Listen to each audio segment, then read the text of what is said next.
Thank you for listening to Outlaw Train. Don't miss a single wild Western adventure. Hit the subscribe button and saddle up today.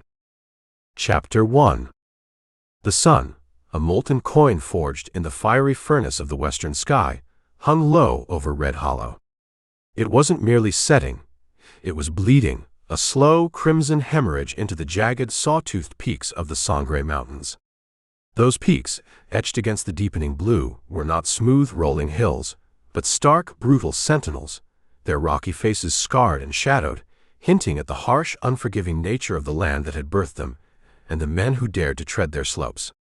Dust, fine as powdered ochre, swirled in lazy, hypnotic eddies down the single rutted street, a ghostly ballet of particles caught in the fading light that painted the hardscrabble town in hues of orange and purple. This omnipresent grit was kicked up, not just by the scuff of worn boot leather, but by the restless, nervous shuffling of a crowd gathered beneath the sagging, sun-bleached eaves of the saloon, a collective exhalation of anticipation and unease.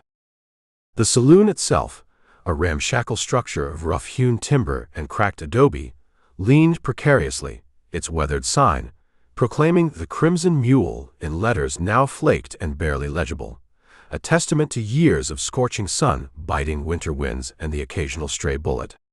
The air, thick and heavy, carried a complex olfactory tapestry, the honest, hard-earned sweat of miners and ranchers, their bodies still humming with the day's toil, mingled with the oily, nervous sweat of those who lived by the gun, their lives a constant gamble. Horseflesh, pungent and musky from the mounts tied loosely to the hitching rail, added its own distinct layer, and through it all, the sharp, metallic tang of gunpowder still lingering from the morning's grim reckoning, cut like a cold blade, a recent memory clinging to the senses of everyone present. A lone vulture, its dark wings spread wide as if to embrace the dying day, wheeled in lazy, patient circles overhead, a black silhouette against the fiery canvas of the sky. Its shadow, a dark, fleeting stain, sliced across the cracked adobe walls and the faces in the crowd, a grim reminder of mortality, as patient and inevitable as death itself in these unforgiving territories. Eldridge Sample stood in the heart of it all, a lean giant, a towering figure at 6'6", his frame whittled down to sinew and resolve by years of relentless hardship that had etched their story onto his very being. He was a monument of the West, a man forged in its crucible, appearing almost as an extension of the rugged landscape itself. His duster, once a rich, practical brown, was now faded to the color of old bones, bleached by the relentless sun and stained with the dust of countless trails. It flapped against his long, powerful legs in the dry, whispering wind that was beginning to carry a desert chill, the hem stained with the dark, rust-colored marks of other men's blood, a silent, grim testament to the violence he had both witnessed and dispensed in the name of the law, or sometimes simple survival.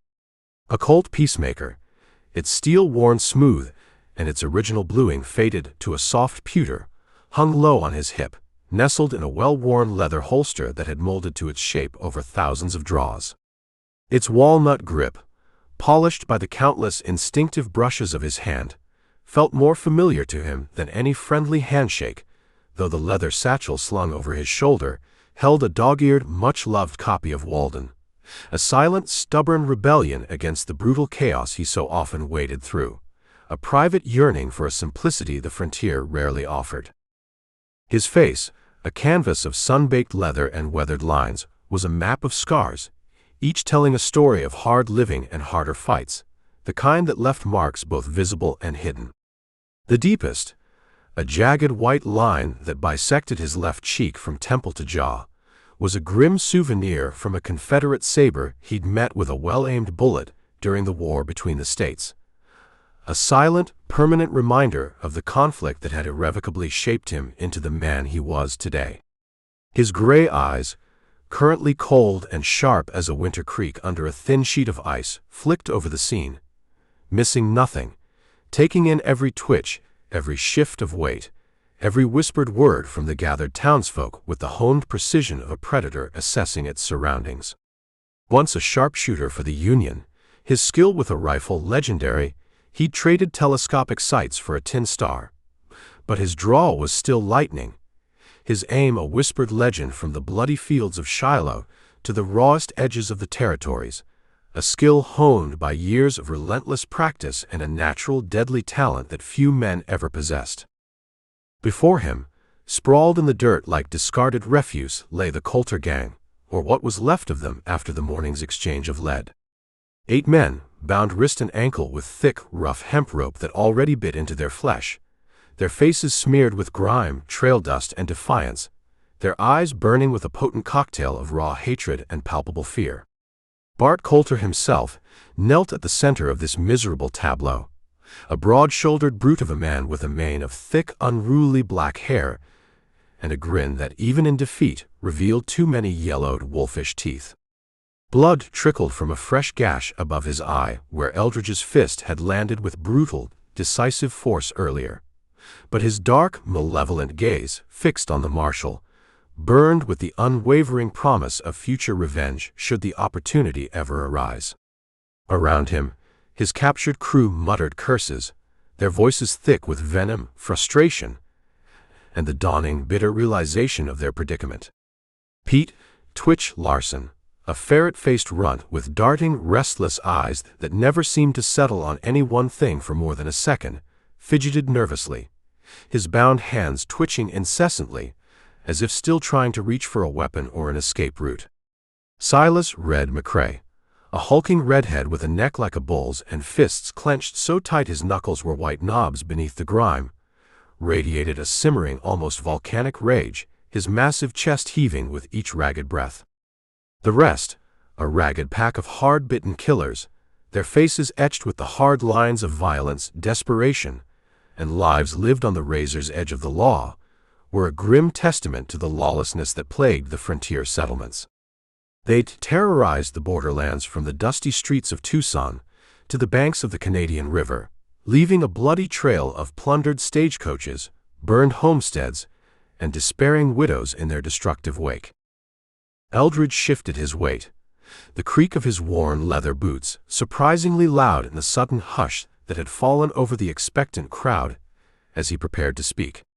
The townsfolk, miners, their faces grimy and hardened by the relentless toil of pick and shovel, shopkeepers, their eyes wide with a mixture of fear and vicarious excitement, a few painted ladies from the saloon, their faces pale and drawn beneath their garish rouge, watching from the batwing doors, observed from the edges of the dusty street, their collective murmurs rising and falling like the hum of cicadas in the hot, dry air of a summer afternoon.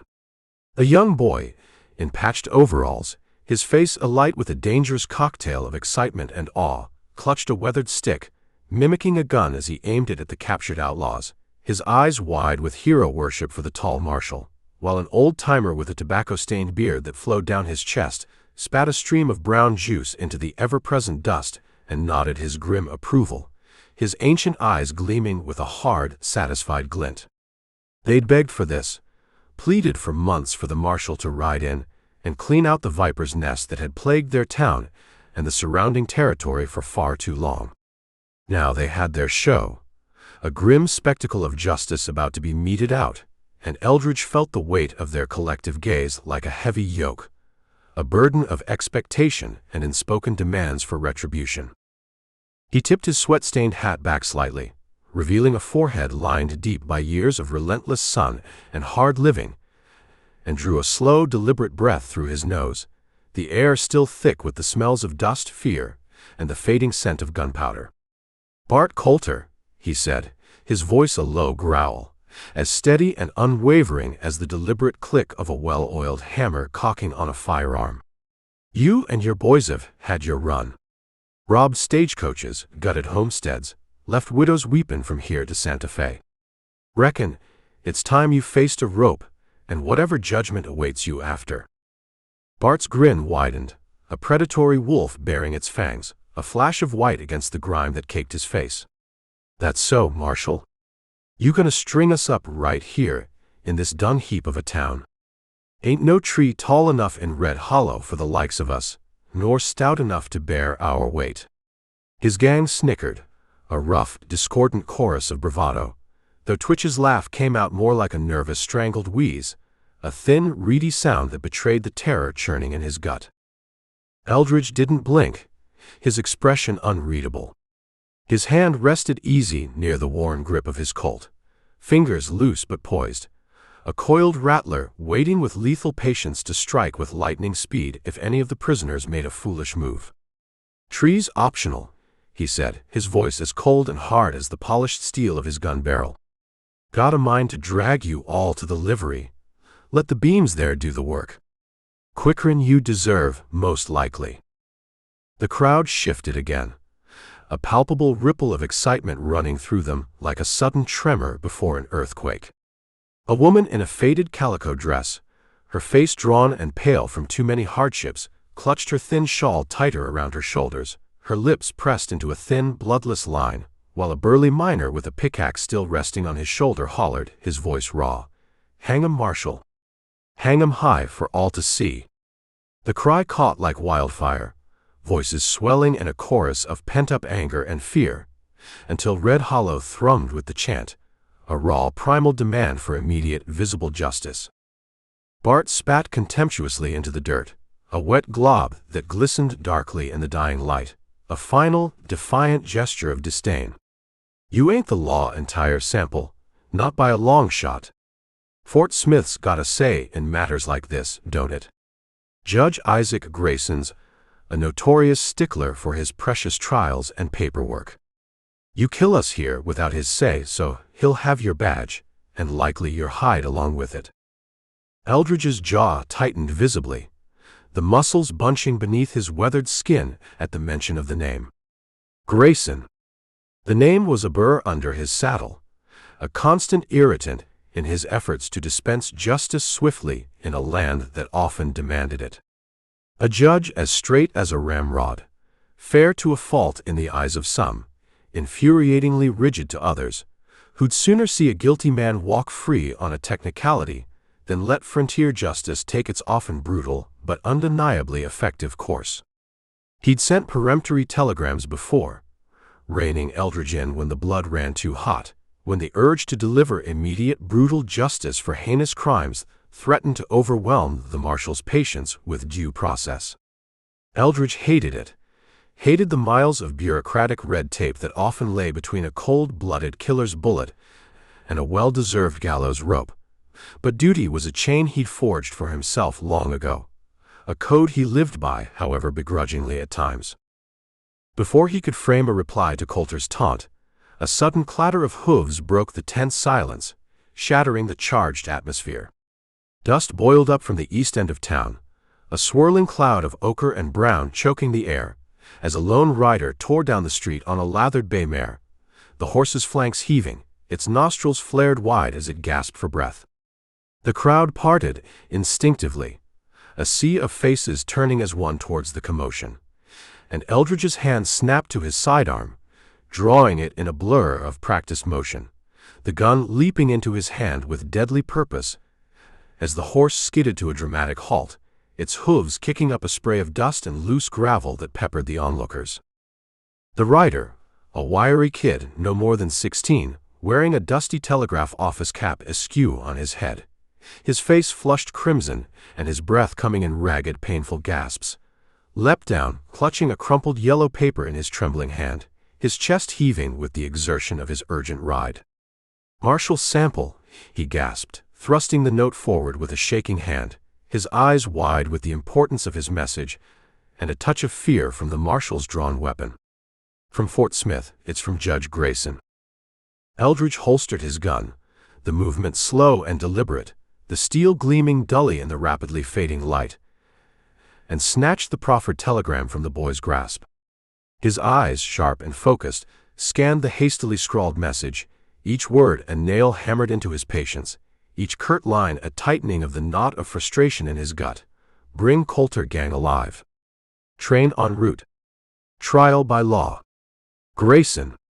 He crumpled the flimsy paper in his powerful fist, the paper crackling like dry autumn leaves, his gray eyes flashing with a cold, suppressed fury, and turned back to face Bart Coulter, who smirked like he just won a high-stakes hand of poker, his dark eyes glittering with malicious triumph at this unexpected reprieve. The air hung heavy once more, thick with the tension of the moment, the silence broken only by the restless shuffling of the crowd and the continued distressed snorting of the lathered bay mare. The sun, now just a sliver of bloody red on the distant horizon, cast long, distorted shadows that painted the entire scene in grotesque hues of blood and encroaching twilight. The dust, stirred by the messenger's horse, and the shifting crowd hung in the air like a ghostly shroud, a tangible representation of the violence that had so recently transpired and the uncertainty of what was yet to come. Then, from the deep shadow of the saloon's wide doorway, a single gunshot cracked the air, a sharp, deafening report that shattered the renewed stillness with shocking finality. The sound echoed explosively through the street, bouncing off the adobe walls and the rocky cliffs of the Sangre Mountains, a stark, brutal reminder of the ever-present danger that lurked in every corner of the West, ready to erupt without warning. Eldridge spun, his Colt leaping back into his hand with the same practiced fluid ease, a blur of motion, as deadly and instinctive as a striking rattlesnake, as a figure staggered out from the saloon's gloom and into the street, a smoking pistol clutched in his hand, dark blood already blooming like a grotesque flower on his stained shirt front. The man, one of the saloon's many anonymous denizens, his face contorted in a mask of raw pain and incandescent rage, lurched forward a few unsteady steps, his eyes wide with a desperate, dying fury that sought a final, futile target. He had emerged from the saloon's darkened, whiskey-soaked interior, a place of shattered dreams and desperate gambles, into the harsh, unforgiving reality of the street. His last conscious act, a desperate, ill-aimed, and ultimately futile attempt at vengeance, or perhaps a final, defiant roar against the dying of his own light. The pistol, a rusty, worn weapon of uncertain make, trembled in his spasming hand, the acrid smoke curling upwards from its muzzle like a dark, despairing wisp of a departing soul. Blood, thick and shockingly dark, bloomed rapidly on his cheap cotton shirt, spreading like a fatal stain across the faded fabric, a grim testament to the swift finality of frontier death. His eyes, which moments before might have held some spark of life or hope, were now glazed and unfocused, reflecting the dying, bloody light of the setting sun in their vacant depths. It was clearly a dying man's last act of vengeance, a final, desperate, and ultimately pointless attempt to strike back at the forces or the fate that had brought him to this bloody end in the dusty street.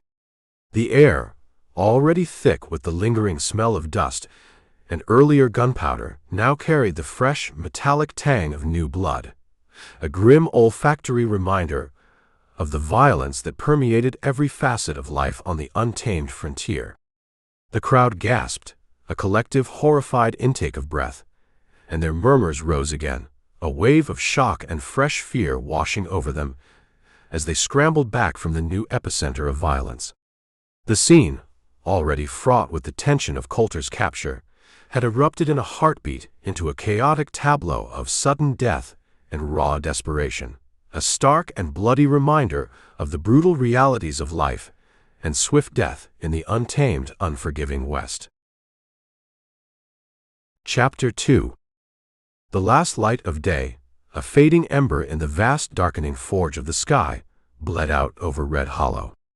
The heavens transformed into a bruised purple canvas, a somber expanse streaked with the dwindling threads of fiery orange and crimson that clung stubbornly to the western horizon.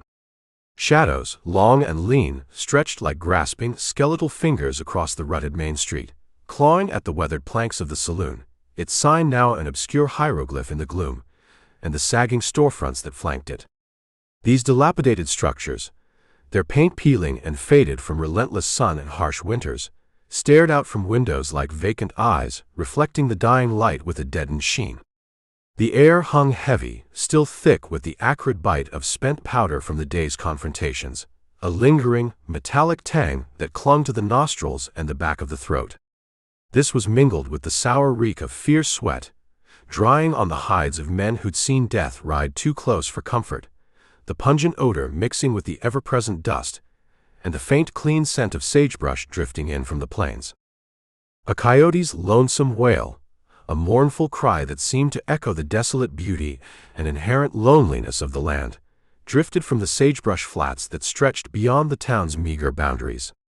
Its call was answered not by another of its kind, but by the rhythmic, melancholic creak of a windmill, its rusted blades spinning slow and uneven in the hesitant whisper of the dusk breeze, a lonely, tireless sentinel standing guard against the vast, encroaching emptiness of the horizon.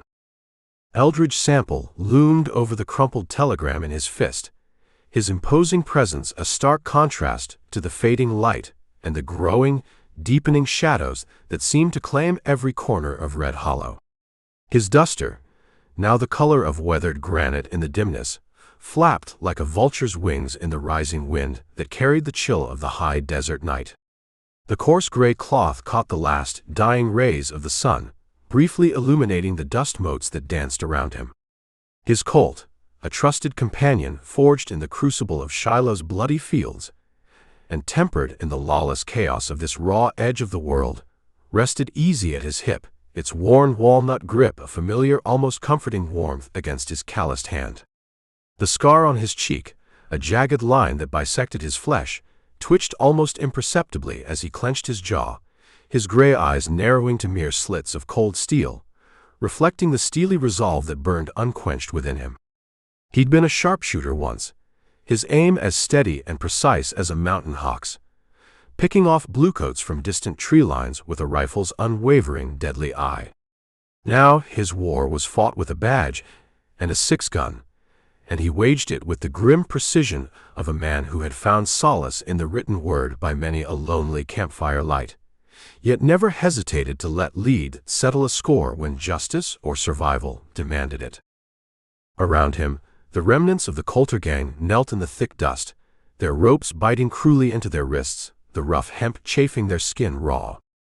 Their breaths rasped, harsh and loud against the growing stillness of the evening, a discordant chorus of simmering fear and bottled defiance. Bart Coulter's corpse sprawled a few feet off, his wild black mane matted with blood and dirt, the dark stain spreading like an ominous map across the dusty ground. That wolfish grin, so full of malice in life, was now frozen in death where Eldridge's bullet had found his heart, a grim testament to the brutal finality of violence on the frontier. Silas Red McCrae took the lead now, a bull of a man with a shock of crimson hair, thick and unruly as a bramble bush, and fists like sledgehammers.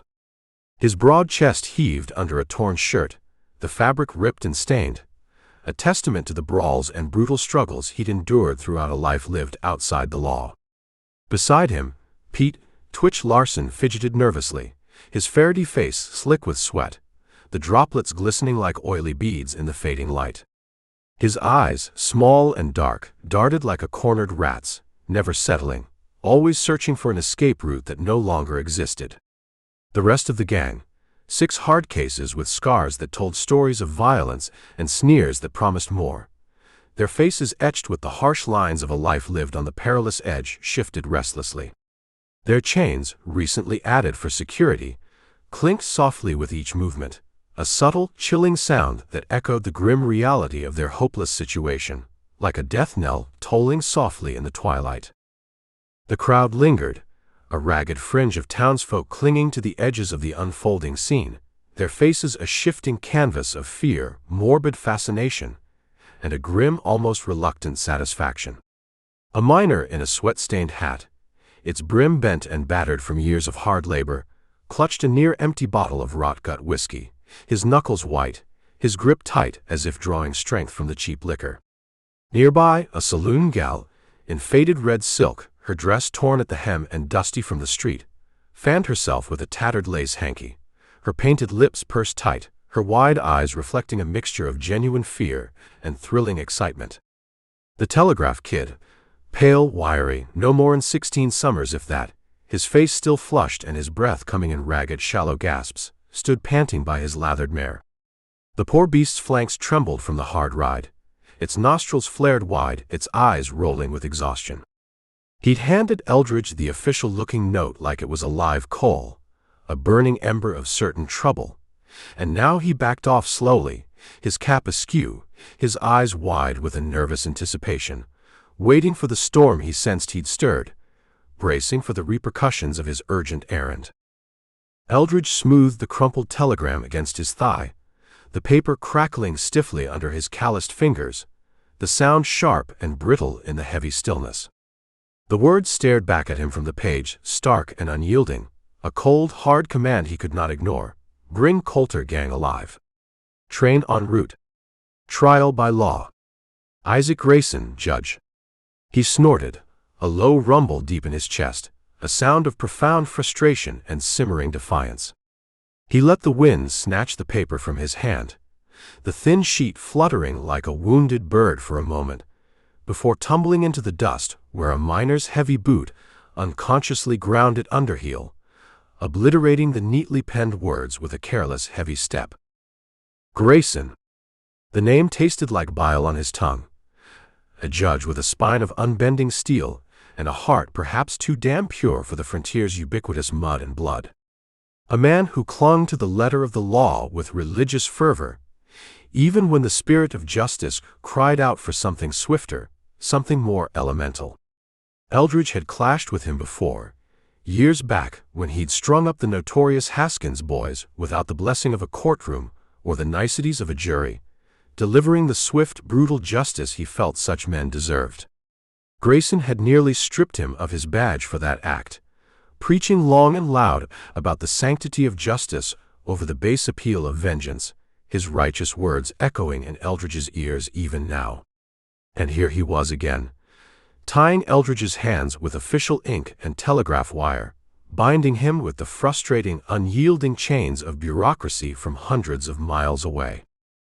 Train, huh? Silas growled, his voice a gravelly rasp that cut through the low murmur of the remaining crowd, a sound like rocks tumbling down a dry canyon wall. He spat a thick wad of tobacco-stained saliva into the dirt, staining it dark, a defiant gesture, a clear mark of his contempt for the marshal and his orders. Reckon that's your fancy Fort Smith cage, Marshal? Gonna parade us through the territories like prize hogs bound for slaughter?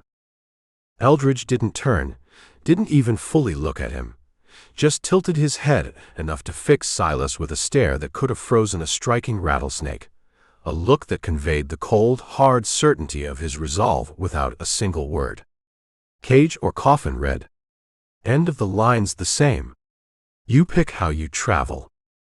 Silas chuckled, a sound like rocks tumbling down a canyon wall, rough and grating, but his eyes burned hot with an unholy light, promising trouble, a simmering rage that threatened to boil over at the slightest provocation. Twitch piped up then, his voice high and whiny, a thin, reedy sound that unmistakably betrayed his underlying fear. Ain't right hauling us all that way just to dance on air at the end of a rope. You got us dead to rights here, Sample, why drag it out? Give us a quick end, at least. 'Cause Grayson says so, Eldridge said, his voice flat and final, as hard and unyielding as the well-oiled steel of his gun. He stepped forward, his spurs jingling softly, a subtle, metallic sound that echoed in the stillness, and crouched by Bart's lifeless body. He deliberately yanked a tarnished silver dollar from the dead man's vest pocket, the coin gleaming dully in the fading light. He flipped it once, the metal catching the last of the sun, catching it midair with a practiced ease born of long habit, then tucked it into his own pocket, a silent, grim memento of a debt paid. And I ain't in the habit of arguin' with a judge who's got the gallows already built and waitin'. The crowd stirred, a ripple of whispers and reluctant nods passing through them, a collective murmur of agreement and apprehension. A grizzled old-timer with a face like weathered leather, his skin creased and lined by countless years of relentless sun and unforgiving hardship, tipped his battered hat respectfully, muttering just loud enough to be heard, "Law's the law, boys, even out here," while a young kid in a too-big shirt, his eyes wide with a mixture of fear and hero worship, clutched a stick carved into the rough shape of a gun, mimicking Eldridge's stance, his youthful imagination no doubt running wild with grand tales of heroism and daring adventure. But Eldridge felt the crushing weight of it. The long, dangerous miles that lay ahead, the simmering, venomous hate of the gang, a pot dangerously close to boiling over, the promise of a train that would likely be more of a moving target than a secure transport, a rolling fortress of vulnerable steel and steam. A distant rumble suddenly rolled in from the east, faint at first, a mere vibration in the soles of his boots, then growing steadily, a deep, throaty growl that seemed to shake the very ground underfoot, a primal sound that echoed the raw power and indomitable might of the approaching machine. Heads turned, dust swirling anew as the black, imposing silhouette of a locomotive crested the rise just beyond town, a dark, monstrous shape starkly defined against the fading light of the evening sky. Iron and steam, it came on like a thunderhead rolling in from the plains, smoke belching from its tall stack in thick, dark, billowing clouds that stained the bruised sky, its powerful whistle shrieking a banshee's mournful cry that echoed off the distant Sangre peaks, a piercing, sorrowful sound that carried for miles across the silent land. The train, Grayson's iron horse, slowed as it neared Red Hollow, its cars rattling and clanking behind it, a grim, tangible promise of the arduous journey to come, a rolling testament to the relentless power of the law and the perceived inevitability of justice.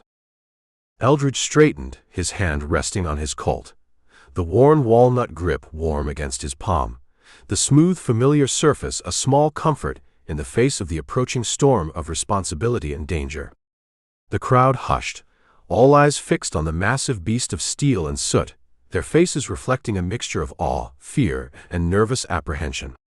Silas smirked, a cruel, knowing grin that promised future trouble.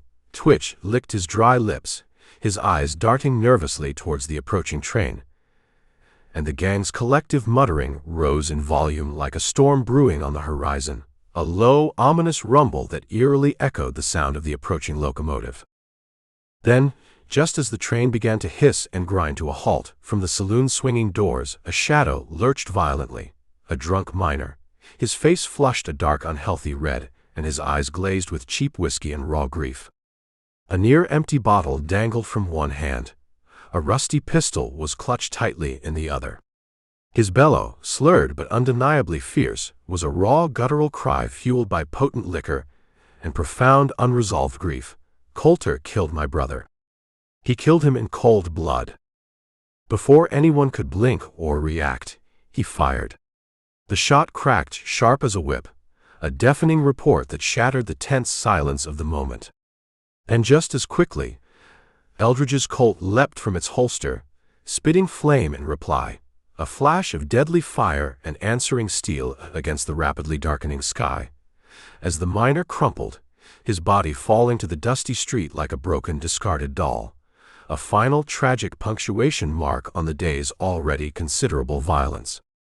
The echoes of the gunshots reverberated through the small town, mingling with the rumble and hiss of the newly arrived train, creating a chaotic, uniquely Western symphony, a raw, untamed, and brutal melody of steel, smoke, and freshly spilled blood. Chapter 3.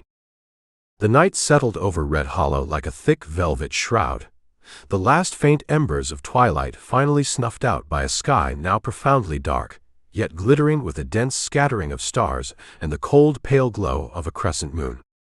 A chill wind, born in the high passes of the Sangre Mountains, swept down with purpose, rattling the loose shingles on the livery barn with a dry, clattering sound, and stirring the ever-present dust into ghostly dancing whorls along the now mostly empty street. Lanterns flickered weakly in a few scattered windows, casting small, isolated pools of amber light that danced with the fluttering shadows of moths drawn to their warmth, and the occasional unsteady stumble of a late-night drunk miner weaving his slow, uncertain way home. The train, a recent and imposing addition to the town's edge, loomed like a hulking, slumbering beast of iron and rivets. Its boiler, cooling after its journey, hissed softly, the sound a steamy exhalation that mingled with the faint, clean scent of high desert sage and the sharper, more human smell of sweat-soaked leather that clung to the men nearby. Eldridge stood beneath the livery's crooked, creaking sign, his tall silhouette sharp and defined against the lantern glow spilling from the stable's open doorway. His duster hung loose around his frame, the hem brushing against his spurred boots with each slight movement, and his Colt rested snug and heavy at his hip, a silent, ever-ready partner to a man who'd once picked off distant Reb snipers with a Hawken rifle's cold, deadly precision. His gray eyes, hard as flint and accustomed to piercing the darkness, scanned the quiet street, taking in the shadowed alleyways and the closed doors, the scar on his cheek, a pale, almost invisible slash in the dimness, a permanent mark from a war he'd long since left behind, but whose lessons he had never outrun. The familiar weight of the satchel at his side was a subtle reminder of the world beyond this immediate, harsh reality, its contents a quiet counterpoint to the raw violence that so often defined his days and nights. He chewed the stub of a cigar, unlit, its bitter taste a familiar sensation that helped ground him as he weighed the difficult task ahead, finding able-bodied men or any bodies willing to guard a train full of desperate, dangerous killers bound for Fort Smith. The pickings in Red Hollow were slim, and getting slimmer by the hour. Inside the livery, the air was thick and close, heavy with the earthy musk of hay, old leather, and fresh horse dung. The stalls, occupied by a dozen weary mounts, were alive with the soft snorts and restless shuffling of animals settling down for the night. Eldridge had already made his inquiries. He'd spoken to the wary barkeep, the brawny but unwilling blacksmith, even the one-eyed, grim-faced faro dealer who usually feared nothing at the saloon. None would ride with him on this perilous journey. The Coulter Gang's fearsome name carried a potent curse, and the men of Red Hollow, for all their earlier bluster about hangings, preferred their own skins intact and their futures unthreatened. So he'd come here, to the fringes of the town's society, where desperation might just outweigh the instinct for self-preservation. Amos Tully leaned wearily against a rough-hewn stall, a wiry dirt farmer with a face like cracked, sun-baked earth, his hands gnarled and calloused from years of scratching a meager living out of the unforgiving, rocky soil. His patched shirt, faded from countless washings, hung loose on a frame clearly bent by too much hard labor and not enough food. He favored his left leg with a noticeable limp, the result of a mule kick from years back, he'd muttered with a grimace when Eldridge had inquired. A rusty but clean Springfield rifle rested across his knees, its barrel dented, but its mechanism appearing serviceable, and his watery blue eyes, full of a lifetime's weariness, flicked nervously to the marshal's imposing shadow that suddenly filled the stable doorway. "You ever shot a man, Tully?" Eldridge asked, his voice a low, quiet drawl, yet as steady and persistent as a river carving its path through solid stone. Amos rubbed a calloused hand over his stubbled jaw, the rasp of whiskers against palm loud in the otherwise quiet stable. "Shot at Coyotes stealin' my chickens, Marshal. Hit one once. Managed to scare off a few others. Good enough for what you need." Eldridge grunted, clearly unimpressed by the farmer's limited combat experience, but he gave a curt, almost reluctant nod. "It'll have to do. Pays $1 a day, plus grub. You in or out?" Amos hesitated for a long moment, his gaze drifting to the worn toes of his boots, as if the answer might be found there. Then he jerked his chin up, a flicker of resolve in his tired eyes. "Ain't got nothing else to lose by it, Marshal. Count me in." Near the back of the dimly lit livery, two young figures crouched by a messy pile of straw, their faces smudged with dirt and lit by a shared spark of youthful defiance. Josie Hale, perhaps 16 years of age and wiry as a whipcord, wore a too-big, hand-me-down shirt and a slouch hat pulled low over her eyes, her dark hair tucked tightly underneath in an effort to hide her true gender. Her younger brother, Tommy, barely 12 years old, clutched a well-used slingshot in one small hand, his freckled cheeks hollowed from too many nights going to bed with an empty supper bowl. Orphans, Eldridge had heard it whispered around town, their parents lost to a swift and brutal fever 2 hard winters back, now scraping by on whatever odd jobs they could find and a shared, fierce grit. Josie's hazel eyes, when she finally looked up, met his own, bold and unyielding for one so young, while Tommy's darted about like a spooked colt's, betraying his nervousness. "You two look more like trouble waiting to happen than actual help," Eldridge observed, stepping closer, his heavy boots thudding softly on the packed earth floor of the stable. He towered over them, a veritable mountain of a man casting a long, deep shadow in the lantern light. Josie stood up slowly, brushing straw from her knees with a deliberate motion, her chin jutting out defiantly. "We're quick on our feet, and we don't scare easy, Marshal. That's better'n sittin' here shiverin' and waitin' for the county to cart us off to the poorhouse or worse."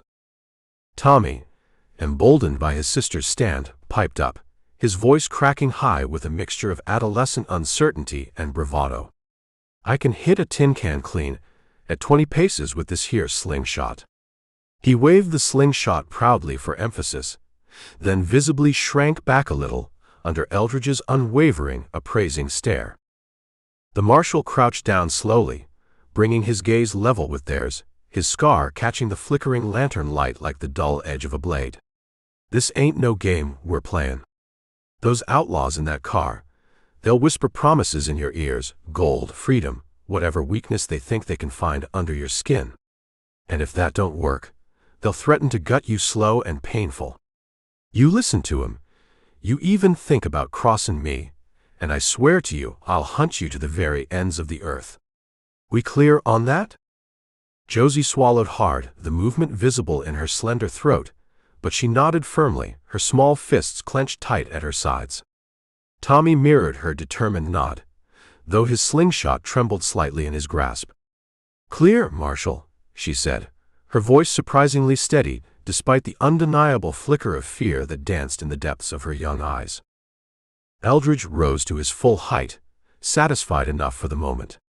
He needed bodies, and these, however untested, were willing.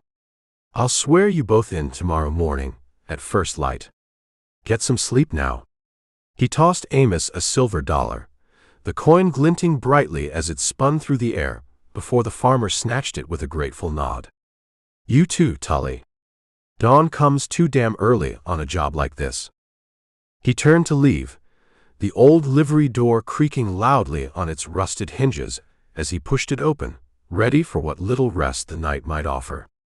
Just as he stepped out into the cooler night air, a sharp, sudden crack split the quiet darkness, the unmistakable sound of a heavy whip's lash, followed immediately by a pained yelp from somewhere down the darkened street. Eldridge's hand flew instinctively to his Colt, drawing it smooth as silk from its holster, and he stepped fully into the dark, his eyes already scanning the shadows just as a hulking, indistinct figure loomed from the darkness between two buildings. A drunk drover, it looked like, his whip raised high again, preparing to lash out at a scrawny kid pinned helplessly against a dew-slicked water trough. Chapter 4. Dawn broke over Red Hollow with a sullen, reluctant glare, the sun clawing its way up from behind the jagged, dark spine of the Sangre Mountains. Its first rays cast a dull, almost tarnished gold across a town still shivering in the lingering grasp of night's chill. The wind, a low and mournful moan, swept unimpeded through the sparse sagebrush flats surrounding the settlement, rattling the loose boards of the livery barn with a series of hollow, percussive sounds, where shadows still pooled as thick and black as tar in the unlit corners. The street lay hushed, almost unnaturally so, save for the occasional metallic clink of a discarded tin can skittering past the saloon entrance, and the faint guttural croak of a solitary raven perched precariously on the blacksmith's cold chimney, its beady, intelligent eyes glinting like chips of wet coal as it surveyed the awakening town. A pervasive haze of fine dust hung suspended in the air, gritty and sharp, stinging the throat and eyes with every indrawn breath, a dry, palpable promise of the parched hell that waited for any traveler beyond these few clapboard walls. Eldridge stood at the town's desolate edge, his tall frame a stark silhouette against the brightening eastern sky. His duster, a familiar weight upon his shoulders, snapped and billowed in the morning breeze like a tattered, defiant flag. His physique, whittled to essential bone and sinew, spoke of a man forged and tempered by the frontier's relentless, unforgiving hammer. The walnut grip of his Colt, polished smooth by years of steady, unwavering use, was a familiar pressure against his hip. His gray eyes, cold and unyielding as the winter earth, swept the distant horizon, the line of his jaw set and hard against his weathered skin. The satchel at his side, with its unlikely companion, sagged with a comforting weight, a quiet counterpoint to a mind that wrestled with abstract words as deftly as his hands did with bullets and iron. He chewed a fresh cigar, its end still unlit, the bitter leaf a small, tangible tether to the present moment, as he watched the east, where the train, Judge Grayson's iron beast of judgment, would soon roar into view. Behind him, the captured Coulter Gang slouched in a makeshift pen hastily constructed by the livery, their wrists already chafed raw by the tight hemp ropes, their faces grim masks of caked dirt and simmering impotent hate.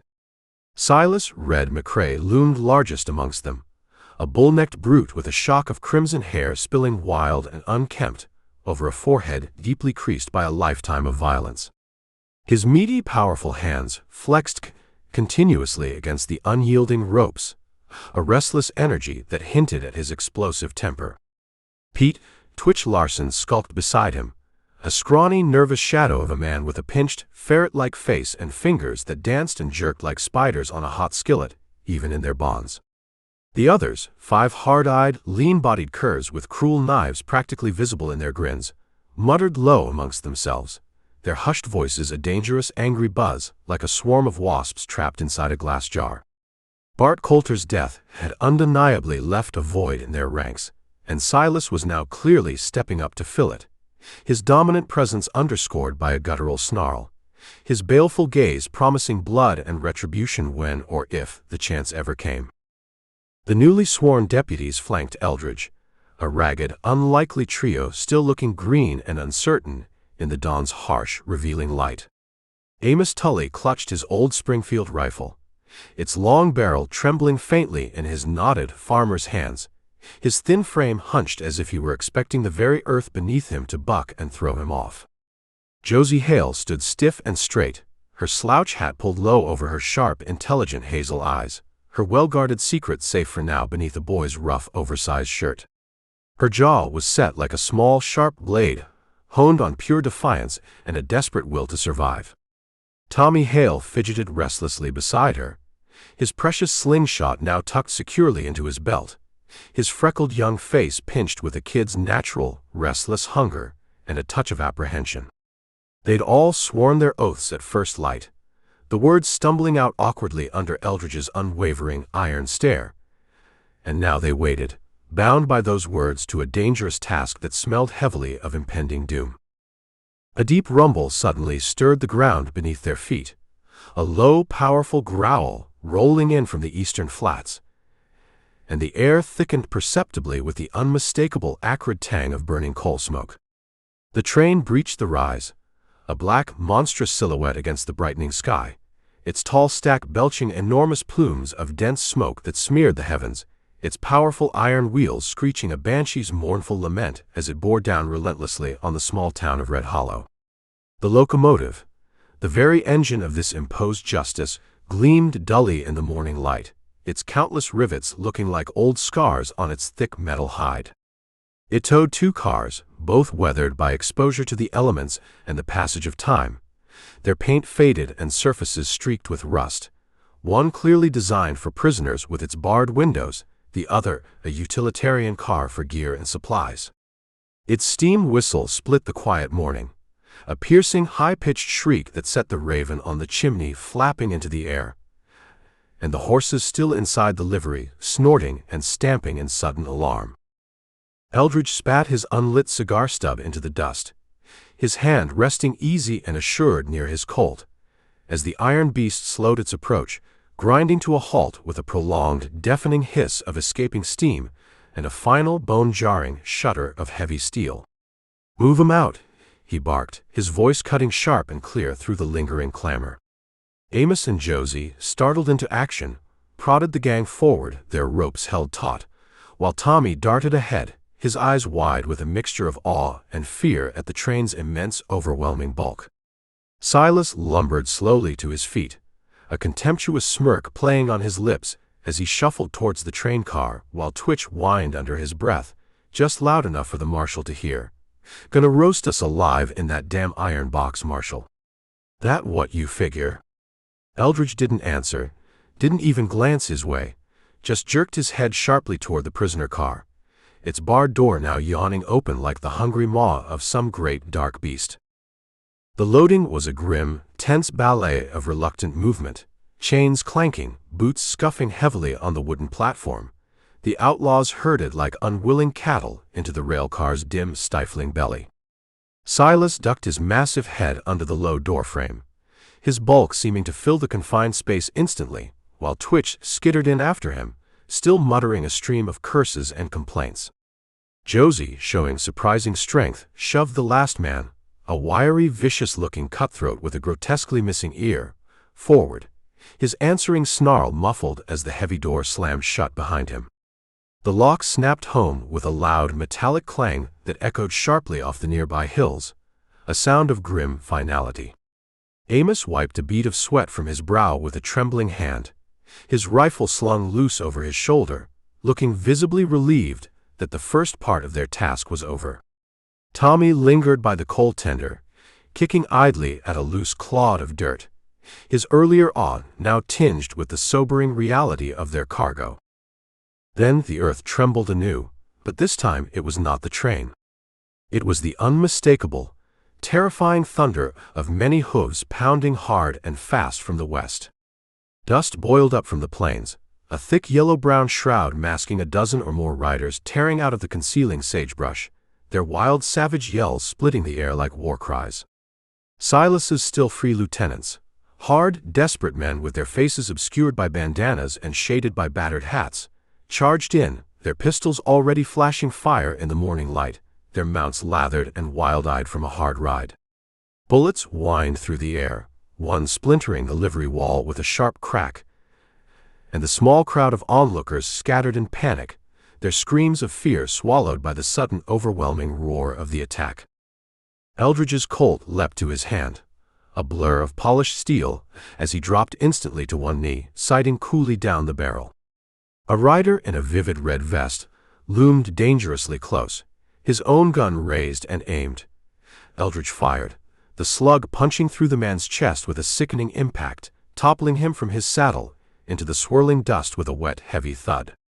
Josie ducked quickly behind a rain barrel, her own recently acquired pistol barking in sharp reply, while Amos froze where he stood, his Springfield held limp and useless in his grip, his face a mask of pure terror. Tommy, reacting purely on instinct, bolted for the relative safety of the train, a bullet kicking up a spurt of dirt at his heels as he scrambled aboard. Chaos reigned, horses wheeled and screamed, guns blazed from all directions, and Silas roared like a caged animal from within the prisoner car, slamming his massive fists against the unyielding iron bars.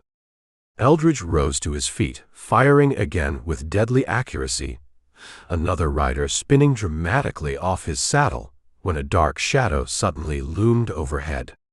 A bandit, taking advantage of the confusion, had leapt from his galloping horse onto the train's roof.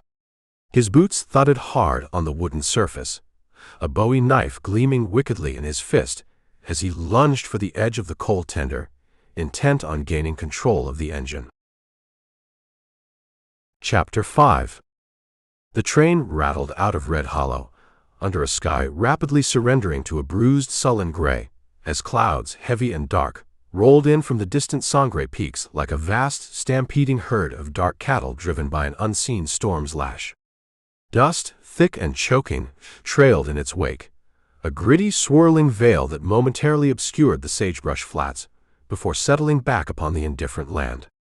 Inside the cars, the iron wheels clacked a relentless, rhythmic dirge against the steel rails, a monotonous soundtrack to the unfolding journey. Inside the prisoner car, the air hung thick and profoundly sour, a miasma of stale sweat, the sharp bite of rust from the bars and chains, and the faint, almost sweetish metallic tang of blood still drying on the rough floorboards from the ambush at the station. The closely spaced bars on the windows cast long, shifting shadows that danced with every jolt and sway of the train, striping the grime-caked faces of the Coulter Gang in a restless, moving cage of light and deepening gloom.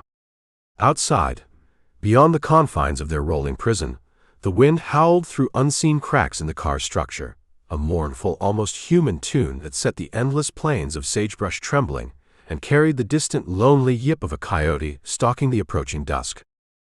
Eldridge stood near the car's rear door, his tall frame swaying with the train's lurching motion, the hem of his duster brushing against boots worn thin and scuffed by countless hard trails.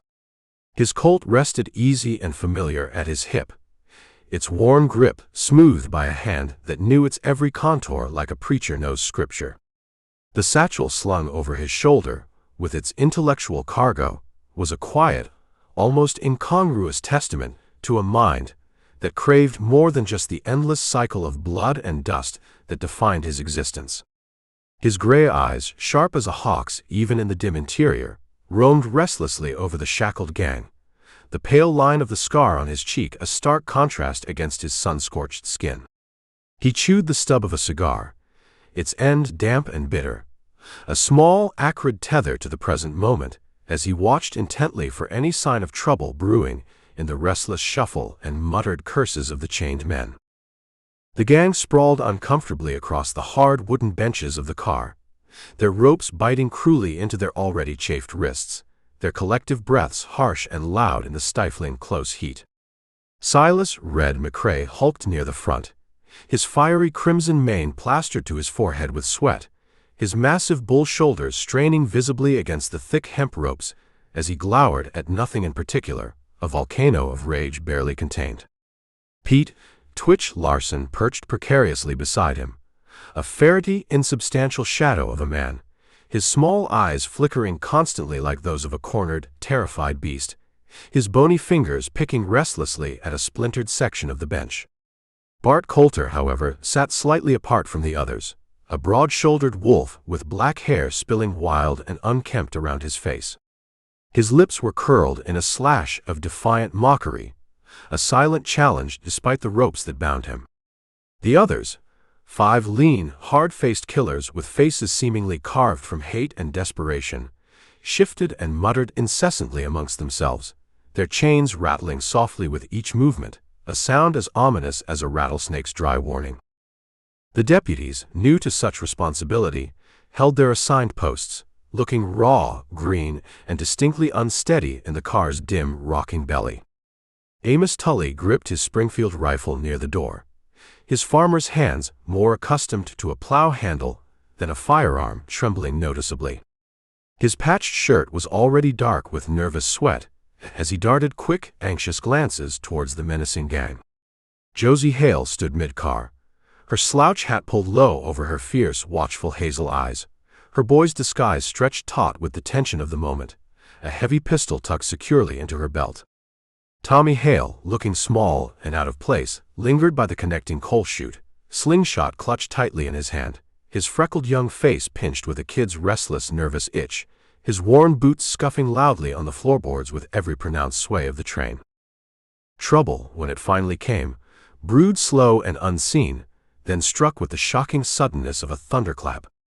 Bart Coulter's mocking grin widened fractionally as he subtly flexed his powerful wrists, the fibers of the ropes that bound him fraying and parting where he'd painstakingly worked a jagged nail loosened from the bench against their strands. With a guttural grunt of effort, he snapped the last of his bonds free, lunging at the unsuspecting Amos in a terrifying blur of raw muscle and unrestrained malice. The farmer yelped in surprise and pain, his rifle clattering loudly to the floor as Bart's heavy fist cracked hard against his jaw, sending him sprawling and dazed. Bart snatched up the fallen Springfield, its long barrel glinting menacingly in the dim light as he swung it swiftly toward Josie, his laugh a jagged, cruel blade of sound. "Ain't no boy, are ya?" he snarled, his eyes fixing on the unmistakable curve beneath her loose shirt, his voice dripping with leering contempt. "Reckon my boys'll have some real sport with you after I gut this Marshal." Eldridge moved fast, like a panther uncoiling to strike. His Colt seemed to leap into his hand, the hammer already cocked in the space of a heartbeat, and he fired. The slug tore through Bart's chest with a sickening, wet crunch.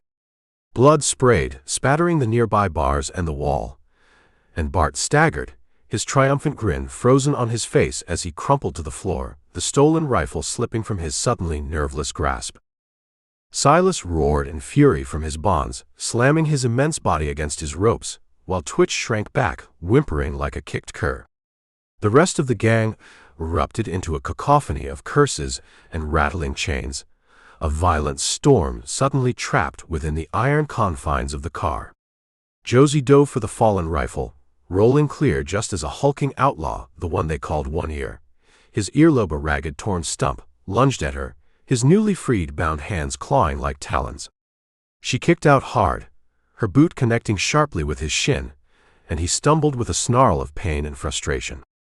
Eldridge strode forward, his boots thudding heavily on the floorboards, and without hesitation, cracked the man's skull with the heavy butt of his Colt, dropping him limp and senseless to the floor.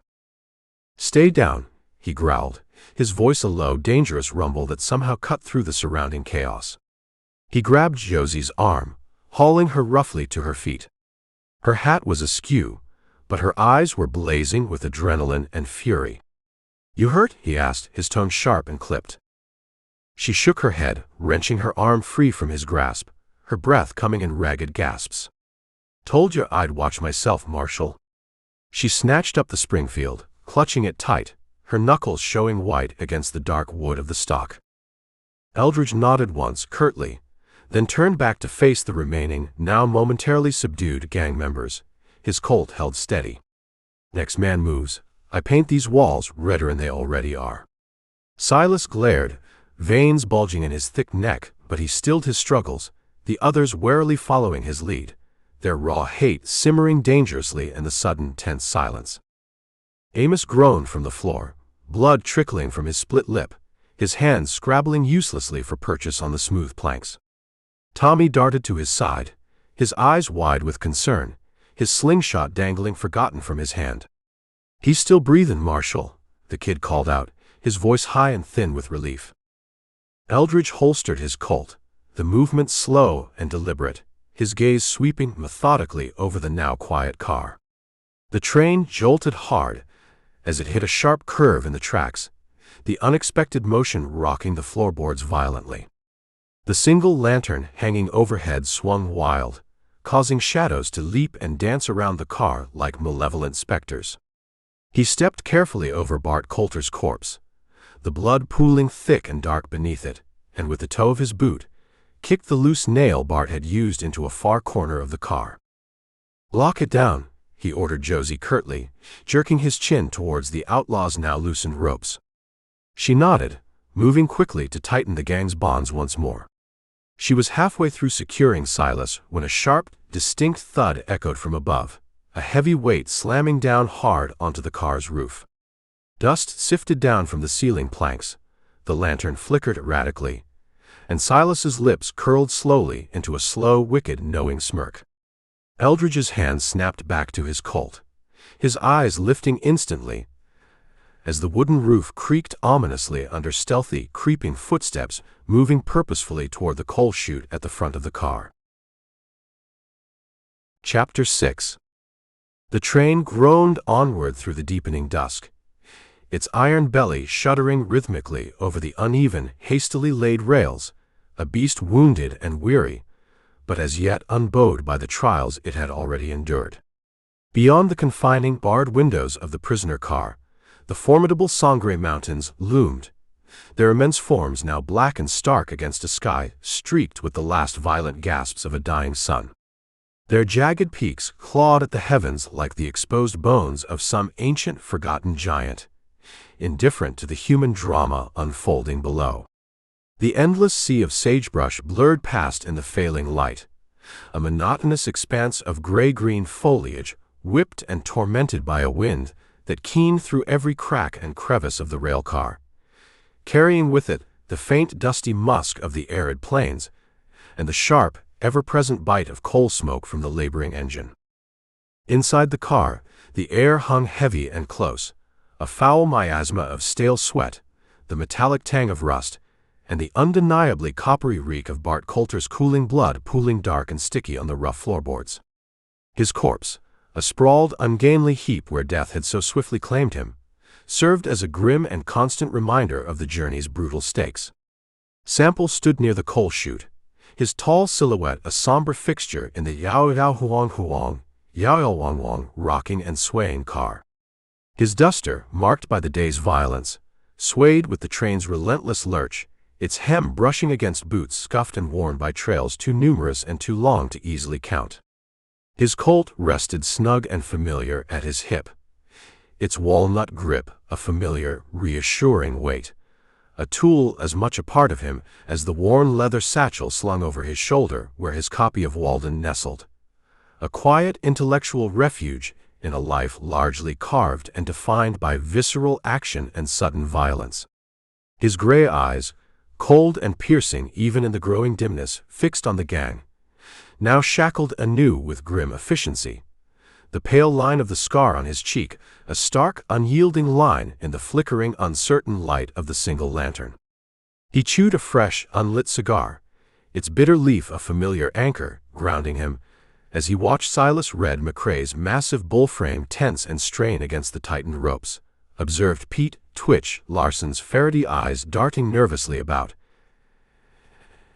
and felt the sullen, hateful silence of the others simmer in the oppressive atmosphere. Josie Hale stood apart from the men, near the car's rear, her battered hat now pushed back to reveal a face smudged with soot and grime, yet set in an expression of fierce, unwavering defiance. Her boy's shirt, too large for her slender frame, hung loose, but the undeniable curve beneath its rough fabric betrayed her closely guarded secret, her dark hair spilling free from beneath the hat in a wild, untamed tangle. She clutched the heavy Springfield rifle she'd wrested from Bart's dead hands, her knuckles showing pale and bloodless against the dark wood of its stock, her intense hazel eyes locked on Eldridge with a fiery challenge that dared him to look away or underestimate her. Amos Tully slumped dejectedly on a nearby bench, gingerly nursing a visibly swollen jaw, his farmer's hands trembling slightly as he wiped a smear of blood from his split lip with the back of his hand.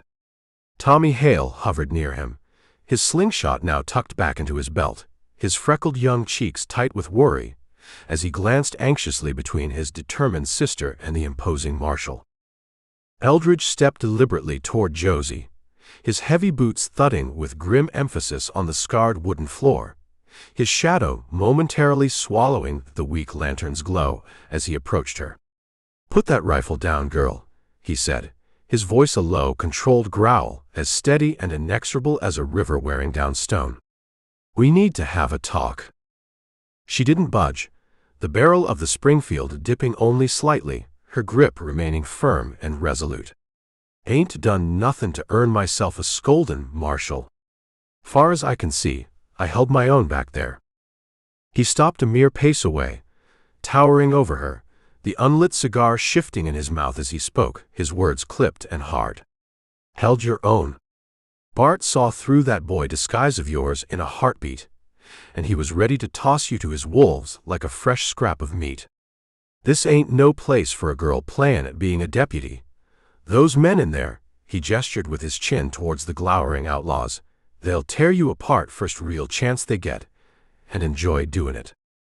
Josie's jaw tightened, her eyes flashing like a summer storm breaking over the plains. She set the Springfield carefully against the wall, the movement slow and deliberate, then squared her shoulders, stepping close enough to him that he could smell the faint scent of coal dust and honest sweat that clung to her. "And just what's my other road in this life, Marshal, huh? You tell me that. Slingin' watered-down drinks in some grimy saloon, lettin' every drunk miner and trail hand paw me for a bent nickel. Or worse, lyin' on my back in some crib till I'm all used up and tossed aside.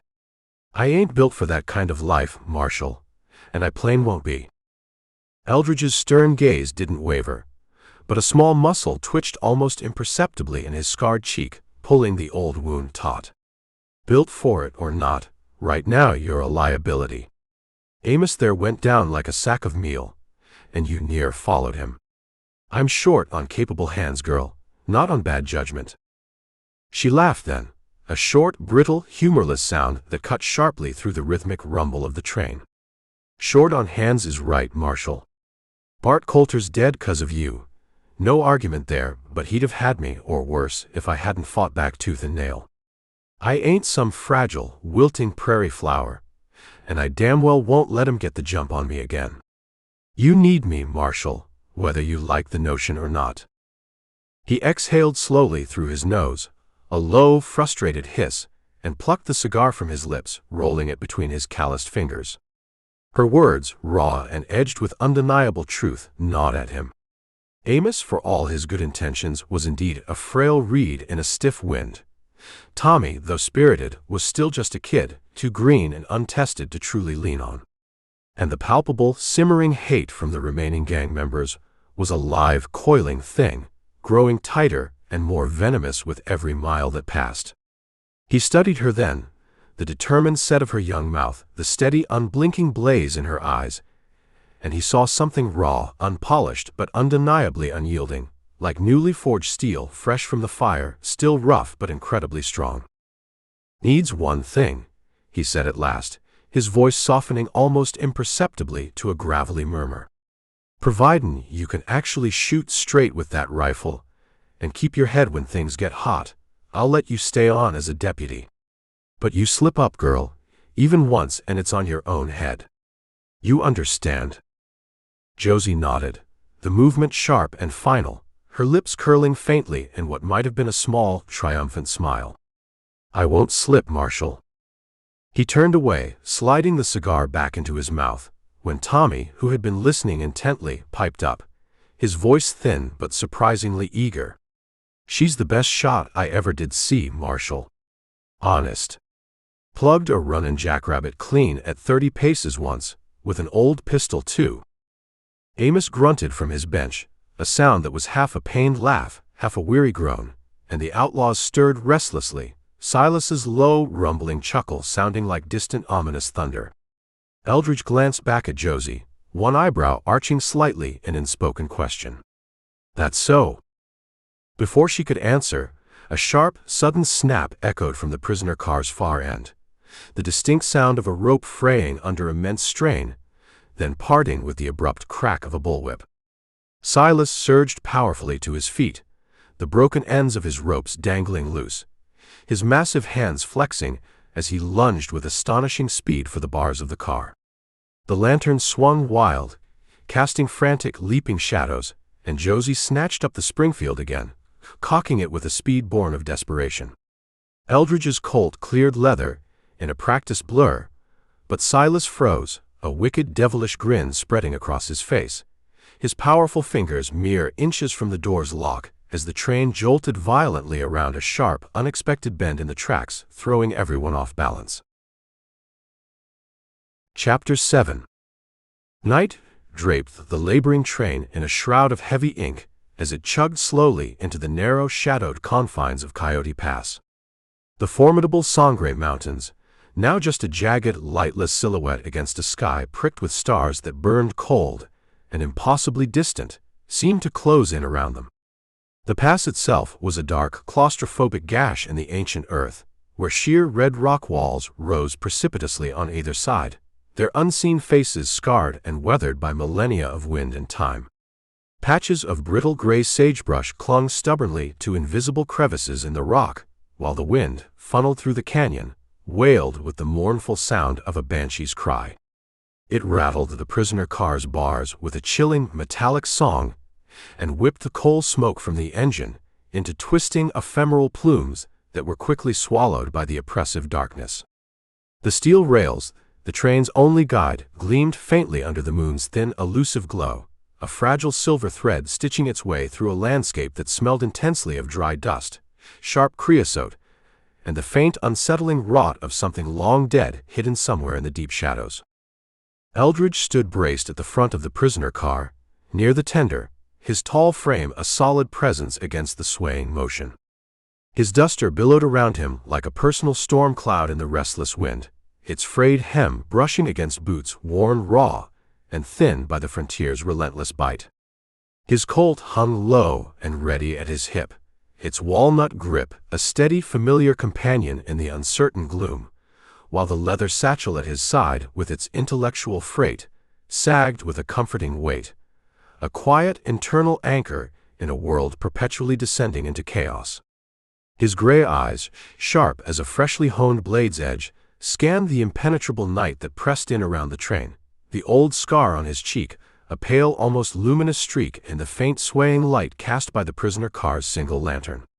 He chewed the end of an unlit cigar, its bitter taste a familiar lifeline to the present, as he listened intently to the train's labored, rhythmic huff, every creak of its iron frame, every groan of its straining machinery, a potential warning in this dangerous chokehold of solid stone. Inside the prisoner car, the remaining members of the Coulter Gang simmered in the oppressive heat and darkness, their ropes, though checked and tightened, still chafing against wrists already rubbed raw and bloody. Silas Red McCrae hulked near the bars at the front of the car, his wild crimson mane plastered to his sweaty forehead, his massive bull frame coiled as tight as a watch spring. A predatory grin curled his thick lips after his near escape in the previous chapter, a silent promise of future mayhem. Pete Twitch Larson skulked nervously beside him, a wiry, almost invisible shadow in the dim light, his small, darting eyes like those of a cornered jackal, his breath coming in quick, shallow, audible gasps. The others, 5 hard-bitten, dangerous men with faces seemingly etched by sin and desperation, shifted restlessly on the hard benches, their chains clinking with a soft, almost funereal sound with every lurch of the train. Silas's burning gaze bored into Eldridge's back, a palpable wave of hate, and a silent promise of brutal retribution held in check, but only just barely. The deputies, green and untried but stubborn in their new roles, braced themselves against the car's constant jarring sway. Josie Hale stood resolutely mid-car, her hat pulled low over her fierce hazel eyes, which had already adjusted to the dim interior. Her assumed boy's shirt was stretched taut across her shoulders with an unconscious display of resolve, the heavy Springfield rifle now slung securely across her back.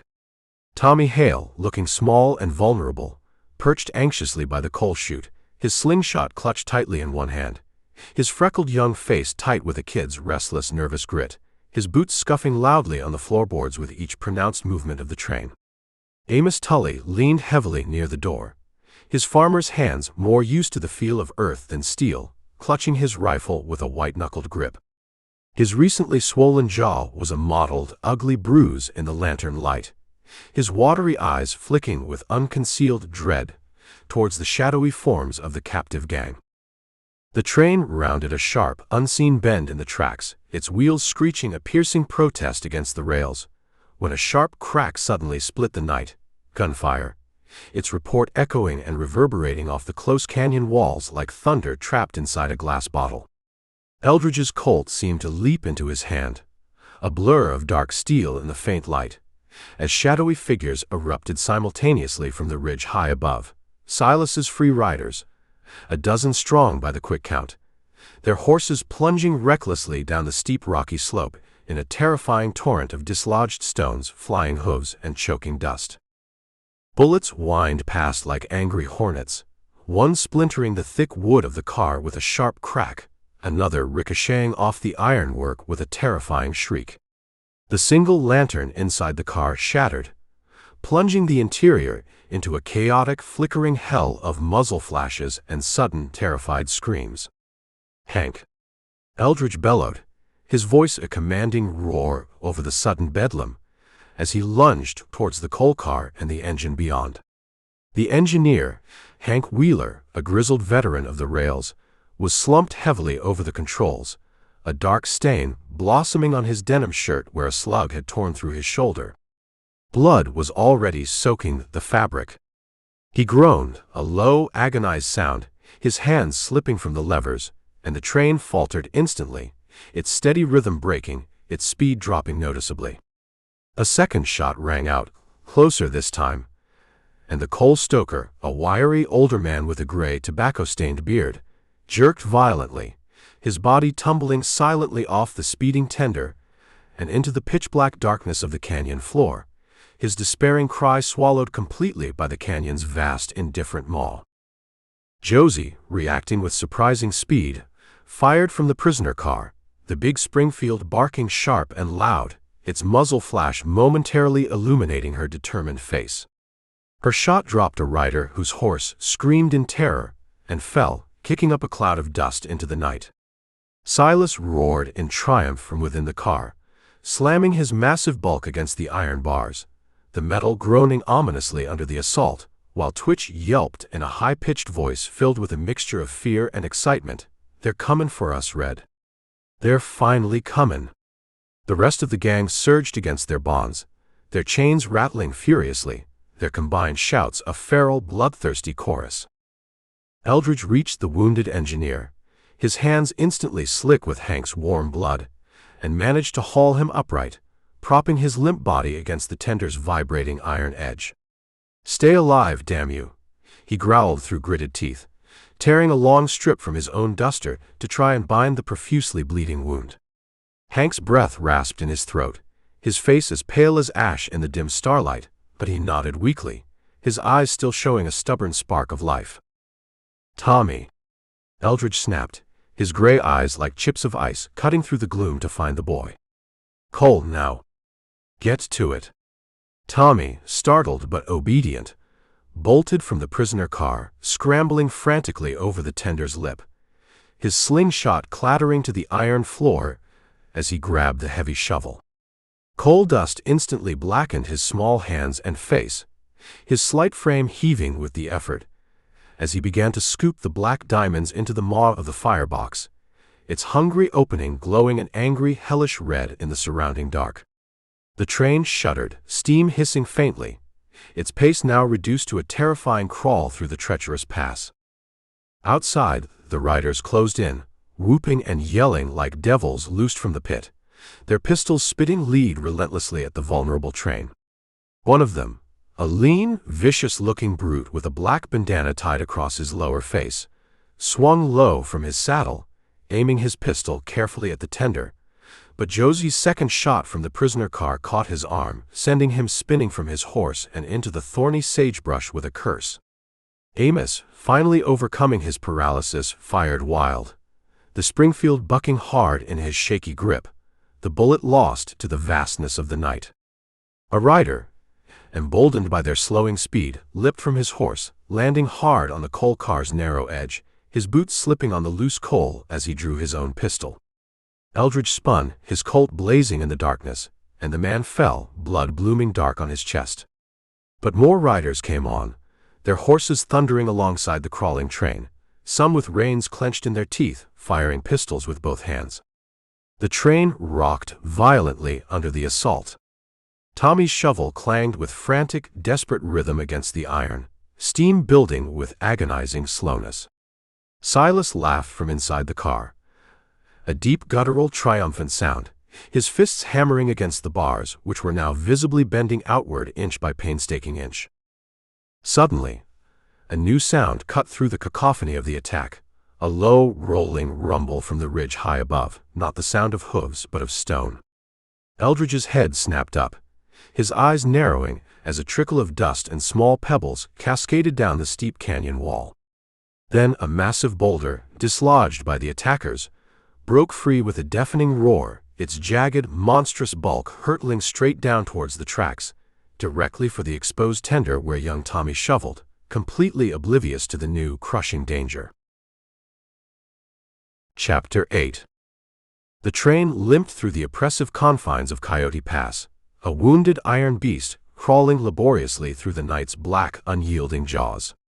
Its iron flanks shuddered with every slow, agonizing turn of the wheels, the sound echoing dully against the towering canyon walls. These sheer red rock sentinels, streaked with impenetrable shadow, their crags and fissures etched sharp and menacing against a sky where the moon hung thin and pale, a distant cold sickle shedding scant, indifferent light on the dark sagebrush far below. Dust, dislodged by the earlier attack and the train's own passage, swirled in its wake, a gritty, persistent haze that stung the eyes and coated the tongue with a bitter film. It mingled with the ever-present, acrid reek of coal smoke, and the faint sour, metallic whiff of blood drying in the chill night air.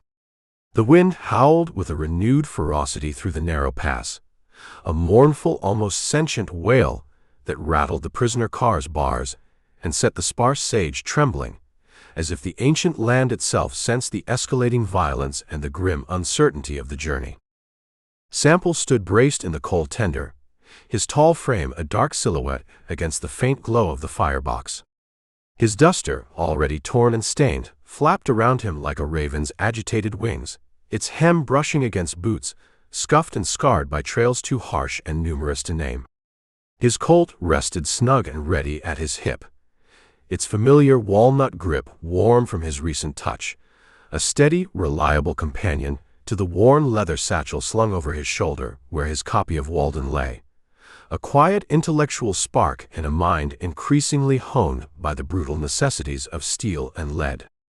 His gray eyes, as cold and sharp as a winter dawn, pierced the surrounding gloom, the old scar on his cheek a stark pale line in the firebox's flickering, hellish red glow. He gripped the tender's vibrating iron edge, his knuckles showing white, as he watched the dark ridge high above, where Silas's remaining riders had momentarily vanished after the Balder's near miss, their calculated retreat feeling more like a coiled, waiting threat than a true withdrawal. Inside the prisoner car, the remnants of the Coulter Gang seethed in the darkness, their ropes, though checked, still biting cruelly against wrists rubbed raw and bleeding. Silas Red McCrae hulked by the bent bars, his fiery crimson mane plastered to his sweaty forehead, his massive bull frame straining against the unyielding hemp. His lips were curled in a silent, anticipatory grin, a slash of menace visible even in the dimness, his eyes burning with a barely suppressed, hateful intensity. Pete Twitch Larson crouched nervously near him, a wiry, almost spectral wraith with fingers that twitched and danced like a cornered, terrified rat's, his breath hitching in shallow, audible gasps. The others, 5 lean, desperate killers with faces seemingly carved from cruelty and hardened by a lifetime of violence, shifted restlessly and growled low curses, their heavy chains producing a low, ominous clatter that underscored their restless, explosive fury, a gathering storm within the car's confining iron belly. The deputies, though battered and clearly shaken, held their ground with a grim determination. Josie Hale leaned wearily against the car's rough wooden wall, her hat now tipped back, revealing a smudge of coal dust across her forehead. Her hazel eyes, however, remained fierce and alert, her boy's shirt stretched taut across her chest with an unconscious display of resolve, the heavy Springfield rifle cradled securely in her arms. Amos Tully, looking pale and unwell, slumped by the door, his farmer's hands fumbling with his own rifle, his bruised jaw a mottled, ugly purple in the faint light. His gaze darted with unconcealed fear towards the shadowy, menacing forms of the captive gang. Young Tommy Hale, meanwhile, shoveled coal relentlessly in the tender, his small frame heaving with the exertion.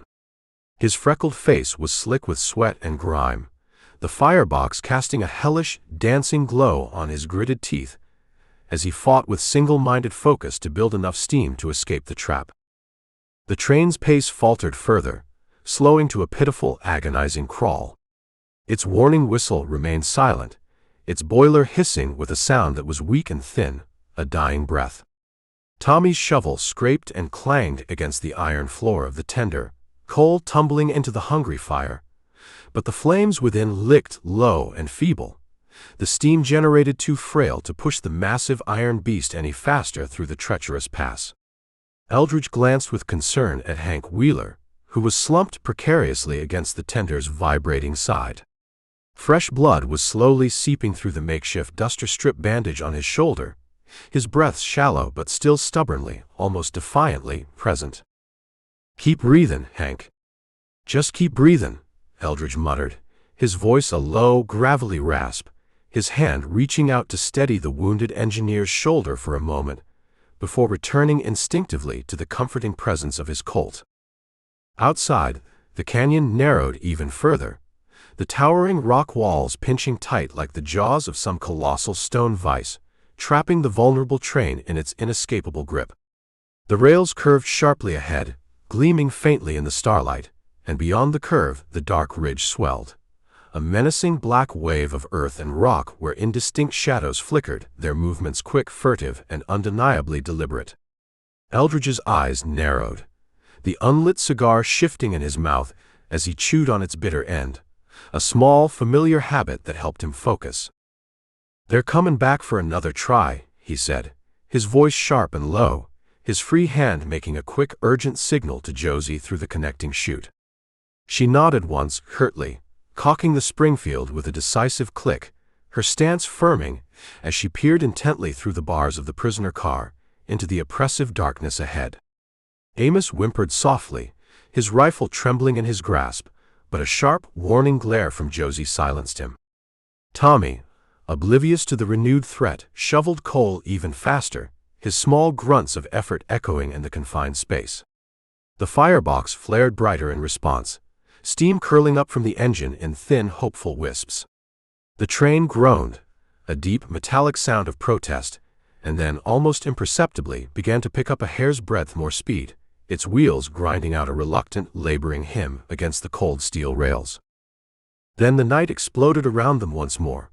Hooves thundered, a wild, chaotic cascade of sound from the ridge above, as Silas's remaining riders charged recklessly down the steep slope in a torrent of dislodged rock, choking dust, and raw, unbridled fury.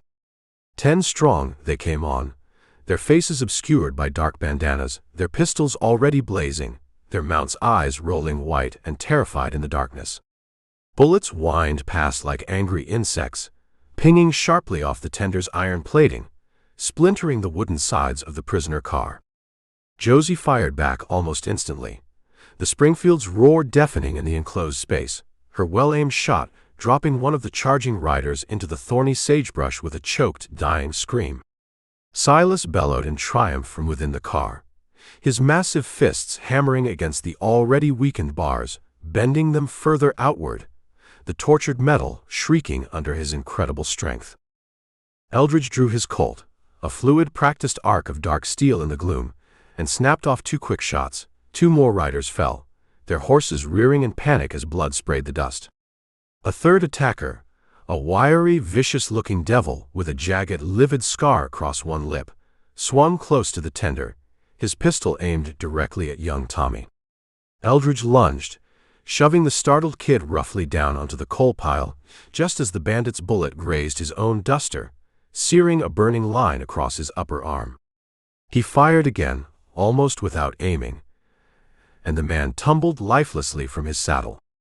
But the remaining riders pressed their attack, relentless and savage, their triumphant yells a terrifying, unified chorus. Tommy scrambled back up, his shovel now swinging wild as a desperate weapon, coal dust clouding the air as he somehow continued to feed the hungry fire, the train lurching forward inch by agonizing inch. Josie reloaded with hands that, despite the chaos, remained surprisingly steady, while Amos, now cowering low, managed to get off a shot from his rifle that went wide, whining harmlessly off the distant canyon wall. Silas laughed, a deep, guttural, terrifying bellow, his binding ropes now fraying visibly as he strained against them, the iron bars of his cage bowing precariously outward. A new, even more immediate threat suddenly loomed. The attacking riders parted, revealing a hulking, shadowy figure on a massive black stallion silhouetted against the moonlit ridge. He raised a long, heavy rifle, its barrel glinting coldly in the faint light, and fired. A heavy slug slammed into the tender's reinforced iron edge, mere inches from the wounded Hank Wheeler, showering the area with sparks. Eldridge spun, his Colt raised to meet this new threat, when a leather lasso snaked out from the darkness, its loop settling with cruel precision around Tommy's thin arm, yanking him hard towards the tender's rim, as a rider spurred his horse forward, the rope held taut and deadly. Here is the rewritten Chapter 9. Outlaw Train. Chapter 9. The train clawed its way laboriously through the narrowest stretch of Coyote Pass, a battered iron beast staggering under the oppressive weight of the night. Its wheels ground out a mournful, metallic hymn against the cold rails, a sound that seemed to underscore its desperate struggle. The towering canyon walls pressed in close, their dark red rock faces looming like silent ancient judges, streaked with shadow, and the faint ghostly gleam of embedded quartz under a moon now half hidden by fast-scudding ragged clouds. The air itself felt heavy, imbued with the primal scent of the wild. Brittle sagebrush shivered in the wind's relentless grasp, its dry rustle almost completely drowned out by the continuous hiss of the straining boiler and the fierce, hungry crackle of the firebox, its intense glow casting a bloody, dancing sheen across the coal tender and the figures within. The atmosphere was thick with the acrid reek of coal dust, the rank smell of nervous sweat, and the sharp, undeniable tang of pervasive fear, a potent choking brew that clung to the back of the throat and burned with every ragged, indrawn breath. Eldridge braced himself in the tender, his tall frame a solid anchor against the train's jarring motion. His duster, torn and stained, whipped around him in the strong gusts, its frayed hem brushing against boots deeply scarred by the relentless teeth of the frontier. His Colt hung low and ready at his hip, its familiar walnut grip a steady, reassuring presence, while the leather satchel at his side, with its unlikely literary contents, sagged with a quiet, almost defiant bulk, a small flicker of inner calm in a soul long forged and repeatedly tested by violence. His gray eyes, hard as polished flint, raked the shadowy ridge high above, the pale line of the scar on his cheek starkly visible in the intermittent firelight. He gripped the tender's vibrating iron edge, fresh blood slowly trickling from the graze on his arm where a bullet had seared him earlier. His unlit cigar was clamped tight between his teeth as he tracked the dark, fleeting silhouettes of the riders, Silas's wolves relentlessly circling for the kill. Inside the prisoner car, the remnants of the Coulter Gang churned in the oppressive darkness, their binding ropes now chafing their flesh to raw, bleeding meat. Silas Red McCrae loomed by the bent and straining bars, his wild crimson mane plastered to his sweaty forehead, his massive bull frame a coiled, explosive spring of pent-up fury, his lips drawn back in a jagged, predatory promise of imminent carnage. Pete Twitch Larson shrank almost invisibly beside him, a wiry, insubstantial specter with small eyes that darted about like those of a hunted, terrified hare, his breath a series underscore of shallow, almost inaudible wheezes. The others, 5 gaunt, desperate killers with undiluted hate burning in their very bones, strained against their bonds and cursed vilely, their heavy chains producing a low, continuous clatter, their collective fury a live, palpable thing, clawing at the confines of their iron cage. The deputies, though grievously outnumbered and outmatched, fought to hold the fragile line, battered and shaken but still unyielding. Josie Hale stood firm and resolute in the lurching car, her hat now lost somewhere in the fray. Her hazel eyes, beneath a mask of sweat-streaked soot, blazed with an almost feral intensity. Her boy's shirt was stretched taut across her chest with sheer grit, the heavy Springfield rifle steady and ready in her capable hands. Amos Tully, however, cowered miserably near the door, his farmer's hands fumbling uselessly with his rifle, his bruised jaw trembling uncontrollably as he muttered fragments of desperate prayers under his breath, his spirit clearly broken. Young Tommy Hale, despite the danger, dangled precariously at the tender's exposed rim, the lasso that had briefly ensnared him now cut free by Eldridge's keen knife. His freckled face was streaked with sweat and grime, his small hands shoveling coal with desperate rhythmic heaves, the firebox flaring brighter and hotter as the precious steam pressure slowly, almost agonizingly, thickened. The train lurched forward, its pace still a grudging, dangerous crawl, when the ridge above suddenly erupted with a new, more terrifying sound. A savage, unified howl split the night, and Silas's remaining riders charged, 8 strong now, plunging recklessly down the steep, treacherous slope like a black flood of shadow and gleaming steel. They rode bareback, their reins clenched tightly in their teeth, their blood-curdling yells a terrifying chorus that echoed off the canyon walls.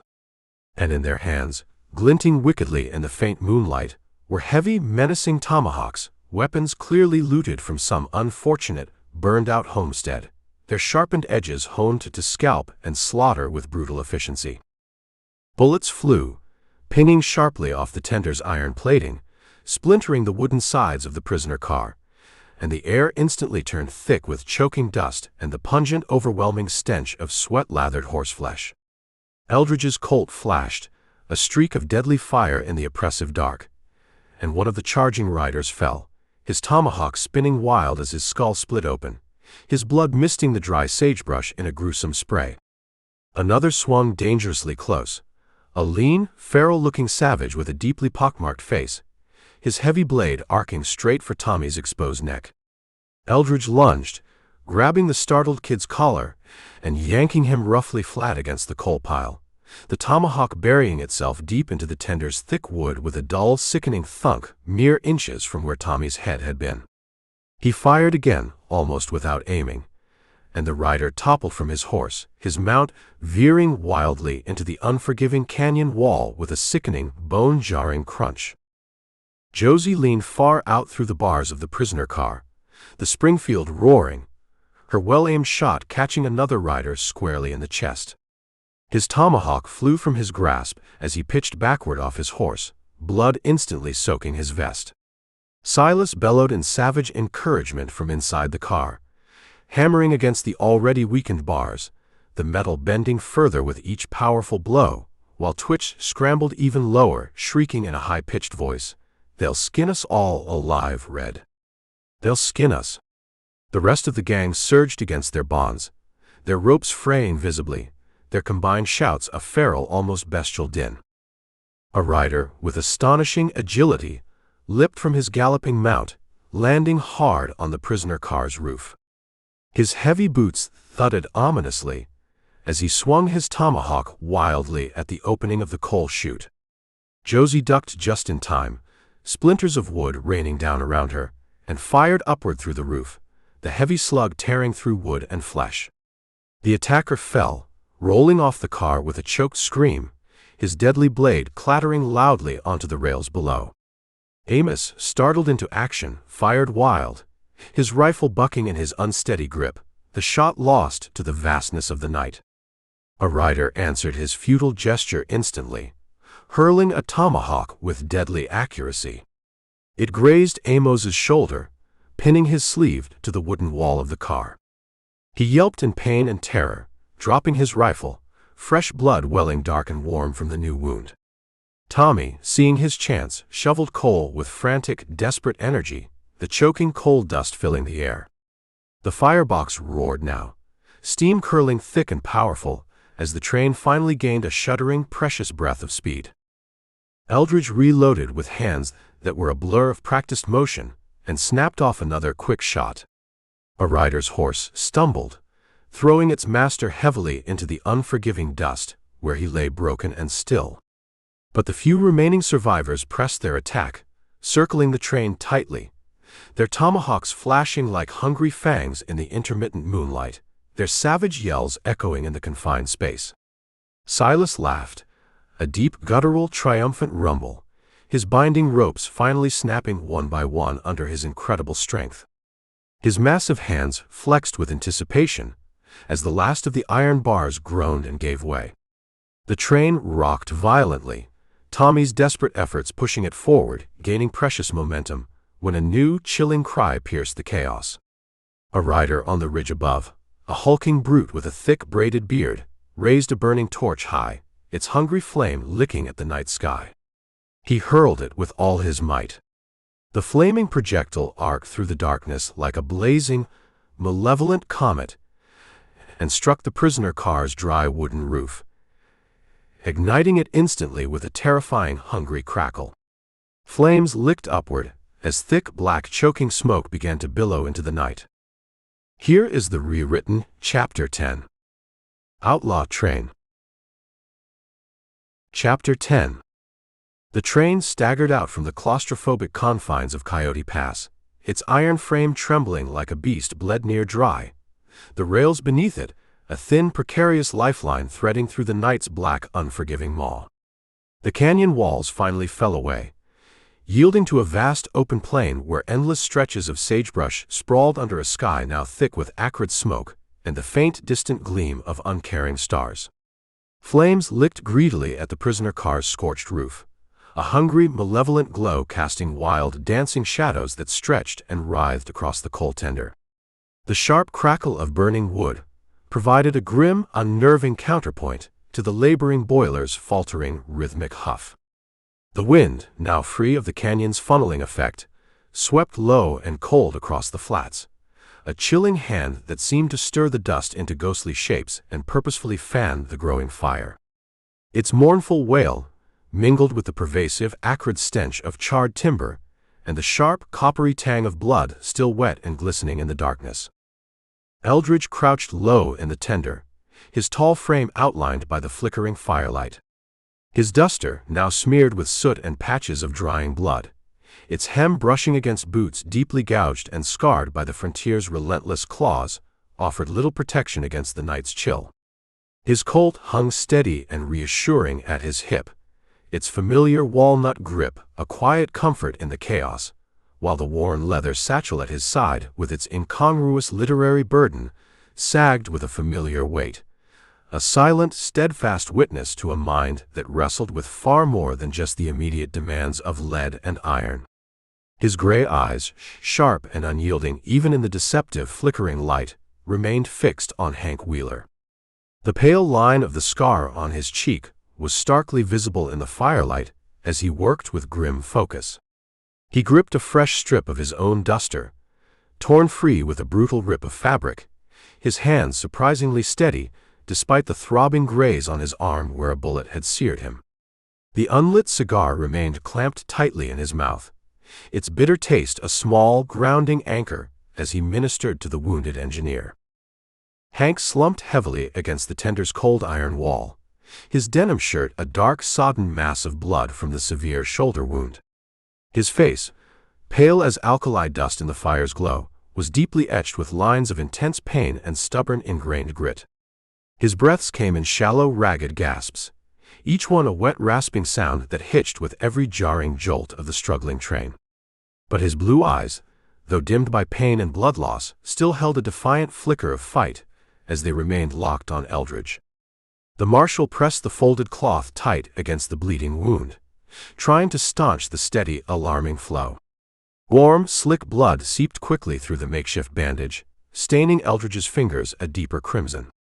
Hank's good hand clutched desperately at the tender's edge, his knuckles showing as white as exposed bone. "Hold fast now, Hank," Eldridge muttered, his voice a low, rough growl like gravel underfoot.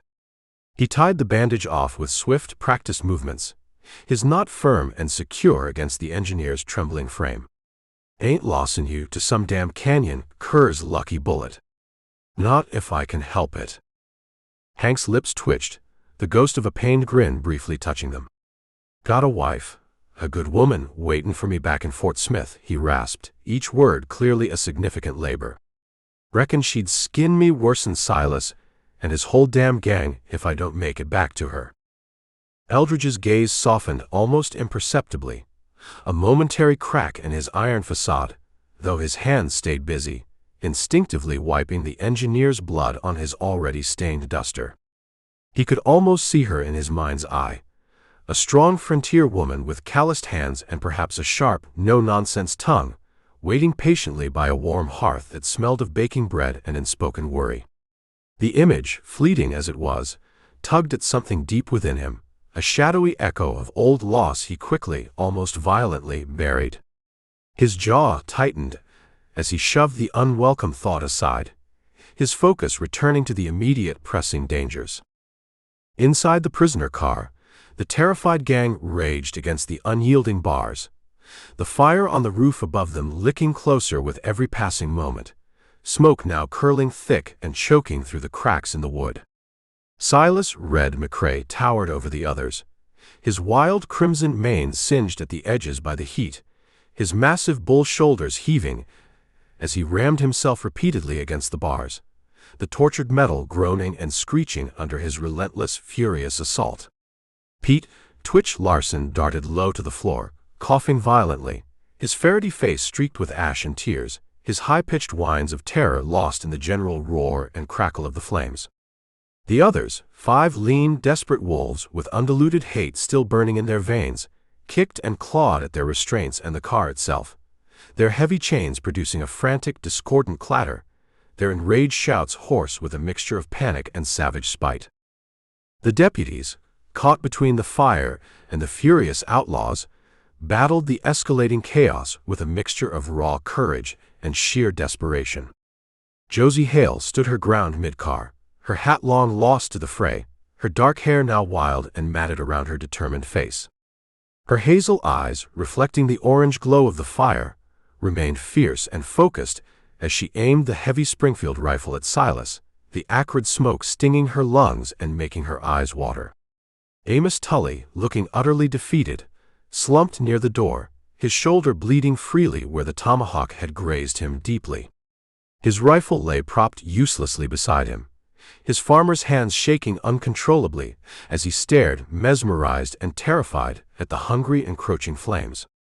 Young Tommy Hale, meanwhile, shoveled coal with a desperate, almost mechanical rhythm in the tender, his small frame slick with sweat, his freckled cheeks smudged black with coal dust. The firebox roared under his relentless, life-sustaining pace, steam finally thickening, slow but sure.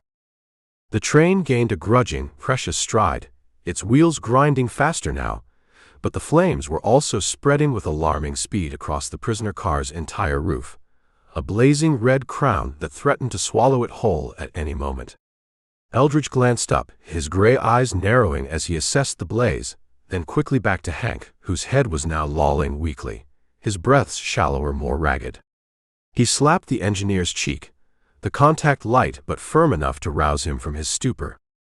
"Stay with me, damn it, Hank," he said, his voice cutting sharp and urgent through the surrounding din. "Tommy's got the steam up. Your only job now is to live through this." Hank nodded, a weak but defiant gesture, his trembling hand fumbling instinctively for the throttle, his fingers brushing against its cold iron. Eldridge steadied him, his own strong hand guiding the engineer's grip, and the train lurched again, a welcome surge of renewed life as the steam hissed louder, more powerfully. Josie fired a warning shot through the bars of the prisoner car, the slug ricocheting wildly off the burning roof, sparks raining down. Silas froze momentarily in his efforts, his grin twisting into something even darker, his binding ropes fraying now thread by painful thread. A sudden, new cry pierced the night, not from the burning car, but from somewhere out on the dark plain beyond. Eldridge's head snapped up, his Colt clearing leather in a single fluid arc, as a lone rider burst unexpectedly from the concealing sagebrush. He was a wiry, indistinct shadow on a heavily lathered mare, his bandana flapping in the wind, a flaming torch held high in one hand, a pistol in the other. He rode parallel to the struggling train for a moment, the torchlight glinting off his bared teeth, then, with a wild yell, he flung the flame. It arced through the darkness, a blazing missile that struck the tender's vulnerable coal pile, igniting a corner instantly with a hungry, terrifying whoosh. Fresh fire leapt high as the rider wheeled his horse away, his mocking laughter swallowed by the vast, indifferent darkness of the plains. Chapter 11. The train lurched and swayed violently as it sped across the dark plain, a wounded iron beast desperately fleeing the treacherous jaws of Coyote Pass. Its wheels ground out a frantic, desperate cadence against the steel rails, each turn a small victory against the pursuing night. The distant Sangre Mountains, now a faint, brooding shadow on the far horizon, seemed to have been swallowed by a sky where the stars flickered like scattered dying embers in a celestial hearth. Flames still crowned the prisoner car, a malevolent red halo that licked hungrily at the smoldering roof, casting a hellish, dancing glow that extended to the coal pile in the tender, where fresh, angry tongues of fire now gnawed voraciously at their precious fuel.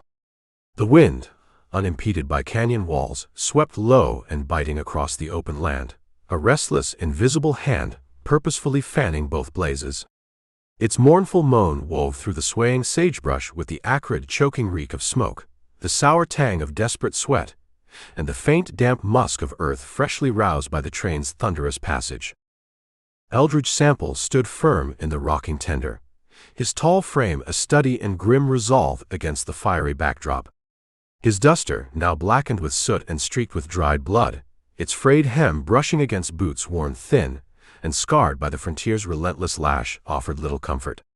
His Colt rested heavy and steady at his hip, its familiar walnut grip a quiet, steadfast ally in the surrounding chaos, while the leather satchel at his shoulder, with its unlikely companion, sagged with a reassuring, familiar weight, a silent intellectual balm to a soul long-tempered and repeatedly tested by violence.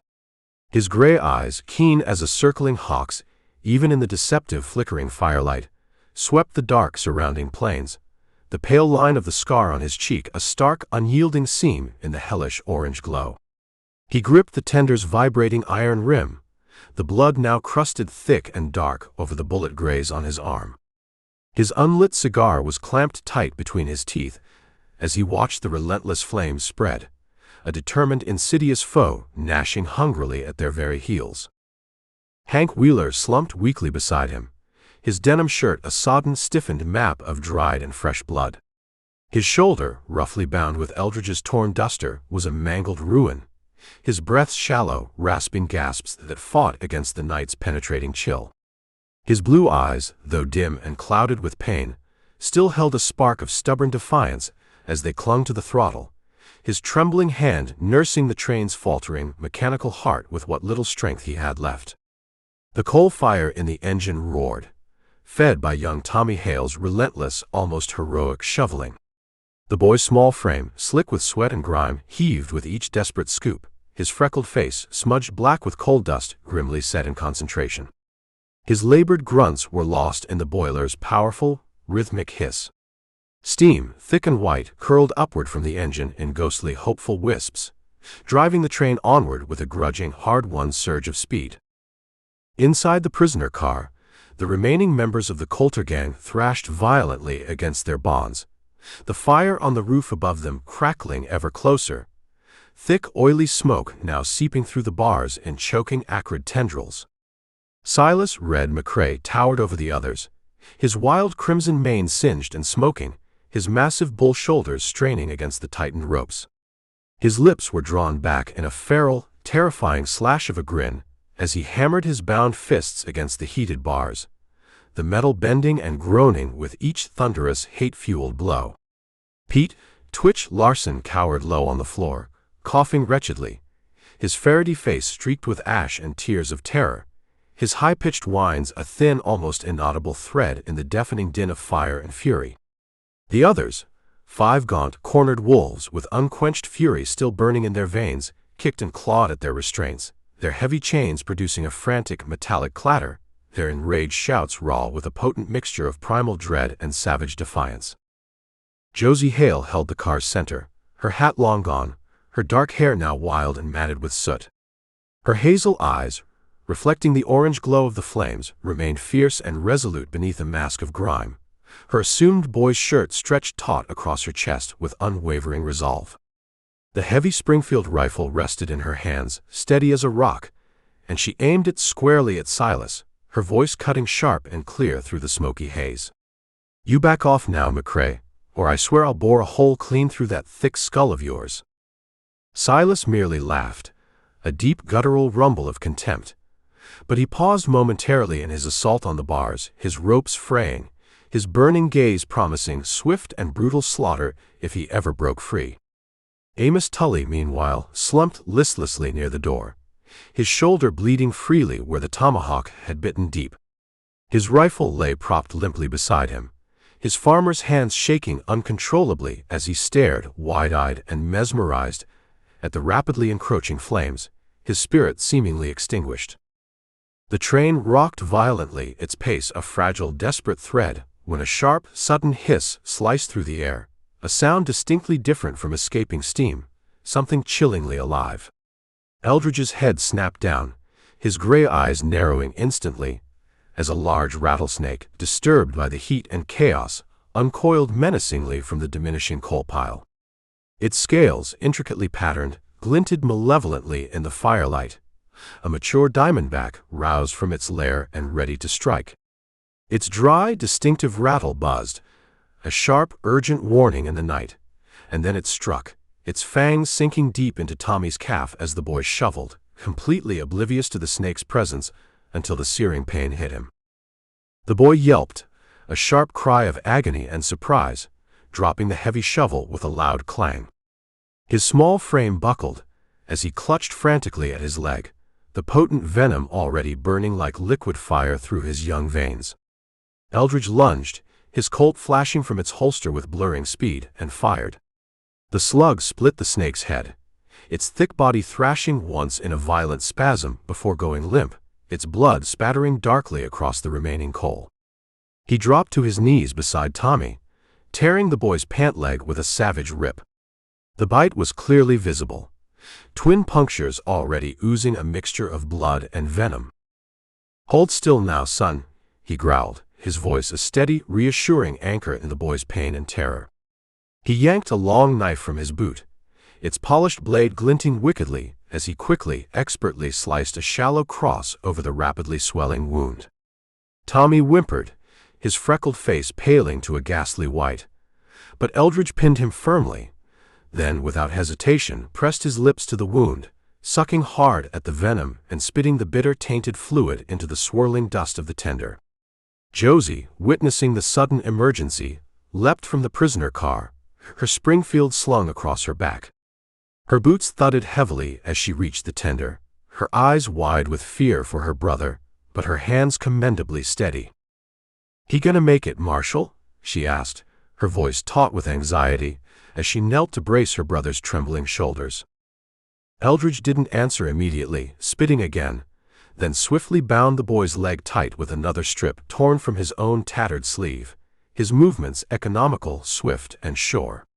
Silas, seeing his chance, roared from the prisoner car, slamming against the bars anew, the tortured metal screeching while the smoke inside thickened, the fire now gnashing hungrily at the very edges of the car. Amos moaned, a pitiful, despairing sound, his rifle slipping from his grasp as he shrank further from the intense heat. The train, with Tommy incapacitated, immediately began to lose its hard-won momentum, the firebox dimming, steam pressure faltering. It was then that a new, terrifying sound rose above the crackle of flames and the groan of the laboring train, a distant, powerful thunder, not the sound of hooves this time, but of rushing water. A flash flood, born of some unseen mountain storm, was roaring down a normally dry gulch just beyond the edge of the plain, its ominous, swelling growl racing with terrifying speed directly toward the vulnerable tracks. Chapter 12. The train groaned onward across the desolate plain, a beleaguered iron beast clawing its weary way through the deepening night's cold embrace. Its wheels, protesting with every turn, ground out a faltering, metallic dirge against the frost-slicked rails. The distant Sangre Mountains had now faded entirely, becoming a mere somber smudge on the far horizon, swallowed by a vast sky where heavy clouds churned thick and black, their tattered edges tinged with the moon's ghostly ethereal pallor. Flames still flickered weakly atop the prisoner car, a dying, wind-whipped crown casting fitful, distorted shadows that danced across the tender, where the remaining coal pile smoldered, its embers winking like malevolent devil's eyes in the oppressive darkness. The wind, sharp and biting, lashed low across the open land, a restless, unseen scourge whipping the sparse sagebrush, its mournful howl threading through the acrid haze of lingering smoke, trail dust, and the faint, bitter reek of snake venom that still clung to the air. Eldridge stood in the tender, his tall frame a gaunt, unmoving titan against the elements. His duster, tattered and dark with the accumulated grime of their journey, its hem brushing against boots deeply notched and scarred by the frontier's cruel, unforgiving hand, offered scant protection against the biting cold. His Colt hung heavy and steady at his hip, its familiar walnut grip a silent, unwavering vow of readiness, while the leather satchel at his shoulder, with its incongruous intellectual cargo, bore Walden's quiet, almost imperceptible burden, a lingering whisper of sought-after peace in a soul long forged and repeatedly tested by strife and violence. His gray eyes, as piercing and cold as a winter blade, swept the impenetrable darkness ahead, the old scar on his cheek a stark pale line in the residual flickering glow from the firebox. He gripped the tender's vibrating iron edge, the dried blood crusting stiffly on his sleeve where he'd bound young Tommy's snake-bitten leg. His unlit cigar, a familiar presence, was a bitter, chewed tether to the moment, as he braced himself against the train's violent, shuddering sway. Hank Wheeler, the wounded engineer, slumped heavily beside him, his denim shirt now stiff and dark with dried blood. His shoulder, a knotted, mangled mass beneath the crude bandage, throbbed with every jolt. His breaths were a shallow, ragged prayer that fought valiantly against the night's penetrating chill. His hand rested limp and almost lifeless on the throttle, his blue eyes dimmed and clouded with pain, yet still clinging stubbornly to a tiny, flickering spark of grit that held him upright and conscious. Young Tommy Hale sat propped uncomfortably against the dwindling coal pile, his usually bright, freckled face now ashen and drawn in the dim light. His bitten leg, tightly bound with the makeshift poultice, was stretched out before him, sweat beading on his brow, as the snake venom simmered slow and agonizing in his young blood. Josie Hale knelt close beside him, her dark hair now wild and loose around her shoulders, her hazel eyes fierce with a sister's anxious dread. The heavy Springfield rifle lay cradled close, as she murmured soft, reassuring words to steady him, occasionally pressing a damp, cool cloth to his feverish forehead. Inside the prisoner car, the remaining members of the Coulter Gang roiled and seethed in the smoky darkness, their binding ropes now chafed to mere threads by their constant struggles. The fire on the roof above them had guttered low, but it still spat occasional angry sparks down through the bars. Silas Red McCrae loomed like a captive beast, his wild crimson mane singed and matted, his massive bullframe a coiled, restless thunderhead of fury. His powerful fists flexed and unflexed as he eyed the bent and weakened bars with a predator's hungry, calculating gleam. Pete Twitch Larson skulked low on the floorboards, his ferrety face pinched and pale with unconcealed dread, his fingers restlessly clawing at the rough planks. The others, three lean, savage curs with undiluted hate still burning in their marrow, shifted and growled like caged animals, their heavy chains producing a restless, ominous clink, their harsh breaths ragged in the smoke-choked, oppressive gloom. Amos Tully, meanwhile, huddled miserably by the car's door, his wounded shoulder still oozing blood where the tomahawk had struck. His farmer's hands fumbled uselessly with his rifle, his eyes wide and vacant with a paralyzing terror that seemed to gnaw at his very spine. The train rocked and swayed, its pace now a fragile, faltering thread, the steam from its boiler hissing thin and weak as Tommy's absence from the shovel starved the hungry firebox. It was then that a new, menacing shadow loomed out of the darkness ahead, a rickety skeletal trestle bridge spanning a wide, unseen river. Its wooden bones, clearly ancient and ill-maintained, sagged precariously under the accumulated weight of time and neglect, its silhouette a grim, foreboding specter against the faint starlight. Eldridge's gaze locked onto it instantly, his gray eyes narrowing as the wind suddenly carried the distinct, powerful roar of the river below, a wild, churning torrent, dangerously swollen by the flash flood that had torn down the distant gulch, its dark waters now churning white and visibly ravenous in the gloom. The trestle's timbers, where visible, gleamed wet and treacherous, splintered in numerous places. A faint, dark scar of recently detonated dynamite blackened one of its main supports. Silas's riders had clearly been here before them, their deliberate sabotage a silent, deadly trap laid in the darkness. He spat his chewed cigar stub into the dust of the tender, his hand instinctively resting on the comforting butt of his Colt as he leaned close to the failing engineer. "Can she make it across, Hank? Can this old engine pull us through?" Hank's head lolled weakly, his voice a mere hoarse whisper against the river's roar. "Maybe, Marshal, just maybe, if we can push her hard, real hard." His trembling hand twitched almost involuntarily toward the throttle, a weak but resolute gesture. Eldridge gripped the engineer's hand firmly, his own strong fingers guiding it forward with a slow, deliberate, powerful shove. The boiler groaned in protest, a deep metallic sound, then steam surged thick and hot, and the train lurched forward with renewed vigor, its wheels biting hard against the rails as it rolled with gathering speed towards the trestle's yawning, uncertain maw. Josie, sensing the change, rose to her feet. The Springfield held steady, her boots braced firmly against the swaying floorboards, as she peered urgently through the coal chute. "Faster, Marshal. Whatever you're doing, do it faster. They'll break loose for sure if we stall out here now." Silas laughed from the prisoner car, a deep, guttural, triumphant bellow, his remaining ropes fraying and snapping as he rammed his massive shoulders against the already compromised bars, the tortured metal screeching and groaning under his incredible, desperate might. Twitch whimpered, scooting fearfully back from the straining bars, while the collective shouts of the other outlaws swelled into a chaotic, menacing chorus. The trestle loomed ever closer, its ancient timbers creaking and groaning ominously as the train's considerable weight bore down upon them. The river's roar from below was now a deafening, terrifying hymn to destruction. Wood splintered loudly, a sharp, explosive crack echoing through the night as one of the main support beams visibly buckled under the strain, the entire prisoner car swaying wildly, perilously. Eldridge gripped the tender's iron rim, his knuckles white, his gray eyes fixed with unwavering intensity on the tantalizingly distant far bank, his own breath steady and controlled despite the violent, terrifying tremble beneath his worn boots. Tommy moaned softly, clutching his throbbing leg, while Josie braced him protectively, her young face a resolute mask of hardened steel.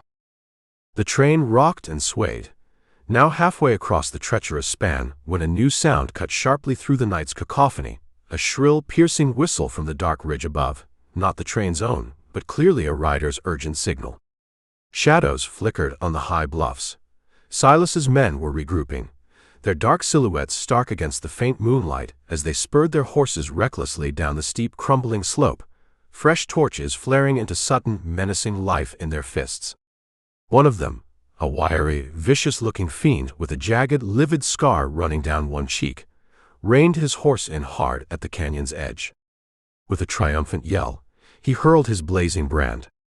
It arced high through the darkness, striking the dry, vulnerable edge of the trestle with a sickening burst of flame. Fire licked instantly up the ancient, tinder-dry wood as the train shuddered violently, teetering precariously on the very brink of disaster. Chapter 13. The train limped along the fire-damaged trestle, a battered iron beast staggering heavily into the deepening embrace of the night. Its wheels, no longer grinding with desperate speed, now scraped out a weary, uneven lament against the cold steel rails.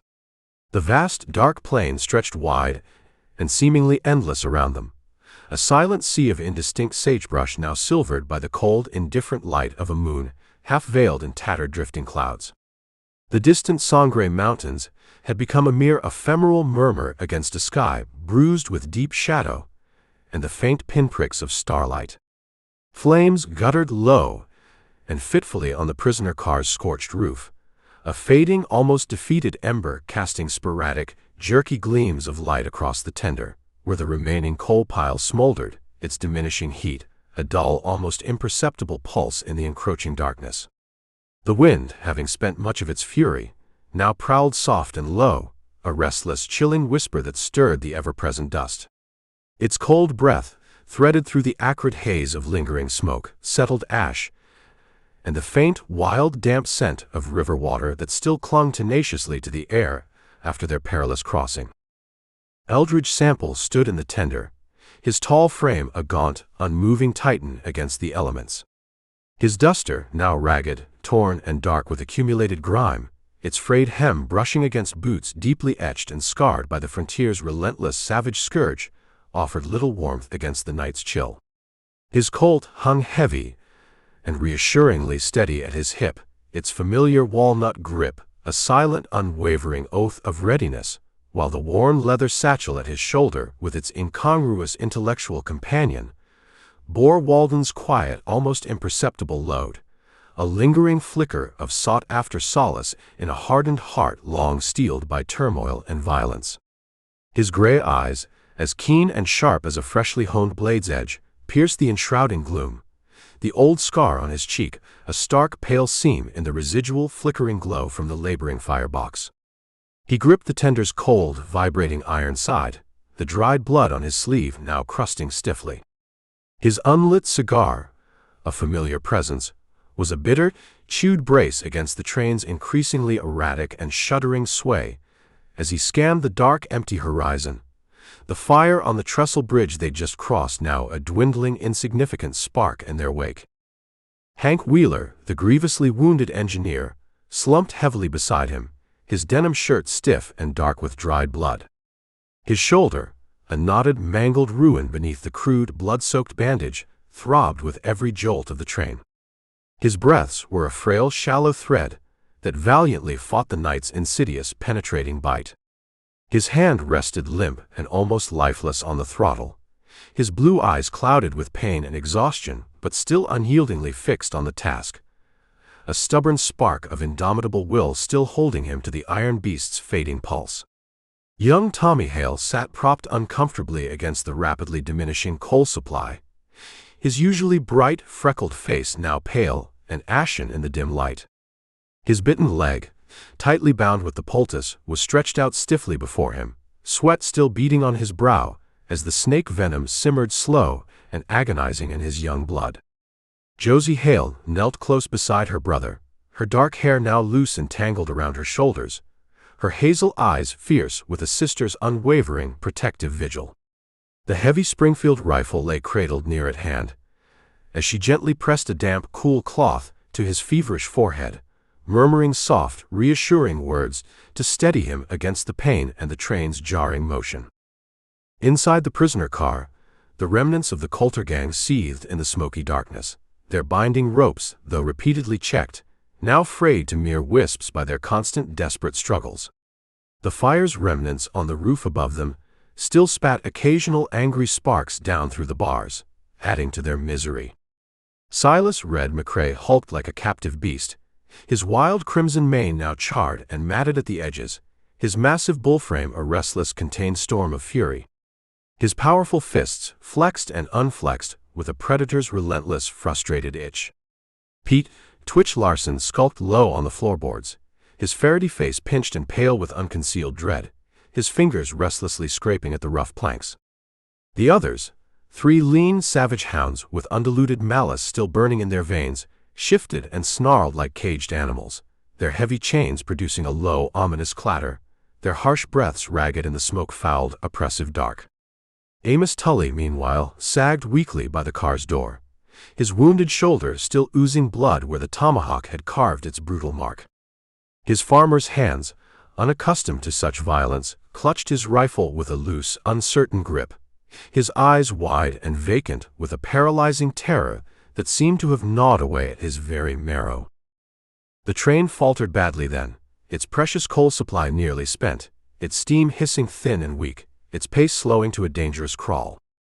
It was at that moment that a new, darker shadow loomed out of the darkness ahead, Dry Gulch, a forgotten ghost town forsaken by time and fortune. Its skeletal, dilapidated frame rose from the darkened plain like a specter's bleached bones, its ramshackle shacks sagging under the accumulated weight of silence and decay. Eldridge's gaze locked onto it instantly, his gray eyes narrowing as the chilling night wind carried the faint, eerie creak of warped, weathered wood and the lonely, repetitive jangle of a loose, rusted shutter somewhere within the deserted town. The town's desolate husk, while ominous, promised a potential, if risky, salvation, coal, the lifeblood for their dying train. But its profound, unnatural stillness also bore a palpable menace, a graveyard hush broken only by the mournful rustle of unseen tumbleweeds rolling slow and ghostly across the thick dust of its abandoned street. He tossed his chewed cigar stub aside with a grimace, his hand instinctively resting on the comforting butt of his Colt, as he leaned close to the failing engineer. "Stop her here, Hank, we've got no choice. We need fuel, and we need it now."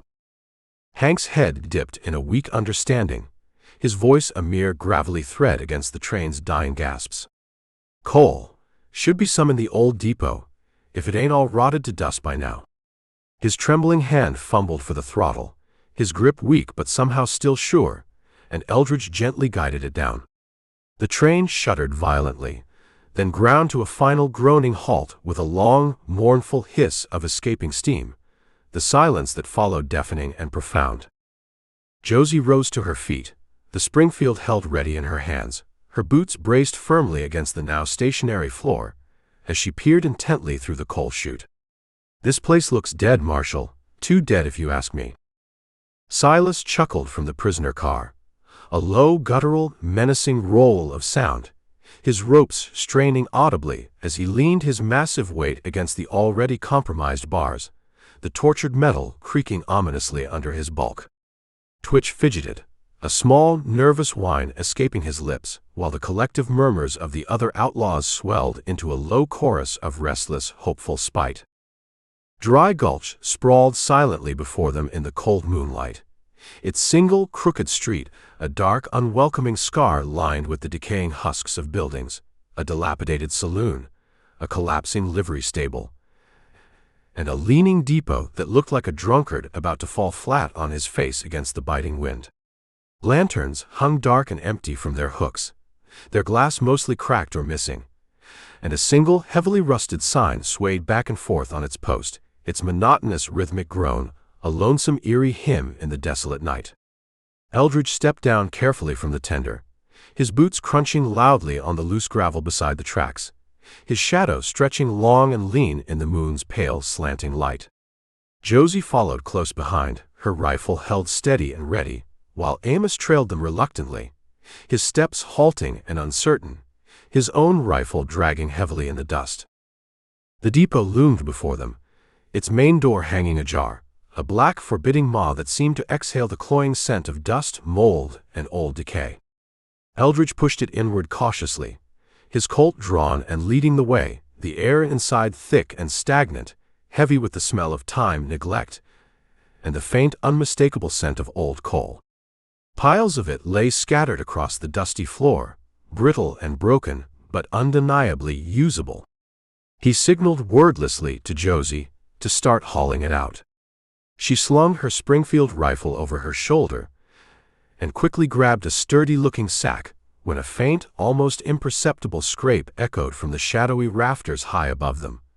A subtle whisper of movement, definitely not the wind. Eldridge froze instantly, his gray eyes lifting sharply, his senses screaming a silent warning, just as a dark, wiry shadow detached itself from the deep gloom above. It dropped silently, a rusted blade flashing wickedly in the dim light as it slashed murderously for his exposed throat, its unseen wielder's sudden hiss, a venomous, hate-filled snarl in the suffocating stillness of the dead town's depot. Chapter 14. The sun, a colossal orb of molten fire, bled its dying crimson across the sawtooth ramparts of the distant western mountains, painting the vast, overarching sky with hues of blood-red and deepening purple. The train, a battered, groaning creature of iron and steam, hissed to a reluctant halt at the very edge of a town that seemed not merely forgotten by time, but actively shunned by it, a skeletal derelict upon the desolate plain. Eldridge Sample swung down from the caboose, the crunch of his worn boots on the gravel-strewn tracks a stark, lonely sound in the profound stillness. His keen eyes, narrowed against the fading light, swept the desolate horizon, taking in the skeletal, decaying remains of what had once perhaps been a bustling frontier settlement, now surrendered entirely to the encroaching wilderness and the silence of the dead. The town was a veritable graveyard of splintered wood and rusted, decomposing iron.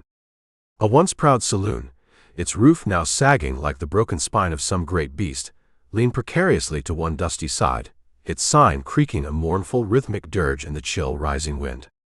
The words, "The Lucky Strike," were barely discernible. The vibrant paint that once proclaimed its hopeful promise now flaked and peeled away by uncounted years of relentless sun and biting winter rain. A general store, its windows long since shattered, stood like a hollow skull, shards of glass glittering like jagged, predatory teeth in the dying light. Beyond it, a church with a crooked, leaning steeple loomed against the twilight, its wooden cross tilted askew, as if bowing under the accumulated weight of its own forsaken decay and the sorrows it had witnessed. The very air of the place felt heavy, imbued with a palpable sense of desolation, of dreams long turned to dust. "This place, it gives me the creeps, Marshal," muttered the boy deputy Tommy, his young voice trembling slightly as he clutched his shotgun with white-knuckled hands. His face, beneath the accumulated soot and grime of their journey, was pale, his wide eyes darting nervously from one deep shadow to the next, as if expecting phantoms to materialize from the decaying structures. "Keep your wits about you, son," Eldridge growled, his hand resting with familiar comfort on the worn walnut grip of his Colt. "Ghost towns like this ain't usually haunted by spirits. More often, they're haunted by living men. Men who've got no rightful business being alive, and every reason to hide from the sun." The girl deputy, Josie, swung down from the train with a quiet grace, her rifle slung with practiced ease over her shoulder. She adjusted her hat, her youthful face set in a mask of grim determination that belied her years. "Where do we start lookin', Marshal?" "We secure this town, what's left of it," Eldridge replied, his voice low and steady, yet carrying an unmistakable edge of command that cut through the eerie silence. "Check every last building. Make damn sure there ain't no unwelcome surprises waiting for us in the dark." The deputies fanned out, their footsteps echoing with unnerving loudness in the profound, almost sepulchral silence of the abandoned street. Eldridge moved with a hunter's deliberate caution towards the dilapidated saloon, his senses on high alert, every nerve ending tingling with a sixth sense for unseen danger. The door hung ajar, swaying gently back and forth on rusted, groaning hinges, an unwelcoming invitation into the gloom beyond. He pushed it open slowly, the dry wood protesting with a prolonged, mournful groan. Inside, the air was thick and stale, heavy with the cloying smell of settled dust and the faint, unmistakable scent of rot and decay. Tables and chairs lay overturned and scattered, their legs splintered and broken, remnants of some long-ago brawl or sudden panicked exodus. A massive poker table, its felt surface ripped and stained, stood forlornly in the center of the room, playing cards scattered across its warped surface as if the players had fled in the very middle of a desperate hand, their fortunes or misfortunes left forever undecided. Eldridge's eyes, sharp and accustomed to discerning detail in the dimmest light, narrowed as he spotted a faded, tattered wanted poster still nailed crookedly to the wall. The crudely drawn face staring back at him from the brittle paper was chillingly familiar, too familiar. It was Bart Coulter, the outlaw he'd sent to his final reckoning just days ago, his sneering, arrogant grin frozen for eternity in cheap ink and decaying paper. The poster, yellowed with age, was dated 5 years earlier. This town had known Coulter, perhaps even feared him, long before Eldridge had. "Marshal." Josie's voice cut through the heavy silence of the saloon, sharp and urgent, pulling him from his grim reverie. Eldridge turned instantly and strode back outside, his hand tightening instinctively on his revolver. She stood tensely in front of the derelict church, her rifle aimed squarely at its closed, forbidding door. "Something moved in there," she said, her voice commendably steady but her eyes wide with a nascent unease. "I saw a shadow flicker in one of them broken windows." Eldridge nodded curtly and motioned for the boy deputy to join them. The three approached the silent church with heightened caution, their footsteps crunching loudly on the gravel-strewn path that led to its entrance. The heavy wooden door was slightly ajar, and a faint, almost imperceptible sound, like the soft rustle of fabric or a furtive footfall, drifted from the shadowy interior. "Stay behind me, both of you," Eldridge ordered, his voice a low, authoritative rumble. He pushed the heavy door open further, the ancient hinges screeching in loud, grating protest, the sound echoing eerily in the hollow emptiness of the nave. The interior was dim and sepulchral, the scant light filtering through broken, grimy stained-glass windows, casting fractured, multicolored patterns like scattered jewels upon the thick dust that lay like a shroud on the floor and pews. A figure, little more than a fleeting shadow, darted swiftly across the back of the church, quick and silent as a ghost. Eldridge's Colt was in his hand in an instant, the barrel tracking the furtive movement with deadly precision. "Show yourself," he barked, his powerful voice echoing and re-echoing in the hollow, consecrated space. There was a long, breathless moment of silence. Then a soft, nervous, almost apologetic laugh broke the tension. A man stepped slowly into a patch of weak, filtered light, his hands raised high in a gesture of surrender. He was painfully thin, his clothes hanging loose and tattered on his emaciated frame. His face was gaunt and pale, his eyes sunken and haunted, reflecting a deep, abiding fear. "Don't shoot, please," the man pleaded, his voice trembling uncontrollably. "I ain't armed. I swear it, on my mother's grave." Eldridge kept his gun trained unwaveringly on the man. "Who are you? And what are you doing in this forsaken place?" "Name's Jeremiah," the man said, his haunted eyes darting nervously between Eldridge and the two armed deputies. I've been hiding out here since the town dried up and blew away. Ain't seen another living soul in more years than I can count." "What happened here?" Josie asked, her rifle still aimed steadily at Jeremiah, her voice betraying none of the unease she felt. The man's sallow face darkened with some remembered sorrow, and he shook his head slowly. "Gold fever," he said, his voice bitter as gall. "Folks came flocking here from all over, looking for easy riches. But all they found in these cursed hills was disappointment and death.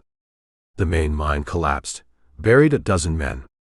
After that, the town just fell apart.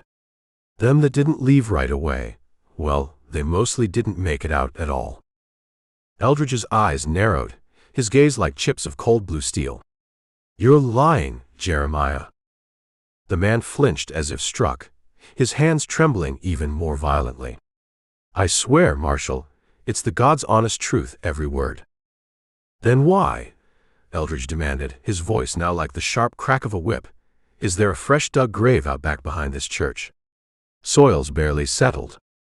Jeremiah's face went bone pale, and he took an involuntary step backward, his eyes wide with sudden, cornered terror. I didn't?" Before he could stammer out another word, a shot rang out with deafening loudness, the sound echoing like rolling thunder in the confined space of the old church. Jeremiah crumpled to the dusty floor without a sound, a dark, rapidly spreading stain blossoming like a fatal flower on his thin chest.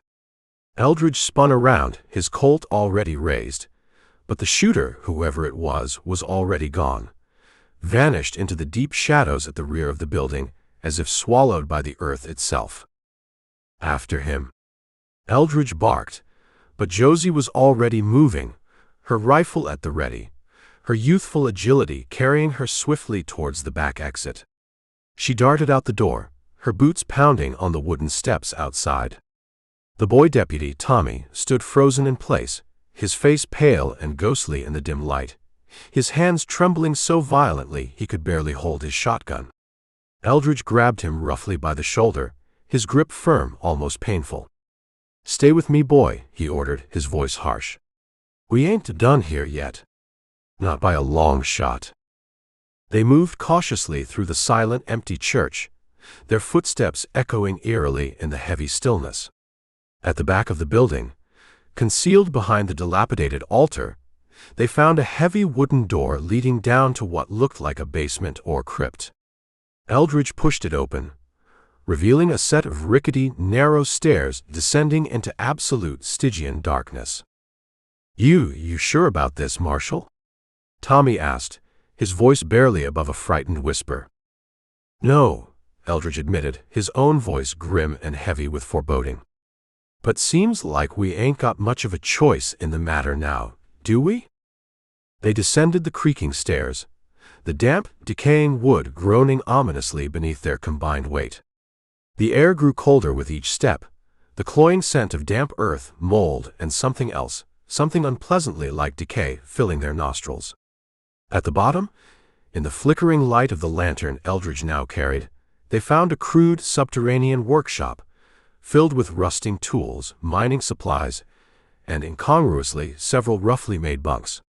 But what caught Eldridge's immediate, astonished eye was the neat stack of heavy gold bars gleaming dully in the dim dancing light. "So that's what this is all about," Eldridge muttered, his voice heavy with disgust and a sudden dawning understanding. "Gold. Always gold." Before he could say more, a voice, cold and unfamiliar, echoed from the deepest shadows of the cellar. "You should have just stayed on that train, Marshal. Would have been a whole lot healthier for you." Eldridge spun around, his Colt raised and ready, but it was too late. A figure stepped calmly into the edge of the lantern light, a rifle aimed steadily at his chest. It was the dirt farmer Amos Tully, his usually meek face now twisted into an ugly mask of raw greed and stark animal desperation. "You?" Eldridge said, his voice flat, devoid of surprise, only a vast bone-deep weariness. "I should have known. There's always one." The farmer sneered, a truly ugly expression on his normally placid features. "Gold changes a man, Marshal. Makes him see things different. Makes him willing to do things he never thought he could." "It's made you a fool, Tully," Eldridge replied, his finger tightening on the trigger, preparing to deliver the only kind of judgment the farmer now understood. The shot, when it came, rang out with startling loudness in the confined space, but it wasn't Eldridge's. The farmer staggered back, a look of utter shock and disbelief spreading across his face as he crumpled bonelessly to the earthen floor. Behind him, her rifle still smoking, stood Josie, the girl deputy. Her young face, illuminated by the lantern, was set in a mask of grim, sorrowful determination. "Told you I wouldn't let them get the jump on me again, Marshal," she said, her voice surprisingly steady, though her eyes held a shadow of what she'd just been forced to do. Eldridge nodded slowly, his own expression unreadable in the flickering light. "Let's get out of this damn place," he said, his voice rough with fatigue and disgust. "This town's got nothing left to offer but death and bad memories." As they climbed the creaking stairs back into the dying church, the shadows seemed to close in around them, the ghosts of the past whispering unheard lamentations in the deepening darkness. But Eldridge Sample was a man who had faced death in too many forms, too many times, to fear its embrace. He had a train to repair, outlaws to deliver, and a harsh, unforgiving frontier that still needed taming, one violent encounter at a time. And he wasn't about to let a haunted ghost town, or the desperate, greedy men who still haunted its ruins, stand in his way. Chapter 15. The moon, a cold silver disk in the vast, indifferent expanse of the night sky, cast a pale, ethereal light over the skeletal remains of the ghost town. The train, a dark and silent behemoth, sat heavily on the tracks, its iron hull gleaming faintly, almost mournfully, in the darkness. Inside the cramped confines of the caboose, Eldridge Sample sat hunched at a makeshift table, his hat tilted low, casting his face into deep shadow as he meticulously cleaned his Colt with the methodical, practiced precision of a man whose life often depended on the flawless function of his weapon. The air within was close, smelling of gun oil, stale coffee, and the underlying tension of men pushed to their limits. The girl deputy, Josie, her young face illuminated by the flickering, uncertain light of a single kerosene lantern, studied a worn, creased map spread out before her, her brow furrowed in concentration. Young Tommy, the boy deputy, dozed fitfully in a corner, his shotgun cradled protectively in his arms, his sleep troubled by uneasy dreams and the lingering ache of the snakebite. The very air they breathed was thick with a palpable tension, the violent events of the day, the death of Jeremiah, the farmer's shocking betrayal, the discovery of the gold, weighing heavily on them all. The raw, corrupting presence of the gold bars, now secured aboard the train, had stirred something dark and restless, not just amongst the deputies, but seemingly in the very atmosphere of the dead town. Even the outlaws, still securely shackled in the freight car, seemed to sense its potent, dangerous allure. Their hushed, venomous whispers carried through the thin wooden walls of the train, a low, insidious, almost reptilian murmur that set Eldridge's teeth on edge and prickled the hairs on the back of his neck. "We can't stay here, Marshal," Josie said finally, her voice breaking the heavy silence, commendably steady despite the flicker of deep unease that shadowed her eyes. "This place, it's got a real bad feel to it. Worse now with that gold." Eldridge nodded slowly, his gaze fixed on the intricate mechanism of the revolver in his hands, each click of the cylinder a small, sharp sound in the stillness. "Come first light, we'll move out. But until then, we need to keep a sharp eye on those outlaws. Gold's got a powerful, wicked way of turning men into fools, or worse, into killers."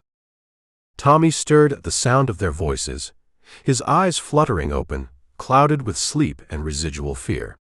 "You think they know about the gold, Marshal?" he asked, his voice groggy but tinged with a boy's understandable dread. "They know," Eldridge said grimly, his voice a low rumble. "Or they will soon enough.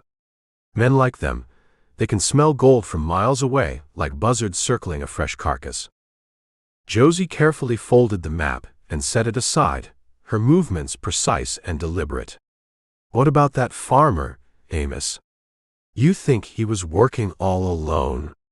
Or was there someone else with him, someone who got away?"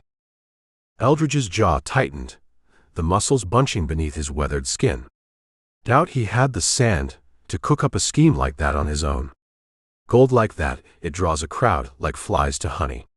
Could be more of 'em out there right now, hidden in these shadows, just waiting for their chance to make a move. As if on cue, a faint, almost imperceptible sound echoed from the darkness outside, a soft, metallic clink, like the hesitant strike of a pickaxe against stubborn stone, or perhaps a shovel blade meeting rock. Eldridge was on his feet in an instant, his Colt seemingly materializing in his hand, his body moving with a silent, predatory grace. Josie grabbed her rifle, her movements equally swift and economical. Tommy scrambled awkwardly to his feet, his shotgun trembling in his unsteady hands, his eyes wide with renewed alarm.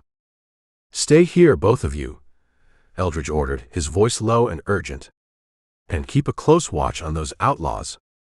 Don't want any more surprises from that quarter."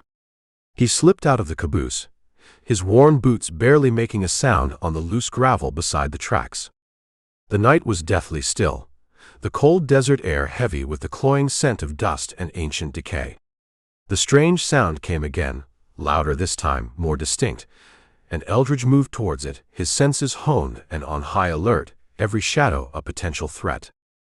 The source of the unsettling noise, he quickly determined, was the derelict church. Its heavy wooden door, which they had closed earlier, now stood slightly ajar, and a faint telltale light flickered from within its dark, gaping maw. Eldridge moved with the silence of a wraith, his tall shadow blending seamlessly with the deeper darkness of the buildings. He peered cautiously through a jagged hole in one of the broken stained-glass windows, his eyes narrowing as he took in the scene unfolding inside. A lone man knelt in the center of the desecrated church, his back to the door. He was digging frantically at the dirt floor beneath the rotted planking, his hands clawing at the packed earth like a man possessed, dirt flying. A battered lantern sat on the floor beside him, its meager flame casting long, grotesque, flickering shadows that danced and writhed on the crumbling walls like tormented spirits. Eldridge stepped silently inside, his Colt leveled unwaveringly at the man's oblivious back. "That's far enough, friend," he said, his voice as cold and hard as a winter wind. The man froze instantly, his body rigid, his hands still caked with fresh earth. Slowly, reluctantly, he raised them in a gesture of surrender and turned to face Eldridge. It was one of the outlaws, a wiry, sharp-faced man named Coulter, known for his skill with a blade.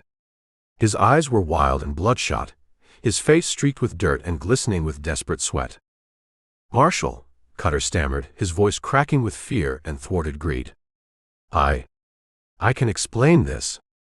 It ain't what it looks like." "You've got exactly 10 seconds to try," Eldridge replied, his finger tightening almost imperceptibly on the trigger, his patience worn thin. Coulter swallowed hard, his Adam's apple bobbing convulsively in his scrawny throat, his terrified eyes darting to the freshly dug hole in the church floor. "It's the gold, Marshal," he blurted out, his voice desperate and pleading. "There's more of it. Buried right here, under the church floor. I heard that farmer Tully talking about it before he got shot. I just thought. I figured I could take some for myself. Just a little bit. Just enough to start over somewheres new."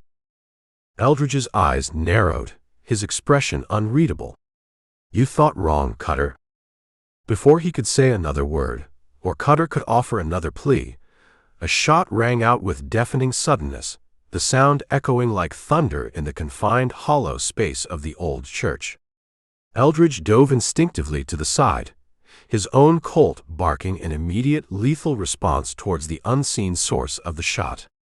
Coulter crumpled to the ground without a sound, a dark, rapidly spreading stain blossoming on his chest, his quest for hidden gold ending in a dusty, ignominious death. Eldridge rolled to his feet, his eyes scanning the deep shadows, but the shooter, as before, was already gone, vanished into the impenetrable blackness of the night like a phantom. He moved cautiously to the church door, his senses on high alert, every nerve ending screaming of unseen danger, but the ghost town was silent once more, wrapped in its shroud of death and decay. Josie appeared silently at his side, her rifle held at the ready, her face pale but resolute in the faint moonlight. "What happened in there?" she asked, her voice tight with tension and the strain of the long night. "Coulter got too greedy for his own good," Eldridge replied, his voice grim and heavy.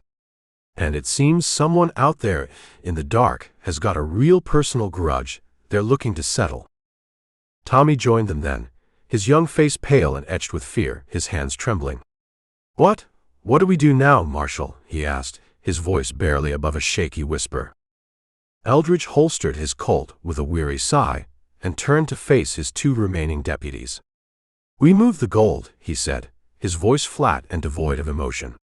"Get it all loaded onto the train now. If it's still here come morning, this whole damn town will be crawling with every scavenger, cutthroat, and two-bit outlaw within 100 miles. The deputies nodded, their faces set with a grim, shared determination. They worked quickly and efficiently in the cold darkness, hauling the heavy gold bars from the church basement, the weight of the metal a tangible burden, and loading them onto the waiting train. The remaining outlaws in the freight car watched their every move, their unseen eyes gleaming with a potent mixture of raw greed and simmering, helpless malice. As the first, faint gray light of dawn began to creep reluctantly over the distant eastern horizon, Eldridge stood on the train platform, his weary eyes methodically scanning the silent, brooding town. Josie joined him, her rifle slung familiarly over her shoulder, the faint light catching the exhaustion etched on her young face. "You think they'll come for it, Marshal?" she asked, her voice low and hushed in the pre-dawn stillness. "For the gold?" "They'll come," Eldridge replied, his voice grim and certain. "Gold's got a powerful way of bringing out the absolute worst in men. Always has, always will." As if summoned by his very words, a shot suddenly rang out from the edge of town, the bullet ricocheting loudly off the thick iron hull of the train. Eldridge spun around, his Colt already in his hand, as a band of shadowy riders emerged abruptly from the pre-dawn gloom, their guns blazing, their savage yells shattering the morning's fragile peace. "Get to cover," Eldridge barked, his voice cutting like a knife through the sudden, erupting chaos. Josie dropped instantly to one knee, her rifle barking a sharp, defiant response to the attackers. Tommy scrambled desperately into the relative safety of the caboose, his shotgun trembling uncontrollably in his young hands. Eldridge returned fire, his shots measured, precise and deadly, each one aimed with a cold, lethal purpose. The riders charged recklessly towards the train, their faces contorted with rage and a desperate, consuming greed. Bullets whizzed through the chill morning air, ricocheting off the train and tearing splintered gashes through the weathered wooden buildings of the ghost town. The outlaws, still confined in the freight car, cheered and jeered with savage delight, their taunting voices adding to the deafening cacophony of the gunfight. Eldridge's Colt clicked empty, and he ducked swiftly behind the train to reload, the acrid smell of gunpowder sharp in his nostrils. Josie's rifle fell silent for a moment, and she cursed under her breath as she fumbled with cold-numbed fingers for more ammunition. "We can't hold them off like this forever, Marshal," she shouted above the din, her voice strained with the effort and the dawning realization of their perilous situation. Eldridge's jaw tightened as he peered cautiously around the edge of the train. The riders were closing in fast, their guns still blazing, their numbers appearing overwhelming in the dim light. He knew, with a cold certainty, that they were dangerously outnumbered and outgunned. But Eldridge Sample wasn't a man who backed down easily from a fight, no matter the odds. "Get the train moving," he barked, his voice a powerful command that somehow cut through the chaos. "Now, Tommy, now." The boy deputy scrambled frantically into the engine, his small hands trembling as he fumbled with the unfamiliar controls. The train groaned and hissed like a dying beast, its heavy wheels slowly, agonizingly beginning to turn. Eldridge and Josie provided covering fire, their guns blazing as the train slowly, tortuously picked up speed. The riders gave chase, their horses pounding the hard-packed earth as they desperately tried to close the distance. As the train finally pulled away from the cursed ghost town, Eldridge turned to Josie, his face set with a grim, unwavering determination. "This ain't over," he said, his voice low and hard as nails. "Not by a long shot." She nodded, her own eyes blazing with a fierce, unyielding resolve. "It never is it, Marshal?" The train roared into the rapidly brightening dawn, the echoes of gunfire and savage yells fading slowly behind them. But Eldridge knew, with a certainty that settled like a cold stone in his gut, that the worst was almost certainly yet to come. The accursed gold had stirred a hornet's nest, and the outlaws still on the train, and whoever else was out there, drawn by its irresistible lure, would undoubtedly stop at nothing to get their greedy hands on it. And Marshal Eldridge Sample would stop at nothing to see that justice, in whatever form it took, was ultimately done. Chapter 16. The train, a battered iron beast that had already cheated death numerous times, rumbled heavily into the dawn, threading its way into the narrow, unforgiving throat of yet another canyon. Its laboring wheels gnashed out a relentless, metallic dirge against the cold steel rails, a monotonous sound that seemed to echo the grim determination of its occupants. Sheer, red rock walls, ancient and imposing, towered steep and formidable on either side, their deeply eroded faces gashed and scarred by the relentless passage of uncounted centuries. They were streaked with veins of rust-colored ore, and the faint, alluring shimmer of embedded quartz that caught the early morning sun, which was just beginning to claw its way over the distant jagged spine of the Sangre Peaks. Patches of brittle, gray-green sagebrush clung precariously to unseen crevices in the rock, trembling in a chill wind that moaned low and mournful through the narrow pass. Its breath, cold and sharp, was heavily laced with the familiar scents of trail dust, lingering coal smoke, and the faint sour tang of blood long since dried. The sky visible directly above, a narrow ribbon of fierce, burning amber, was scarred by clouds that frayed at their edges like torn, dirty burlap, casting jagged, dancing shadows that played across the tender's scarred iron plating and the tense faces within. Eldridge Sample stood braced at the coal car's exposed edge, his tall frame a somber, unmoving sentinel against the rugged backdrop. His duster, tattered, torn, and dark with the accumulated grime of their perilous journey, its frayed hem brushing against boots deeply notched and scarred by the frontier's relentless, unforgiving lash, offered little comfort against the morning's bite. His Colt hung low and reassuringly steady at his hip, its familiar walnut grip a silent, unwavering vow of readiness, while the worn leather satchel at his shoulder with its unlikely literary companion sagged with a quiet, almost imperceptible weight, a lingering flicker of sought-after inner calm in a soul long forged and repeatedly tested by strife and violence. His gray eyes, as sharp and discerning as a blade's honed point, raked the canyon's high concealing rim, the old pale scar on his cheek a stark, unyielding line in the harsh glare of the newly risen sun. He gripped the tender's cold, vibrating iron rail, the dried blood on his sleeve now crusting stiffly.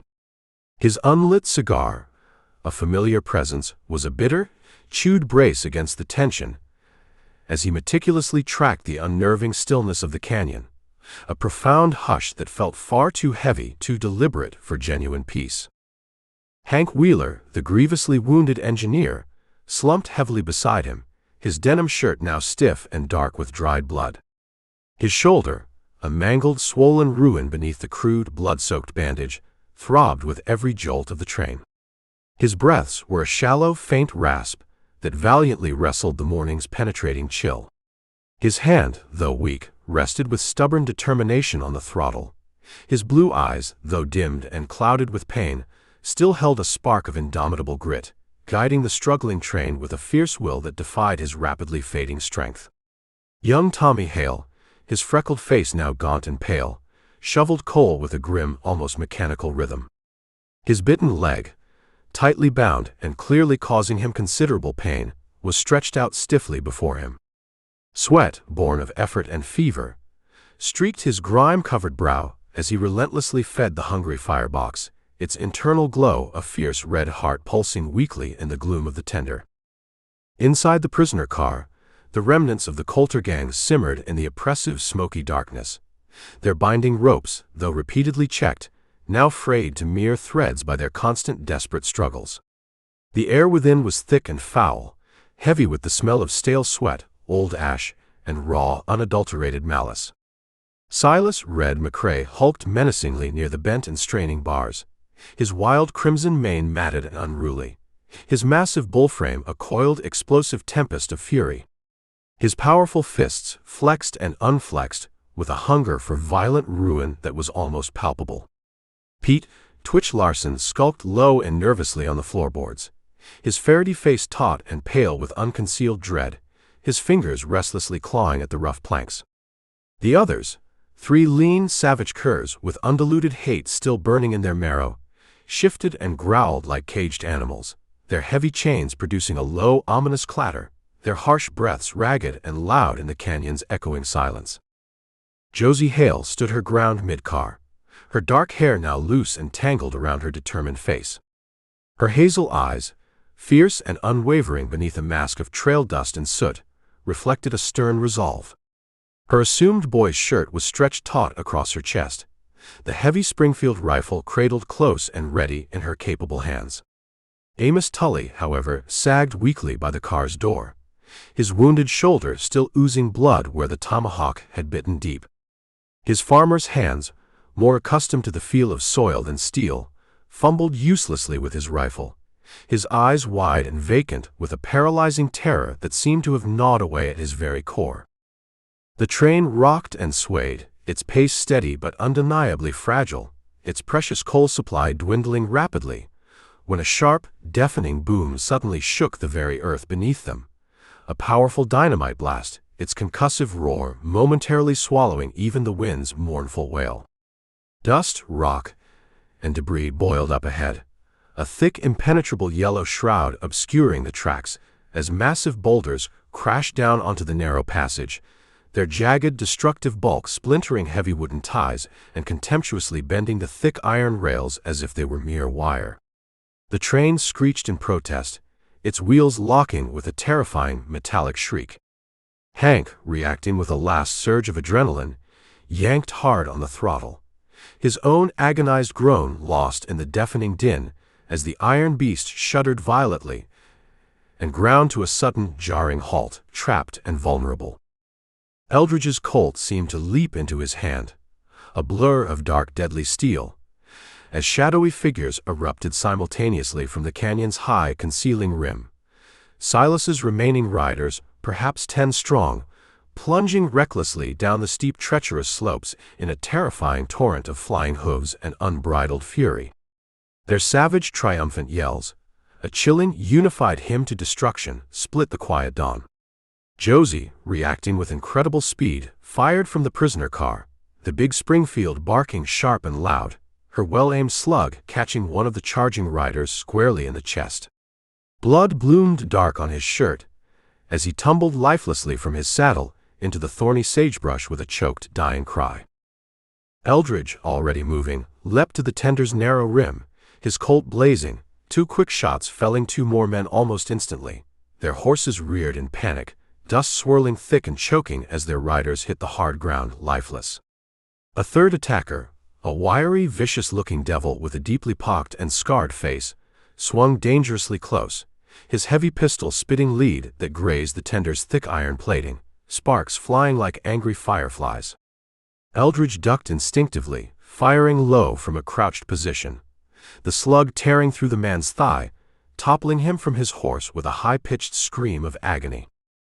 Silas roared in savage delight from within the prisoner car, slamming his massive bulk against the already weakened bars, the tortured metal groaning and screeching as he bent it wider with each powerful impact. His binding ropes, already frayed, now snapped like dry twigs under his incredible strength. Twitch scrambled frantically back, a terrified whine escaping his lips while the rest of the gang surged forward, their chains clashing, their combined shouts a feral, bloodthirsty chorus. Josie spun, her rifle held steady, and without hesitation, cracked Silas's exposed knuckles hard with the heavy butt of her weapon, drawing a furious snarl from the giant outlaw as he momentarily recoiled, blood dripping dark from his injured hand. Amos, paralyzed by fear, finally fired his rifle, the shot going wild, its bullet ricocheting harmlessly off the distant canyon wall. A rider answered his futile gesture instantly, hurling a long, wicked-looking knife with deadly accuracy. It sank deep into the wooden side of the prisoner car, its quivering blade mere inches from the farmer's exposed throat.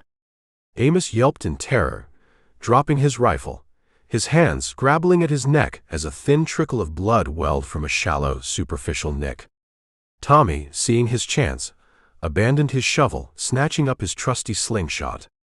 He loosed a heavy, jagged rock that cracked loudly against an exposed rider's jaw, sending the man reeling in his saddle, his horse bolting riderless into the chaotic fray.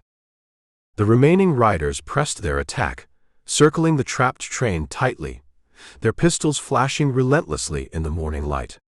Choking dust filled the air as the train sat helpless, its path forward a complete ruin of shattered stone and twisted iron. Eldridge reloaded his Colt with hands that were a blur of practiced economical motion, when a new, menacing shadow loomed on the canyon's highest lip, a hulking, brutal-looking rider with a thick, braided beard. He hefted a stick of dynamite, its fuse already spitting angry red sparks.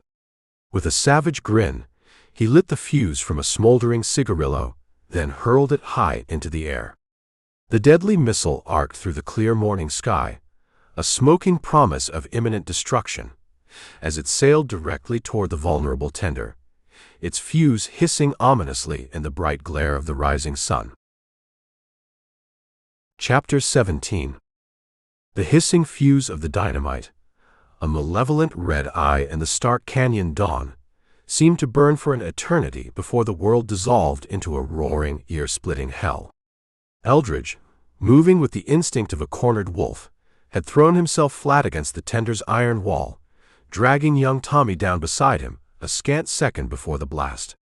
A colossal fist of smoke, stone, and fire erupted from the tracks just ahead of the engine, the very air rent asunder by a force that flung jagged shards of rock and twisted metal high against the paling sky. The train, already wounded, screamed under the impact, a drawn-out tortured shriek of protesting steel as it bucked violently, then lurched with a sickening grinding heave. Dust, thick as a Wyoming blizzard, billowed in an immense choking cloud, momentarily blotting out the sun, the acrid stink of burnt powder instantly filling Eldridge's nostrils, raw and biting. Through the ringing in his ears, Eldridge heard the high, terrified whinny of horses and the renewed savage yells of the attackers. The dynamite, though perhaps not a direct hit on the boiler as the thrower might have hoped, had achieved its deadly purpose. The tender, its forward trucks mangled, tilted at a crazy, precarious angle, half off the ruined rails, its connection to the prisoner car behind it groaning under an unnatural strain. The engine itself, though miraculously upright, was enveloped in a hissing cloud of escaping steam from a ruptured line. Its powerful heart dealt a grievous, perhaps fatal blow. They were trapped, a crippled behemoth in the unyielding jaws of the canyon. Josie. Amos. Return fire. Eldridge's voice, a harsh, grating roar, cut through the immediate chaos. He was already on one knee, his Colt spitting flame towards the shadowy figures now materializing on the canyon rim, their rifles winking like angry fireflies in the gloom. The air became a deadly cross-stitch of whining lead. Bullets thudded into the tender's iron, zinging off its plates with high-pitched, deadly whines, or splintered the wooden sides of the prisoner car, sending jagged shards flying. This was no longer a fleeting ambush. It was a siege, a desperate, brutal fight for survival against overwhelming odds. Josie Hale, from her precarious position in the prisoner car, answered the call with a courage that belied her youth and her slender frame. The big Springfield, a weapon almost as long as she was tall, boomed with steady, measured authority. Each shot was aimed with a cool deliberation that Eldridge, even in the heat of the fight, noted with a grim sort of approval. A rider, silhouetted sharply against the brightening sky as he rose to take aim, suddenly clutched his chest and pitched forward, tumbling lifelessly down a steep scree slope in a shower of dislodged pebbles. Her face, smudged with gunpowder and streaked with sweat, was a mask of fierce concentration, her eyes blazing with a cold, hard light that mirrored the marshal's own. She was no longer a girl playing at being a man. She was a warrior, forged in the crucible of this desperate, rolling battle. Young Tommy, though his face was ashen and his small body trembled from the explosion's concussion and the snake venom's lingering poison, scrambled to Eldridge's side, his slingshot now forgotten. He grabbed a spare ammunition belt from the marshal's saddlebag, his small fingers fumbling slightly but determined as he began reloading the empty shells in one of Eldridge's spare Colts. The acrid smell of burnt powder was thick around them, the roar of the guns almost continuous. Amos Tully, however, was a different story. The farmer, his face a ghastly shade of pale green, cowered low in the relative shelter of the prisoner car doorway, his rifle clutched forgotten in his lap. His eyes, wide and staring, were fixed on the carnage unfolding around them, his spirit seemingly shattered by the relentless, brutal violence. A stray bullet struck the iron bar near his head with a sharp clang, and he yelped, shrinking further into himself, a man utterly broken by terror. The attackers, emboldened by the train's crippled state, pressed their advantage with savage ferocity.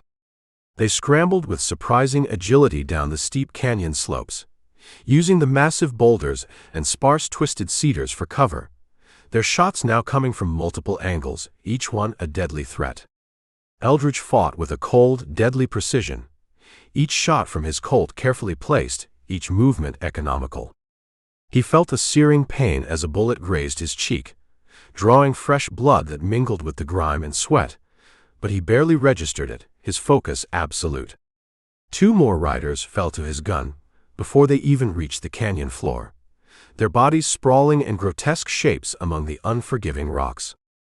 But for every attacker that fell, another seemed to take his place, their numbers appearing endless, their determination fueled by the promise of the outlaws they sought to free, or perhaps by some other, darker motive Eldridge couldn't yet fathom. The canyon, once a place of silent, brooding majesty, now echoed with the continuous, deafening roar of gunfire, the high, sharp crack of rifles, the deeper bark of 6 guns, the terrified screams of wounded men, and the chilling, triumphant yells of the bandits. It was a symphony of death, played out under a sky that seemed to watch with cold, pitiless indifference. Josie Springfield continued its deadly work. She fought with a quiet, desperate fury, her movements becoming more fluid, more confident with each passing moment. She took a bullet through the fleshy part of her left arm, the impact spinning her half around, but she gritted her teeth against the searing pain, propped the heavy rifle on a window ledge, and continued to fire, her aim still remarkably true. She was proving herself, not just to Eldridge, but to the harsh, unforgiving land itself, a testament to the unyielding strength that could be found in the most unlikely of souls. Eldridge, seeing an opportunity, as three riders tried to flank their position by scrambling along a narrow ledge, emptied his Colt into them with methodical precision. The first two tumbled into the abyss, their screams cut short. The third, though wounded, clung precariously to the rock face, his rifle clattering uselessly into the depths below, before a final, well-aimed shot from Josie Springfield sent him sprawling after his companions. The sun climbed higher, its rays now beating down into the canyon, transforming the trapped train cars into veritable ovens. The heat, combined with the choking dust and the reek of gunpowder and blood, was almost unbearable. Hank Wheeler, slumped in the tender, had lapsed into unconsciousness, his breathing shallow and alarmingly faint, his lifeblood slowly seeping into the coal dust despite Eldridge's earlier ministrations. The outlaws in the prisoner car, sensing the shift in the battle, began to stir with renewed agitation, their shouted curses and threats adding to the cacophony, Silas McCrae's bull-like roars a constant unnerving undercurrent.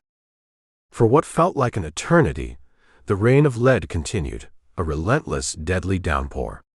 Eldridge and Josie fought back to back, a grim, unyielding island of resistance in a sea of chaos. Tommy, his small face pale but set with a strange, almost adult resolve, continued to reload weapons, his youthful fear now subsumed by a desperate need to contribute, to survive. Even Amos, galvanized perhaps by shame or a sudden, desperate surge of courage, finally raised his rifle and began to fire, his shots mostly wild, but adding to the defenders' desperate fusillade. Then, as suddenly as it had begun, the intensity of the attack seemed to lessen. The number of winking muzzle flashes from the canyon slopes dwindled. The savage yells grew less frequent, replaced by the groans of the wounded and the eerie, echoing silence of the dead. Eldridge, his ears still ringing, cautiously scanned the surrounding rocks.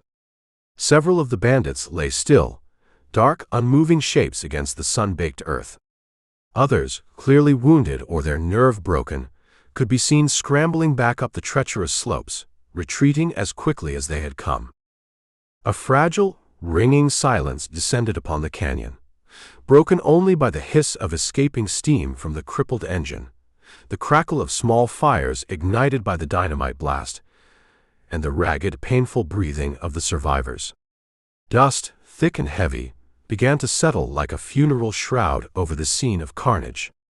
Eldridge slowly lowered his Colt, its barrel hot to the touch, his body aching with a weariness that went bone deep. He knew, with a cold certainty, that this was not the end.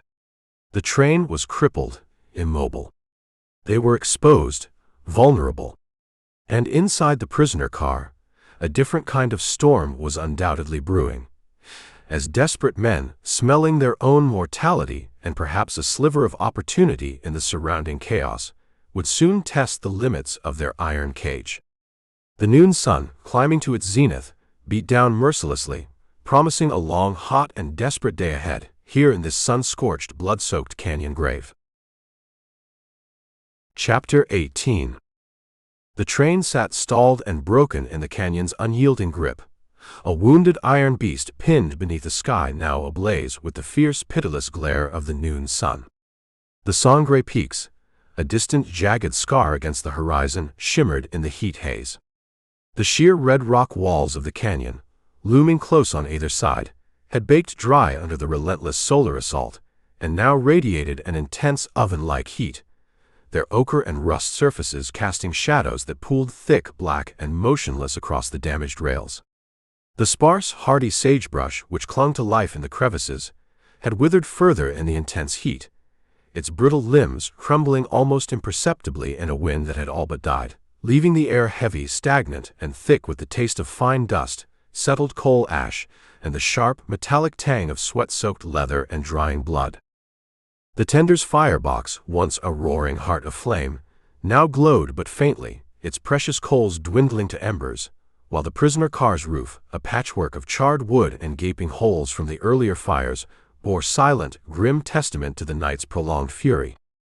Eldridge Sample stood near the crippled prisoner car's edge, his tall frame a gaunt, imposing silhouette against the shimmering heat waves rising from the canyon floor.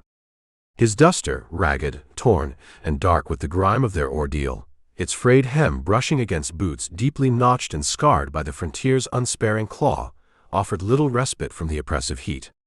His Colt hung heavy and reassuringly steady at his hip, its familiar walnut grip a quiet, unwavering pledge of readiness, while the worn leather satchel at his shoulder, with its unlikely literary companion, sagged with its usual mute intellectual burden, a lingering whisper of sought-after inner peace in a hardened heart long forged and repeatedly tested by tumult and violence.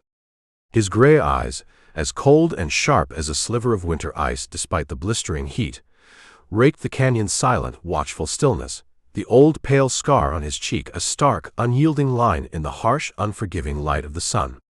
He gripped the prisoner car's twisted iron frame, the dried blood on his sleeve now crusting stiffly black.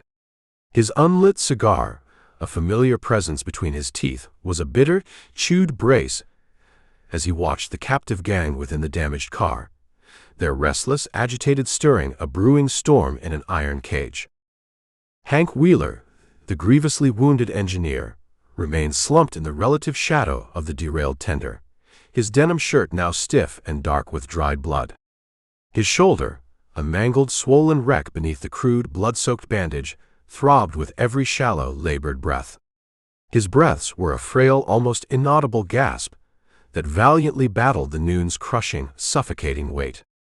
His hand rested limp and almost lifeless on the useless throttle, his blue eyes clouded with pain and exhaustion, but still clinging stubbornly to a tiny, flickering spark of indomitable duty, a flicker of resilient grit that held him, however tenuously, upright and conscious.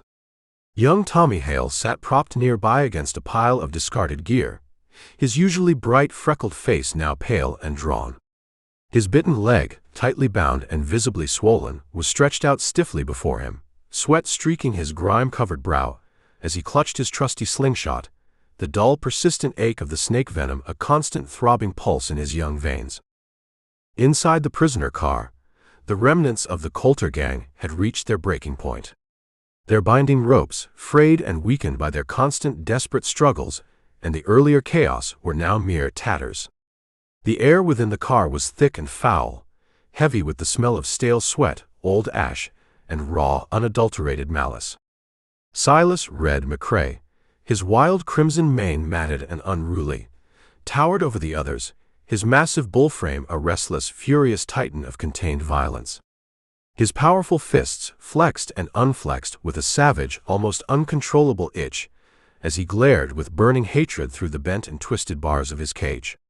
Pete Twitch Larson, his ferrety face now bruised and taut with unconcealed dread, skulked low on the floorboards, his grimy fingers restlessly clawing at the rough planks in a frantic, almost spastic dance. The others, 3 lean, savage hounds with undiluted hate still burning fiercely in their very bones, surged as one, their remaining chains finally snapping with a series of sharp, metallic cracks. Their combined shouts, a raw, terrifying bellow of released fury, shook the prisoner car's battered iron ribs. Josie Hale stood her ground bravely just inside the car, near the connecting opening to the tender. Her dark hair, now loose and tangled, framed a face pale beneath a mask of trail dust and soot, but her hazel eyes blazed with a fierce, unwavering defiance. Her assumed boy's shirt was stretched taut across her chest with grim resolve, the heavy Springfield rifle gripped tight and ready in her capable hands. Amos Tully, however, cowered like a beaten dog by the car's outer door, his wounded shoulder still oozing blood where the tomahawk had carved its brutal mark. His farmer's hands fumbled uselessly with his rifle, his eyes wide and vacant with a paralyzing terror that seemed to have gnawed away at his very soul. The train sat silent and immobile, its steam long since spent, the sun-baked canyon now a deadly trap of unforgiving stone and suffocating heat. It was then that Silas moved, fast, with the shocking suddenness of a thunderclap, a terrifying explosion of raw muscle and unrestrained murderous rage. He tore the last remnants of his ropes apart as if they were mere cobwebs, the dry hemp shredding like grass in a fire. He lunged not at the deputies, but with a guttural snarl at the cowering twitch, his massive, calloused hand seizing the wiry man's throat in a choking grip. "You useless, sniveling cur," Silas snarled, his voice a deep guttural roll of thunder. He hurled Twitch violently against the iron bars, the heavy metal ringing loudly with the impact, as the smaller man crumpled without a sound, gasping for breath, fresh blood trickling from his nose and split lip. The fragile alliance of the outlaws, forged in desperation, shattered in an instant of pure savage brutality. One ear, his earlobe a ragged, grotesque stump, drew a crudely fashioned splintered shank from his boot, and with a wild yell, slashed viciously at a rival outlaw's arm, blood spraying dark and hot across the grimy floorboards. Another, a gaunt, brutal-looking man with a deeply pocked and scarred face, wrestled himself fully free of his broken chains, kicking savagely at the unyielding bars, his remaining leg iron a broken, useless leash. Eldridge, reacting with lightning speed, leapt into the prisoner car through the connecting chute, his Colt flashing from its holster. He fired once, the slug tearing through one ear's already wounded shoulder, dropping the outlaw with a high-pitched howl of agony, the crude shank clattering harmlessly free. Josie, equally swift, swung the heavy Springfield like a club, its stock cracking hard against Pockface's skull. His body slumped lifelessly, as she spun instantly to face the charging Silas. The giant outlaw, a bull unbound, roared and came at her. She fired from the hip, the shot grazing his massive ribs, blood blooming dark and red on his shirt as he roared again, seemingly undeterred by the fresh wound. Amos shrieked in pure terror, his rifle slipping from his nerveless grasp, and bolted from the prisoner car, scrambling desperately towards the relative safety of the tender. His boots slipped on the blood-slicked floorboards, as a lean, wiry killer, one of the remaining three, lunged after him, pinning him with a brutal knee to the chest, his fist raised, ready to strike a fatal blow. Eldridge surged forward, the butt of his Colt smashing hard against the attacker's jaw, bone crunching audibly with the impact as the man fell away dazed. But Silas, immense and terrifying, loomed over him now, seizing a loose iron bar from the damaged car wall and whipping it hard. The heavy metal whistled through the air, narrowly missing Josie's head, splintering the wooden wall behind her with terrifying force. The car rocked violently under the impact of their struggle, dust and debris raining down from the scorched roof. The outlaws' savage chaos transformed the confined space into a feral, nightmarish dance of fresh blood and cold steel. Tommy, staggering to his feet despite his injured leg, his slingshot now trembling in his small hand, loosed a heavy, jagged rock that struck the dazed Twitch squarely on the temple, felling him anew with a sickening thud. Silas laughed, a deep, guttural, terrifying bellow of pure animalistic rage. His improvised iron bar lashed out again, the heavy metal catching Amos's exposed arm, tearing flesh, and drawing a fresh scream of agony from the terrified farmer.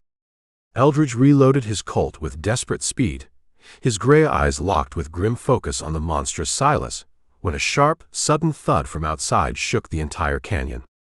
It was followed by a low, ominous rumble that rapidly swelled in volume. A rockslide, triggered by the fight's violent clamor and the earlier dynamite blasts, had broken free from the high canyon ridge.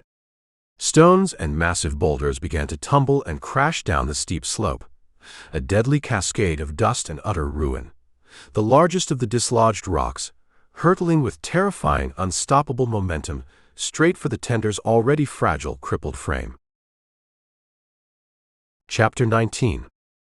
The train, or what was left of its struggling convoy, crouched broken in the canyon's oppressive belly. It was a beleaguered, crippled iron beast, pinned beneath a noon sun that blazed with the intensity of an open furnace. The relentless rays hammered the sheer red rock walls until they shimmered and danced with visible heat waves, making the air itself seem to writhe. The distant Sangre peaks, a faint jagged whisper against a sky scorched to a blinding featureless white, offered no promise of relief. The atmosphere within the canyon was thick and suffocating, heavy with the taste of fine dust, settled coal ash, and the acrid, almost metallic bite of charred wood and old, dried blood. The sparse, hardy sagebrush, clinging precariously to life along the tracks, had withered and curled under the relentless assault of the sun, its brittle limbs trembling almost imperceptibly in a wind that had all but died, leaving a profound, ringing hush that pressed heavy and ominous on the ears. This silence was broken only by the faint, intermittent creak of settling, twisted iron, and the distant, lonely croak of a solitary raven circling high overhead, its dark shadow slicing with predatory grace across the tender's scarred, derailed iron hull. Eldridge Sample stood grimly atop the derailed prisoner car, his tall frame a gaunt, unmoving titan silhouetted against the blazing sky. His duster, now torn, tattered, and dark with the accumulated grime of their ordeal, its frayed hem brushing against boots deeply scarred and notched by the frontier's unsparing savage bite, offered little protection against the searing heat. His Colt hung heavy and reassuringly steady at his hip, its familiar walnut grip a quiet, unwavering bond of readiness, while the worn leather satchel at his shoulder, with its incongruous intellectual companion, sagged with its usual, mute, almost imperceptible weight, a lingering flicker of sought-after inner calm in a hardened soul long-tempered and repeatedly tested by tumult and violence. His gray eyes, as keen and sharp as a circling hawk's hungry talon, swept the canyon's high concealing rim, the old pale scar on his cheek, a stark, unyielding seam in the harsh, unforgiving glare of the sun. He gripped a jagged, splintered plank, torn from the wreckage, the dried blood on his sleeve now crusting stiffly black. His unlit cigar, a familiar presence between his teeth, was a bitter, chewed tether to the moment, as he braced himself against the precarious, tilted angle of the wrecked car, now their only makeshift, desperate fortress amidst the surrounding chaos and desolation. Hank Wheeler, the grievously wounded engineer, remained slumped in the equally derailed tender, his denim shirt now stiff and dark with dried blood. His shoulder, a mangled, swollen knot beneath the crude, blood-soaked bandage, throbbed with every shallow, labored breath. His breaths were a faint, almost inaudible wheeze that valiantly defied the heat's crushing, suffocating weight. His hand rested limp and almost lifeless on the useless throttle, his blue eyes clouded with pain and exhaustion but still unbowed, a stubborn spark of indomitable grit anchoring him, however tenuously, to the ruined iron beast. Young Tommy Hale sat propped nearby against a pile of discarded gear, his usually bright freckled face now pale and drawn. His bitten leg, tightly bound and visibly swollen, was stretched out stiffly before him, sweat streaking his grime-covered brow as he clutched his trusty slingshot, the dull, persistent ache of the snake venom a constant throbbing pulse in his young veins. Inside the prisoner car, now a tilted, battered cage, the remnants of the Coulter Gang seethed in the oppressive heat and smoky darkness. Their shackles, broken in the earlier melee, lay discarded. The air within was thick and foul, heavy with the smell of stale sweat, old ash, and raw, unadulterated rancor. Silas Red McCrae, his wild crimson mane matted and unruly, hulked amidst the splintered wreckage of benches and torn paneling, his massive bull frame a restless, contained storm of fury. His powerful fists flexed and unflexed with a savage, almost uncontrollable hunger as he eyed the bent and twisted bars of their prison. Pete Twitch Larson, his ferrety face now bruised, swollen, and taut with unconcealed dread, skulked low on the floorboards, his grimy fingers restlessly scraping at the rough planks in a nervous, almost spastic dance. The others, 4 lean, savage wolves, one of their number already dispatched by Eldridge's deadly Colt in the earlier chaos, shifted and snarled like caged animals, their harsh breaths ragged and loud in the stifling, suffocating gloom, their eyes glinting with a desperate, feral fury. Josie Hale, her dark hair now loose and tangled, framing a face pale beneath a mask of soot and grime, stood her ground bravely at the car's buckled edge. Her hazel eyes, however, blazed with a fierce, unwavering defiance. Her assumed boy's shirt was stretched taut across her chest with grim resolve, the heavy Springfield rifle gripped firm and ready in her capable hands.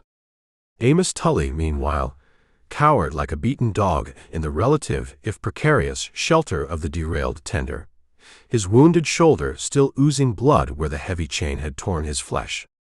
His farmer's hands, more accustomed to the feel of earth than steel, clutched his rifle with a loose, uncertain grip, his eyes wide and vacant with a paralyzing dread that seemed to have gnawed away his very spirit.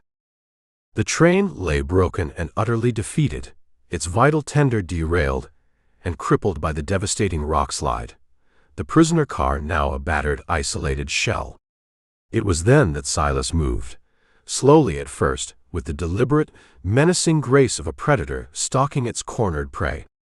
He seized a loose iron bar, torn from the car's damaged framework, wrenching it free from the twisted metal with a deafening groan of tortured steel. He swung it hard, the heavy iron whistling through the stagnant air as it smashed against a thick wooden plank, splinters flying like shrapnel. "We're done rotting in this damn cage," he growled, his voice a deep, guttural rumble that seemed to shake the very air around them. He lunged with surprising speed for the gap he'd created, his immense bulk tearing and splintering more wood as he contemptuously forced a path into the open. Josie fired instantly, the Springfield's heavy slug grazing Silas's already wounded arm, fresh blood dripping dark and hot onto the dusty ground. But he merely laughed, a harsh, barking sound, seemingly undeterred by the new wound, and stepped fully out into the blistering sunlight with a defiant, murderous snarl. Eldridge, anticipating the move, dropped from the roof of the car, his Colt flashing from its holster as he landed lightly on his feet. He fired once, the shot punching through Silas's massive thigh, staggering the giant outlaw with a bellowing roar of pain and rage. Josie, quick to press the advantage, lipped down to flank him, the butt of her rifle cracking hard against Silas's exposed ribs, drawing another guttural grunt of pain as he swung the heavy iron bar in a wild, desperate arc. It caught her shoulder with a glancing, brutal blow that sent her stumbling backward, her face contorting in pain. Twitch, seeing an opening, darted forward from the shadows of the car, a jagged shard of broken glass clutched in his grimy hand, slashing viciously for Josie's exposed back. But Tommy, reacting with astonishing speed, loosed a heavy, jagged rock from his trusty slingshot. It struck Twitch's wrist with a sickening crack, the shard of glass falling harmlessly to the ground as the wiry outlaw howled in agony. The remaining members of the gang, One Ear and the brutal Pockface, surged forward, clawing their way desperately through the breach Silas had created, their hands grasping frantically for freedom, their eyes wild with a mixture of fear and savage hope. Eldridge reloaded his Colt with hands that were a blur of practiced, economical motion, his gray eyes locked with grim focus on the chaotic, desperate fray. He fired again, dropping One Ear with a slug to the chest, blood spraying grotesquely across the sun-baked dust. Josie, recovering quickly from the blow to her shoulder, brought her Springfield to bear, its sharp report echoing in the canyon. Pockface crumpled to the ground as the shot tore through his knee, his agonized scream reverberating off the silent canyon walls. Amos, still cowering in the tender, whimpered in terror, his rifle trembling so violently in his grasp that when he finally fired, the bullet ricocheted harmlessly off the tender's iron plating, sparking briefly. Silas, though bleeding heavily from multiple wounds, roared in defiance and limped forward, the heavy iron bar raised high, ready to strike. Eldridge lunged, tackling the giant outlaw low, the two men crashing heavily into the prisoner car's already damaged side with a thud that shook the entire wrecked structure. Silas's iron bar fell from his grasp, his massive fists hammering furiously at Eldridge's ribs, but the marshal drove a powerful knee deep into the outlaw's gut, pinning him against the hot metal, as blood from both men began to pool dark and viscous beneath them in the unforgiving dust. Suddenly, the relative silence of the canyon stirred, a low, ominous rumble swelling from the high ridge above.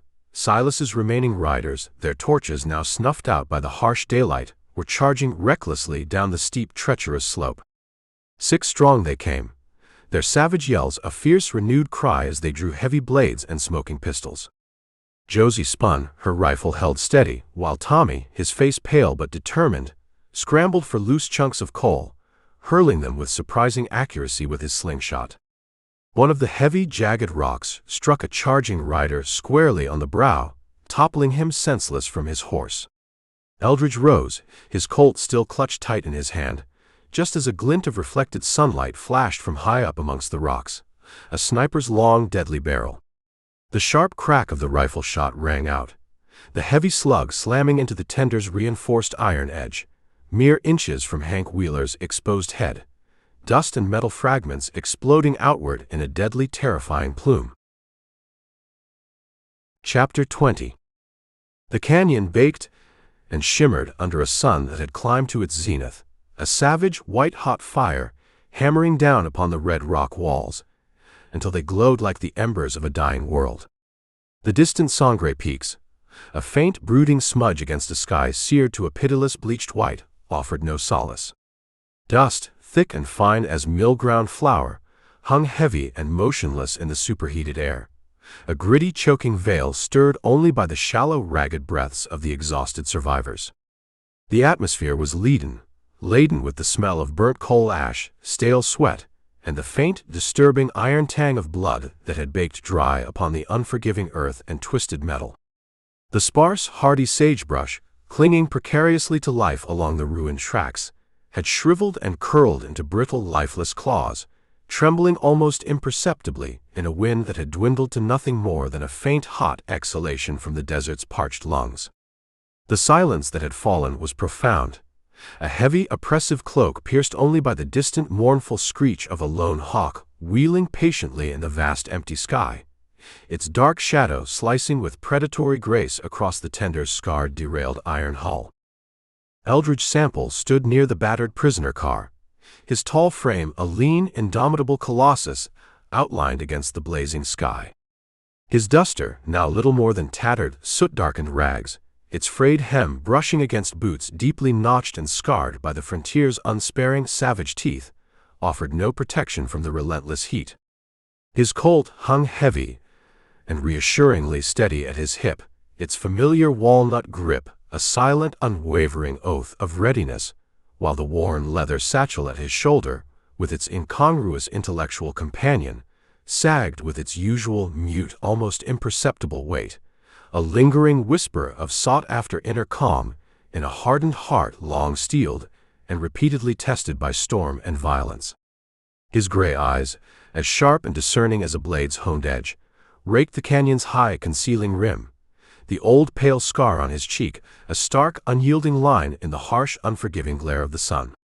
He gripped a splintered plank, torn from the wreckage, the dried blood on his sleeve now crusting stiffly black. His unlit cigar, a familiar presence between his teeth, was a bitter, chewed brace as he surveyed the scene.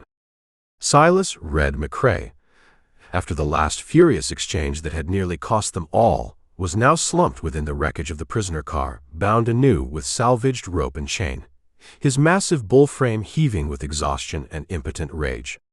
The immediate threat from the remaining ambushers, who had survived the sniper's deadly fire and the brutal close-quarters fighting, had for the moment subsided, the few survivors having melted back into the unforgiving vastness of the surrounding wilderness, likely to regroup or abandon their lost cause. Hank Wheeler, the grievously wounded engineer, remained sagged and barely conscious in the relative shadow of the derailed tender. His denim shirt was stiff and dark with dried blood, his shoulder a mangled, swollen ruin beneath the crude, blood-soaked bandage.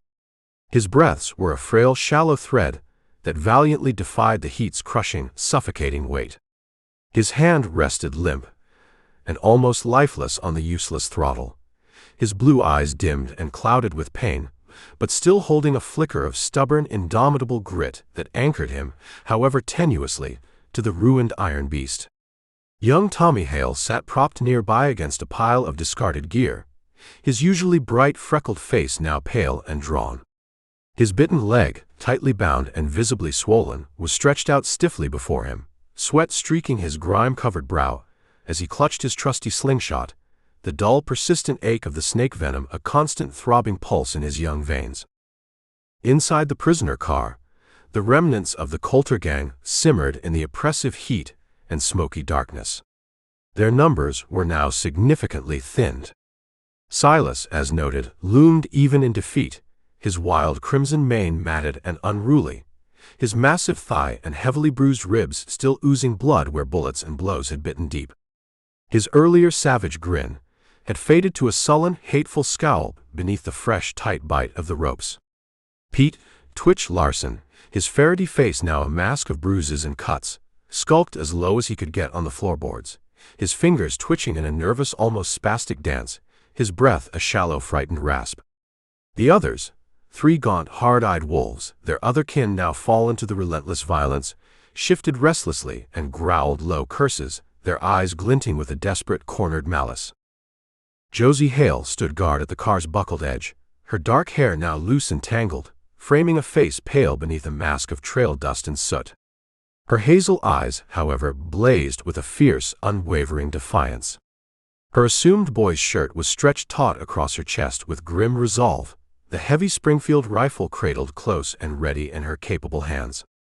Amos Tully, his spirit seemingly broken beyond repair, cowered in the scant shade of the tender, his wounded shoulder still oozing blood where the heavy chain had torn his flesh. His farmer's hands fumbled uselessly with his rifle, his eyes wide and vacant with a paralyzing terror that seemed to have gnawed away at his very core. The train lay broken and utterly defeated, its vital tender derailed and crippled. It was in this fragile, exhausted lull that a flicker of furtive movement caught Eldridge's sharp gaze. Twitch Larson, with the desperate cunning of a cornered rat, was slipping silently through a small, unnoticed gap in the night's earlier shadow, a section of the car's wall further weakened by the rock slide. He'd somehow managed to secure one of the bandits' abandoned horses, tethered carelessly nearby during the earlier chaos, and was even now swinging his wiry frame onto its back, intent on fleeing into the desert's unforgiving, shimmering maw. Eldridge leapt down from his vantage point, his Colt already in his hand, and let out a sharp, piercing whistle, a signal that instantly roused Josie from her weary vigilance. "Guard the car, and watch Silas close," he barked, his voice a low, urgent growl. Without another word, he swung lithely onto another rider's abandoned mare, a rangy beast whose hide was already lathered and whose eyes rolled wild with lingering fear. Spurs bit deep, and the horse surged forward with a powerful burst of speed, its hooves pounding the hard-packed sand as Eldridge gave chase, following Twitch's rapidly diminishing dust trail. The canyon, with its wreckage and its dead, faded quickly behind them as they burst out onto a vast featureless plain of cracked earth and spiny mesquite, the sun a relentless, unblinking hammer beating down from above. The desert stretched out before them, immense and unforgiving, a shimmering sea of parched clay and needle-sharp thorn. Its profound, echoing silence was a physical weight that pressed heavy on the lungs, broken only by the mare's labored, ragged snorts and the faint, distant, desperate jangle of Twitch's stolen tack as he pushed his mount to its limits. Eldridge rode low in the saddle, his gray eyes, narrowed against the blinding glare, locked with unwavering intensity on the fleeing, dwindling speck in the distance. The old pale scar on his cheek was pulled taut with the strain of the pursuit, his tattered duster flapping behind him like a vulture's dark, ominous wings. The worn leather satchel bounced rhythmically against his hip, its unlikely literary companion, a mute, uncomplaining passenger, as he urged the mare faster, her powerful hooves kicking up clouds of fine, choking dust that stung his face and eyes, a gritty, obscuring shroud veiling the relentless hunt. Twitch rode with a frantic, desperate energy, his wiry frame hunched low over his horse's neck, the stolen animal's ribs heaving visibly beneath him, a beast clearly pushed far beyond its natural will or endurance. He risked a quick glance back over his shoulder, his small, ferrety eyes wide with stark animal panic, and loosed a wild, unaimed shot from a purloined pistol.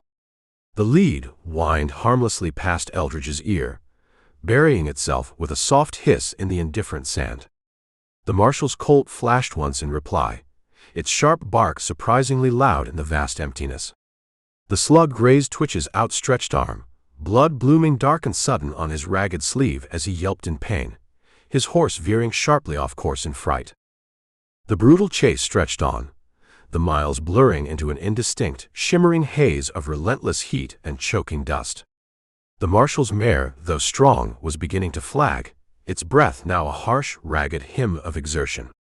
It was then that a distant gleam of water appeared ahead, a shallow, muddy watering hole, ringed by stunted, salt-encrusted bushes, its murky surface rippling fitfully in the sun's merciless glare. Twitch, seeing it as his only chance, reined his exhausted horse in so hard that he tumbled awkwardly from the saddle. He scrambled desperately towards the precious water, his stolen pistol trembling violently in his hand as he turned to make a final, desperate stand. Eldridge slowed his own mount, dismounting with a smooth, practiced motion, his worn boots crunching loudly on the loose gravel as he stalked deliberately forward, his Colt held steady, his gray eyes cold and unyielding. Twitch fired again, the shot kicking up a puff of dirt at Eldridge's feet. The marshal lunged, closing the remaining gap with a predator's deadly grace.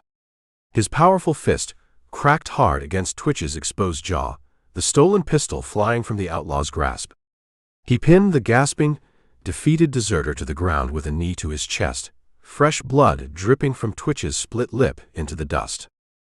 "You're done running, Twitch," Eldridge rasped, his voice a low, menacing thunder as he hauled the limp outlaw up by the collar of his ragged shirt. A sharp crack suddenly split the still air. Not a gunshot this time, but the distinct sound of a dry branch snapping loudly underfoot. Eldridge spun instantly, his Colt raised and ready, as a shadowy figure darted unexpectedly from the dense saltbush nearby.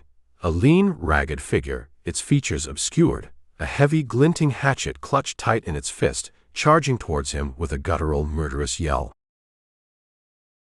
Chapter 21. The desert sprawled beneath a sun that had climbed to its molten zenith, its noon blaze hammering down upon the cracked, unforgiving earth, until the very air shimmered and danced like a fevered, insubstantial dream.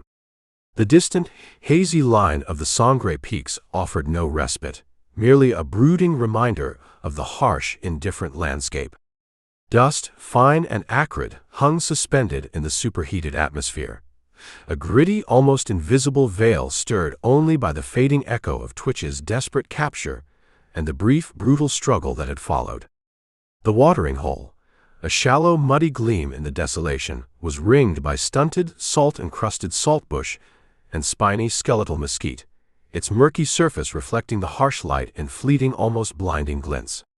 The wind, a mere dry, scorching whisper now, rustled the brittle thorns with a sound like sighing ghosts, its faint breath laced with the bitter scent of sage, the rank odor of old sweat, and the faint musky tang of horseflesh that lingered heavily in the profound, echoing stillness. A solitary buzzard, a dark speck against the bleached sky, wheeled patiently high overhead, its shadow slicing with predatory grace across the endless, sun-baked sand, a silent, ever-present omen in this vast, unforgiving wasteland. Eldridge Sample stood panting by the stagnant pool, his tall frame a lean, indomitable titan outlined against the blazing sky. His duster, now torn in several new places and dark with fresh dust from the recent scuffle, its frayed hem brushing against boots deeply notched and scarred by the frontier's relentless savage scourge, offered no protection from the searing heat. His Colt, still warm from its recent deadly work, hung heavy and reassuringly steady at his hip, its familiar walnut grip a quiet, unwavering covenant of readiness, while the worn leather satchel at his shoulder with its incongruous intellectual companion sagged with its usual mute, almost imperceptible weight, a lingering flicker of sought-after inner calm in a hardened heart long carved and repeatedly tested by hardship and violence. His gray eyes, as keen and sharp as a freshly honed blade's point, raked the shimmering horizon, the old pale scar on his cheek a stark, unyielding line in the harsh, unforgiving glare of the sun. He gripped Twitch's collar with one powerful hand, the deserter's wiry frame now limp, bound, and bloodied. Twitch's ferrety face was a mask of bruises and terror, his breath a shallow, ragged wheeze as he slumped, half-conscious in the unforgiving sand. The marshal's mare stood a short distance away, her lathered hide trembling with exhaustion, her head dipped low to the murky water, snorting softly as she drank in deep, grateful gulps. Eldridge's hand rested near his Colt, the heavy, rusted hatchet from the most recent ambush, a crude, primitive weapon dropped by the ragged, desperate assailant he'd just been forced to kill, now tucked securely into his own belt, its ancient edge dulled by time and neglect, but still sharp enough to carry a deadly intent. The fight had been brutally swift, the figure's guttural, murderous yell cut short by a slug to the chest, his thin body now sprawled lifelessly among the thorny saltbush, his tattered rags fluttering faintly in the almost imperceptible breeze, another forgotten soul claimed by the desert's harsh justice. But this unforgiving land held its secrets close, and Eldridge's wary gaze lingered on the shimmering, heat-distorted dunes, sensing other eyes, unseen and perhaps hostile, watching from the vast, deceptive emptiness. A faint rustle, a sound distinct from the whisper of the wind, broke the heavy hush, not an animal, but a deliberate, measured tread. Eldridge spun with blurring speed, his Colt clearing leather in a single fluid arc of deadly motion, as a new figure emerged silently from the dense concealing mesquite. He was old, this newcomer, his frame stooped with age but still possessing an underlying wiry sinewyiness. He was cloaked in a faded, heavy blanket, intricately striped in weathered red and black. His silver hair, long and abundant, cascaded down his back, braided with the feathers of a hawk. His face, a veritable map of deep creases and weathered lines, had been burned a dark mahogany by countless years of relentless sun and wind.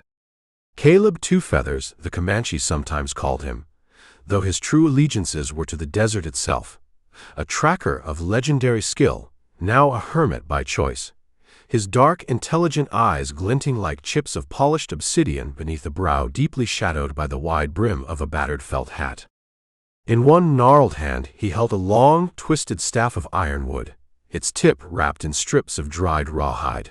In the other, he carried a small, beaded leather pouch, its unseen contents rattling softly as he stepped with surprising agility into the open. "Peace, lawman," Caleb said, his voice a low, gravelly rasp, yet as steady and resonant as ancient stones smoothed by a river's relentless, timeless flow. He raised the gnarled staff slowly, a clear gesture of calm, and halted a few paces away. His piercing gaze flicked momentarily to the bound and bleeding Twitch, then returned, unwavering and deeply curious, to Eldridge. "You chase mere shadows in a land that keeps its own counsel and its own secrets." Eldridge lowered his Colt, the movement slow and deliberate, his own gray eyes locked with an equal intensity on the old man, the pale scar on his cheek twitching almost imperceptibly. He spat a glob of dry saliva into the thirsty sand, where it vanished instantly, and then, with a fluid motion, slid the captured hatchet from his belt, tossing it onto the ground midway between them. "Sometimes shadows bleed when you cut 'em deep enough," he said, his voice a gravelly, weary murmur, nodding towards the still, ragged corpse sprawled in the nearby brush. "You know this one?"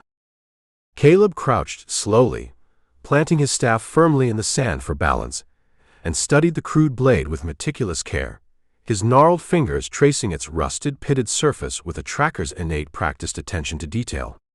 "A scavenger," he pronounced at last, his voice devoid of judgment. "Lived off carrion and the fool's gold of lost dreams.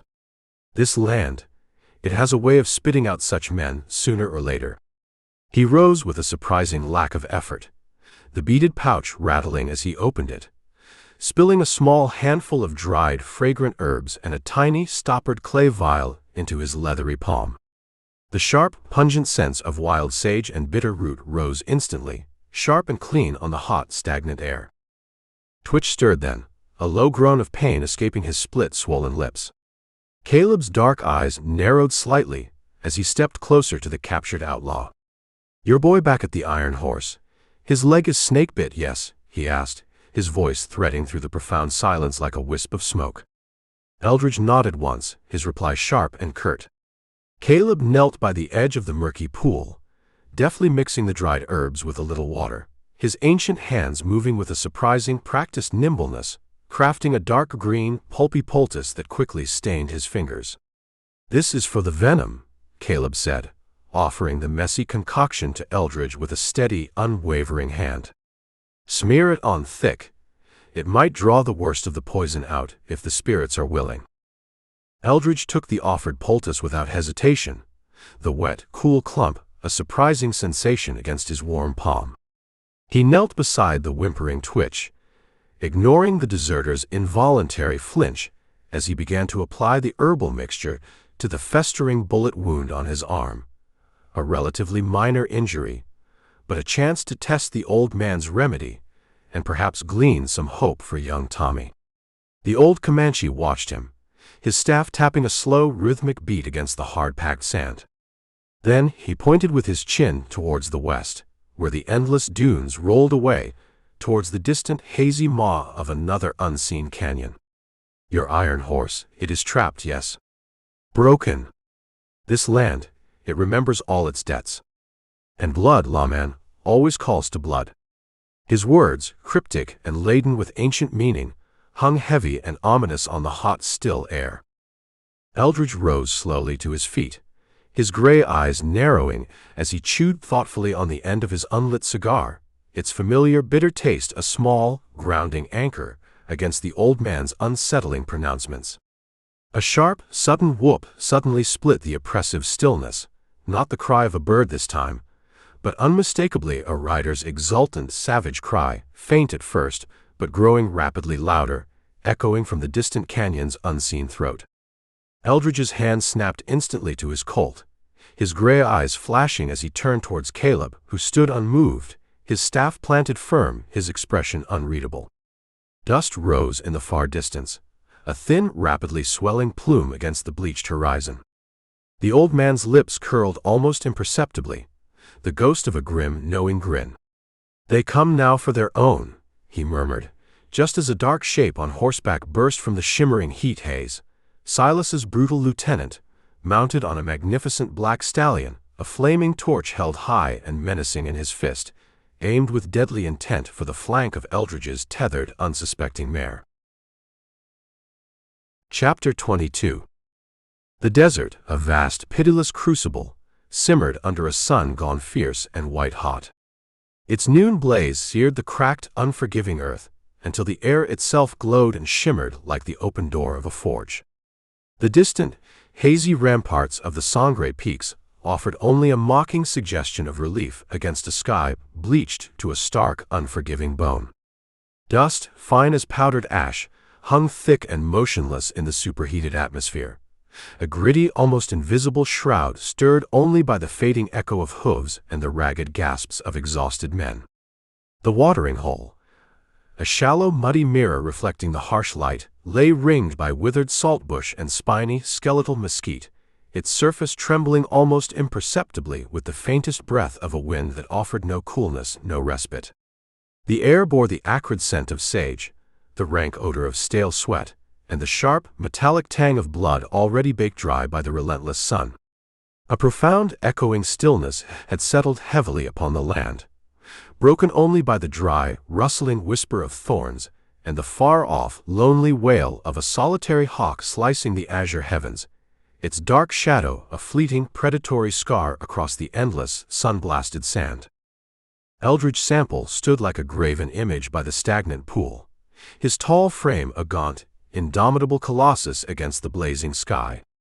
His duster, now little more than ragged, soot-darkened tatters, its frayed hem brushing against boots deeply notched and scarred by the frontier's unsparing, savage lash, offered no shield from the sun's assault.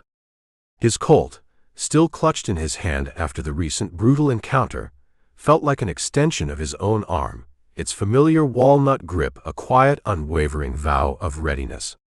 The worn leather satchel at his shoulder, with its incongruous intellectual freight, sagged with its usual mute, almost imperceptible weight, a lingering whisper of sought-after inner peace in a hardened soul long honed and repeatedly tested by strife and violence. His gray eyes, as sharp and discerning as a blade's deadly gleam, raked the shimmering, heat-distorted dunes, the old pale scar on his cheek a stark, unyielding line in the harsh, unforgiving light of the sun. He still gripped Twitch's arm, the deserter's wiry frame now slumped, bound, and utterly defeated. Twitch's ferrety face was a mask of bruises and terror, his breath a shallow, ragged rasp, as fresh blood crusted the crude poultice Caleb Two Feathers had pressed onto his wounded arm.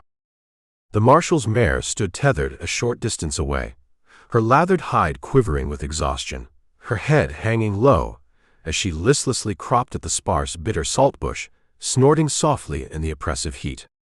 Caleb Two Feathers, the enigmatic Comanche hermit, lingered silently by the water's edge, his long silver hair intricately braided with hawk feathers glinting in the harsh sunlight. His faded blanket cloak, with its ancient symbolic pattern of weathered red and black stripes, hung motionless in the still air. His gnarled ironwood staff was planted firm and upright in the hard-baked sand. His dark, obsidian eyes, like chips of polished flint, watched the distant horizon where Silas's savage lieutenant, his flaming torch prematurely snuffed out by Eldridge's swift, deadly bullet, had just fled, the black stallion's desperate hoof prints already a fading, indistinct scar in the swirling dust. The old man's medicine pouch lay open beside him, its precious herbs scattered by the recent violent interruption, their sharp, bitter scent now mingling with the smell of gunpowder and fear, threading through the profound stillness of the desert. He knelt slowly, with an almost ritualistic grace, and began to trace a perfect circle in the sand with the pointed tip of his staff. "Sit now, lawman," Caleb said, his voice a low, resonant murmur, as steady and timeless as a desert river flowing over ancient stones. He tapped the center of the newly drawn circle with his staff, his gnarled fingers moving with surprising deftness as he sprinkled a handful of dried sage within its perimeter. The air sharpened instantly with the herb's pungent, cleansing bite. "Your road ahead is heavy, dark with shadows. It is time you see it clear, without the dust of anger in your eyes." Eldridge hesitated for a long moment, his gray eyes narrowing in suspicion, a lifetime of frontier caution warring with a strange, inexplicable weariness and a flicker of something akin to desperate curiosity. Finally, with a slow, tired exhalation, he eased himself down onto the hot sand, dust puffing up around him. His Colt rested easy across his lap as he faced the old tracker, the bound and whimpering Twitch momentarily forgotten at his side. Caleb struck a piece of flint against steel, the sharp spark catching the dried sage instantly. A thick, gray, aromatic smoke curled upwards, its oily tendrils coiling and twisting like ancient spirits loosed from the parched earth, rising slowly towards the unforgiving sky. "Breathe it deep, lawman," Caleb urged, his voice a low, hypnotic thread weaving through the swirling, pungent haze. Eldridge drew the smoke into his lungs, a deep, deliberate inhalation. It stung, sharp and bitter, a flooding sensation that made the desert's harsh edge blur and soften. His head swam, the blazing sun dimming to a dull, throbbing red pulse behind his eyelids, and the world tilted, the solid sand seeming to fall away beneath him as new, unwelcome shadows rose from the depths of his own mind, a waking vision born of potent smoke, raw exhaustion, and the sheer indomitable will of the old Comanche. He found himself standing on a desolate gray plain of endless ash. The train, his train, was a blackened, twisted hulk before him, its thick iron ribs contorted into grotesque shapes, hungry orange flames still licking at its skeletal bones. He saw Josie, kneeling by young Tommy, her dark hair wild and matted, her small hands stained a horrifying, glistening red as the boy's snake-bitten leg oozed black venom, his pale, freckled face already taking on the waxy, translucent pallor of death. Hank Wheeler, the brave engineer, slumped lifelessly in the ruined tender, blood pooling dark and thick beneath him, his once keen blue eyes now sightless, staring blankly at the smoke-choked sky. And then Silas McCrae loomed, his wild crimson mane a terrifying fire of its own, his massive bull frame breaking free from his bonds as if they were mere threads. A heavy iron bar clutched in his massive fist, its jagged edge dripping with fresh crimson gore. Riders, their faces demonic masks in the firelight, circled the burning wreckage, their torches blazing, their savage triumphant yells, a deafening, terrifying hymn that seemed to shake the very foundations of the earth. The canyon walls themselves appeared to bleed, great rivers of dark red cascading down their stone faces to drown the twisted rails in a tide of blood. Eldridge reached instinctively for his Colt, but his hand closed on empty air. The familiar weight of the satchel at his shoulder suddenly felt immense, heavy as a mountain, its contents, his treasured copy of Walden, now a source of bitter mockery. Its pages fluttered open in the searing, spectral wind, the words he had so often turned to for solace now spilling out like so much meaningless ash. Simplify, simplify, a hollow, taunting chant, as the horrifying vision burned itself into his soul. A woman's voice, achingly familiar, whispered then, soft and lost on the wind, "You couldn't save me, lawman. You never could." And he saw her, a fleeting spectral shadow with eyes he knew as well as his own, her ethereal form fading into the acrid smoke, a ghostly hand pressed to a bleeding wound in her side, a beloved, tormented ghost from a past he had long tried and failed to bury deep. His chest tightened with an almost unbearable pressure, his gray eyes stinging, but he stood his ground unmoving, the terrible vision a brutally honest mirror held up to a soul he rarely dared to face. The smoke thickened, the vision of the burning train and its dying occupants blurring at the edges. Caleb's voice, calm and steady, pierced the nightmarish haze, a distant anchoring call. "What is it that you truly seek, lawman? What drives the hawk to its endless hunt?" Eldridge's lips, cracked and dry as the desert sand, moved stiffly. "Justice," he rasped, the word a raw, painful vow wrested from the depths of his tormented spirit. "Not vengeance. Only justice." And as the words left his mouth, the horrifying vision shifted, the flames receding, Silas falling, the savage riders scattering in disarray. The train, whole and renewed, rolled steadily on, its powerful iron heart beating strong and true under a sky suddenly gone clear and blue. He blinked, the harsh reality of the desert snapping back into sharp focus, the sun's merciless glare a physical hammer blow after the vision's gloom. The sage smoke thinned, revealing Caleb's dark, unreadable eyes locked intently on his, a faint, knowing gleam visible beneath the wide brim of his hat. Twitch groaned pitifully from the dust, stirring faintly. The tethered mare snorted, restless and uneasy. Eldridge rose slowly to his feet, his limbs heavy, his mind still reeling, but his gray eyes were steady now, the old scar on his cheek pulled taut with a newfound quiet resolve. It was then that a sharp crack, loud as a gunshot, split the still air, not a firearm, but the unmistakable lash of a heavy bullwhip, its sound echoing strangely from the nearby dunes.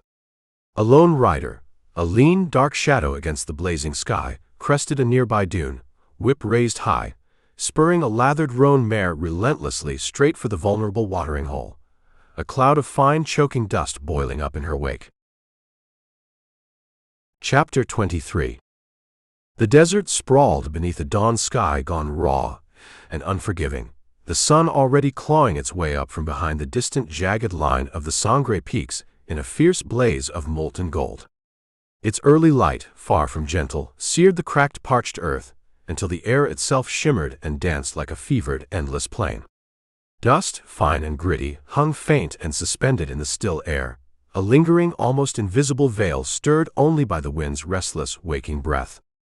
The watering hole, now a dwindling, muddy gleam in the rapidly intensifying light, lay ringed by stunted, skeletal saltbush and spiny, aggressive mesquite, its edges heavily crusted with alkali salt that glittered whitely under the harsh glare of the morning. The air bore the sharp, clean scent of sage, the rank odor of stale sweat, and the lingering, musky tang of horseflesh baked dry by the previous day's relentless heat. A profound, echoing hush had settled heavily upon the land, broken only by the dry, rustling whisper of thorns in the nascent breeze, and the distant, lonely croak of a solitary buzzard already wheeling low, its dark, ominous shadow a jagged, moving scar across the sun-drenched sand.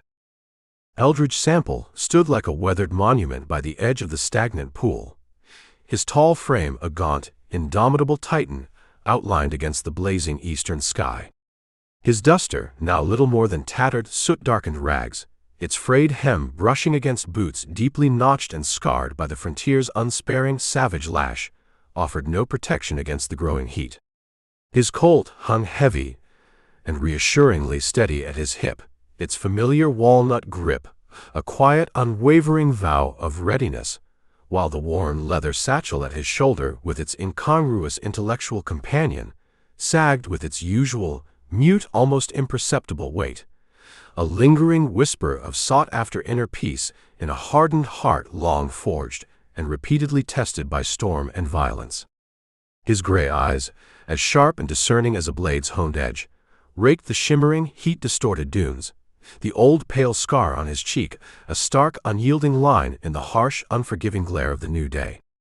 He still gripped Twitch's arm with one powerful hand, the deserter's wiry frame now bound securely and slumped in utter dejection. Twitch's ferrety face was a mask of bruises, dried blood, and terror, his breath a shallow, ragged rasp, as fresh blood slowly crusted the crude poultice on his wounded arm. The marshal's mare stood tethered a short distance away, her lathered hide quivering with exhaustion, her head hanging low, as she listlessly cropped at the sparse, bitter saltbush, snorting softly in the already oppressive heat. Caleb Two Feathers, the enigmatic Comanche hermit, lingered silently by the water's edge, his long silver hair intricately braided with hawk feathers glinting in the harsh sunlight.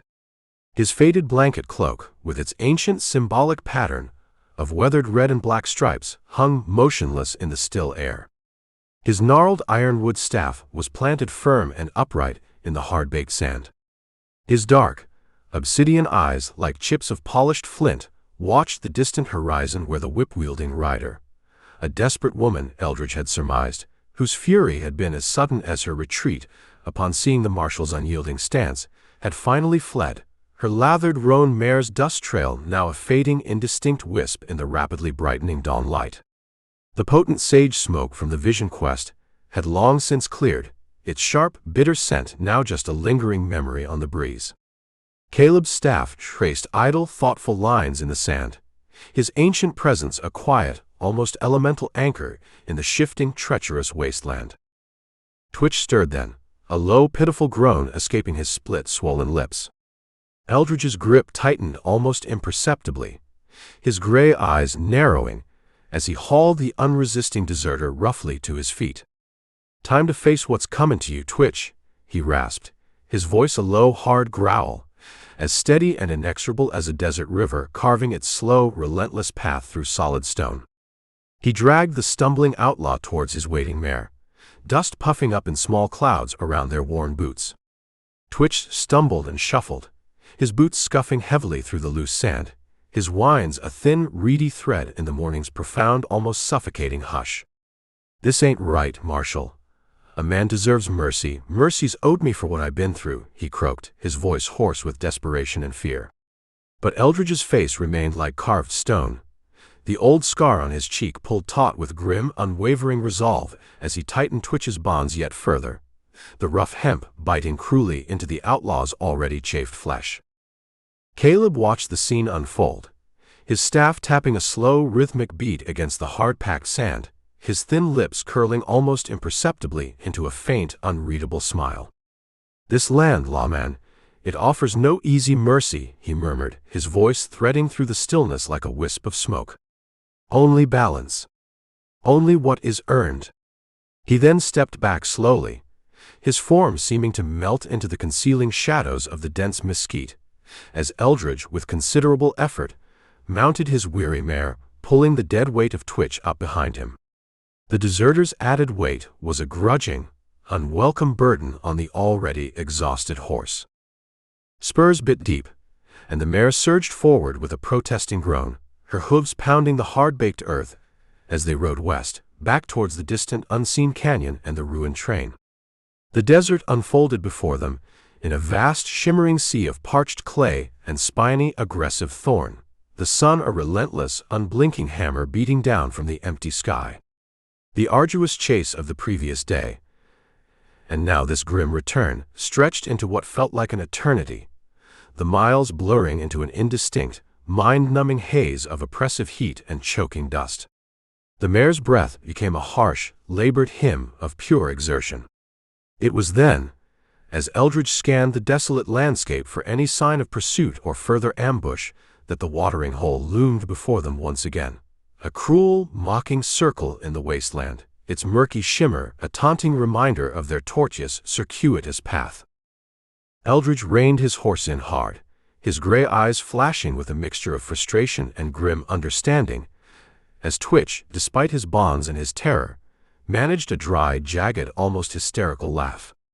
"Lost your way, have you, Marshal?" he taunted, his voice a raw, insolent sneer. Eldridge's powerful fist cracked hard against Twitch's exposed jaw, silencing him instantly with a choked grunt, fresh blood dripping dark and viscous from his already split lip into the dust. The desert lay utterly still around them, its profound silence a heavy, palpable weight that pressed against the chest, threatening to suffocate. Suddenly, a dark shape flickered at the edge of Eldridge's vision. Twitch's own mare, the one he had stolen in his desperate flight, trotted wearily into view from behind the concealing lee of a large sand dune. Its reins trailed brokenly in the dust, its hide lathered dark with dried sweat, its ribs heaving. Eldridge dismounted quickly, his Colt drawn and ready, and stalked cautiously forward through the shimmering heat haze. He tethered the exhausted beast securely, its heaving flanks trembling under his brief touch. Twitch, seeing an opportunity, however slim, slid clumsily down from Eldridge's horse, sprawling heavily in the hot sand. His ferrety eyes darted about, a desperate, predatory gleam suddenly visible beneath the layers of fear and exhaustion. "Stand up, Twitch," Eldridge ordered, his voice a low, menacing thunder. The outlaw rose slowly, almost slyly, his bound hands flexing almost imperceptibly as his gaze fixed on the stolen mare's saddlebag. Eldridge saw it too, the faint, deadly glint of polished steel from within. A knife, pilfered during his escape, hidden for just such a last desperate chance. Eldridge's Colt remained steady, his gray eyes cold and unyielding, as Twitch, with a sudden, explosive burst of speed, lunged. His ropes, weakened by his earlier struggles, snapped with surprising ease. He snatched the hidden blade from the saddlebag, its sharp edge flashing wickedly in the harsh sunlight, as he lunged for the marshal's exposed throat. Eldridge sidestepped the clumsy attack with a panther's deadly grace and seized Twitch's knife wrist in an iron grip, twisting hard. Bone grated audibly against bone, as the knife fell from the outlaw's nerveless grasp, clattering uselessly into the thick dust. His other fist drove deep into Twitch's gut, doubling the smaller man over with a sickening, expulsive wheeze. He pinned him instantly, his knee driven hard into Twitch's spine, sand puffing up around them in a choking cloud. "Your reckoning's here and now, Twitch," he growled, his voice cutting sharp and final through the silent dawn, as he dragged the gasping, defeated deserter up by the scruff of his ragged shirt. Blood and sweat streaked Twitch's contorted, terrified face. A sharp thud suddenly broke the profound silence, not a hoofbeat this time, but the distinct sound of a loose stone tumbling from the crest of a nearby dune. Eldridge's head snapped up, his Colt instantly raised and ready, as fine dust stirred on the dune's summit. A lone, shadowy figure staggered into view, a wiry, indistinct shape dressed in tattered rags, his face masked by a dirty bandana, a rusty pistol trembling violently in his unsteady grip. He fired, the slug kicking up a puff of sand at Eldridge's feet, a desperate, unintelligible cry tearing from his lips as he charged recklessly forward, a cornered scavenger making his last futile stand in the desert's cruel, unforgiving dawn. Chapter 24. The train, a crippled sentinel, hunched in the canyon's narrow, unyielding grip. It was a battered iron beast, seemingly abandoned by hope, dwarfed by the sheer, scorched red rock walls that soared steep and forbidding under a sun gone fierce and white-hot. Its afternoon blaze hammered down upon the unforgiving earth until the very air shimmered and glowed like the open maw of a smelter's bed. The distant jagged line of the Sangre peaks, a faint, brooding whisper against a sky now seared to a relentless, burnished gold, offered no promise of respite. The atmosphere within the canyon was thick and stagnant, heavy with the taste of fine dust, settled coal ash, and the sharp, almost metallic tang of old blood baked dry by the relentless heat. The sparse, hardy sagebrush, clinging precariously to life in the crevices, had withered and curled into brittle, lifeless claws, trembling almost imperceptibly in a wind that had dwindled to nothing more than a faint, hot exhalation from the desert's parched lungs. The profound silence was a heavy, oppressive cloak, pierced only by the intermittent, mournful creak of settling, twisted iron and the distant, lonely wail of a solitary hawk slicing the azure heavens, its dark shadow a fleeting, predatory scar across the tender's scarred, derailed iron hull. Eldridge, weary to the bone, but with his resolve undiminished, rode slowly back into the canyon's shadowed maw. His tall frame, a gaunt, indomitable colossus against the blazing sky, was slumped slightly in the saddle. His duster, now little more than tattered, soot-darkened rags, its frayed hem brushing against boots deeply notched and scarred by the frontier's unsparing, savage lash, offered no protection against the searing heat. The last desperate scavenger, who had charged from the dunes with such futile fury, lay still now, another forgotten soul, claimed by the desert's harsh, unpitying justice. His Colt, cleaned and reloaded, hung heavy and reassuringly steady at his hip, its familiar walnut grip a quiet, unwavering pledge of readiness. The worn leather satchel at his shoulder, with its incongruous intellectual companion, sagged with its usual, mute, almost imperceptible weight, a lingering whisper of sought-after inner peace in a hardened heart long forged and repeatedly tested by storm and violence. His gray eyes, as keen and sharp as a sliver of winter ice despite the blistering heat, raked the wreckage of the train, the old pale scar on his cheek a stark, unyielding line in the harsh, unforgiving glare of the sun.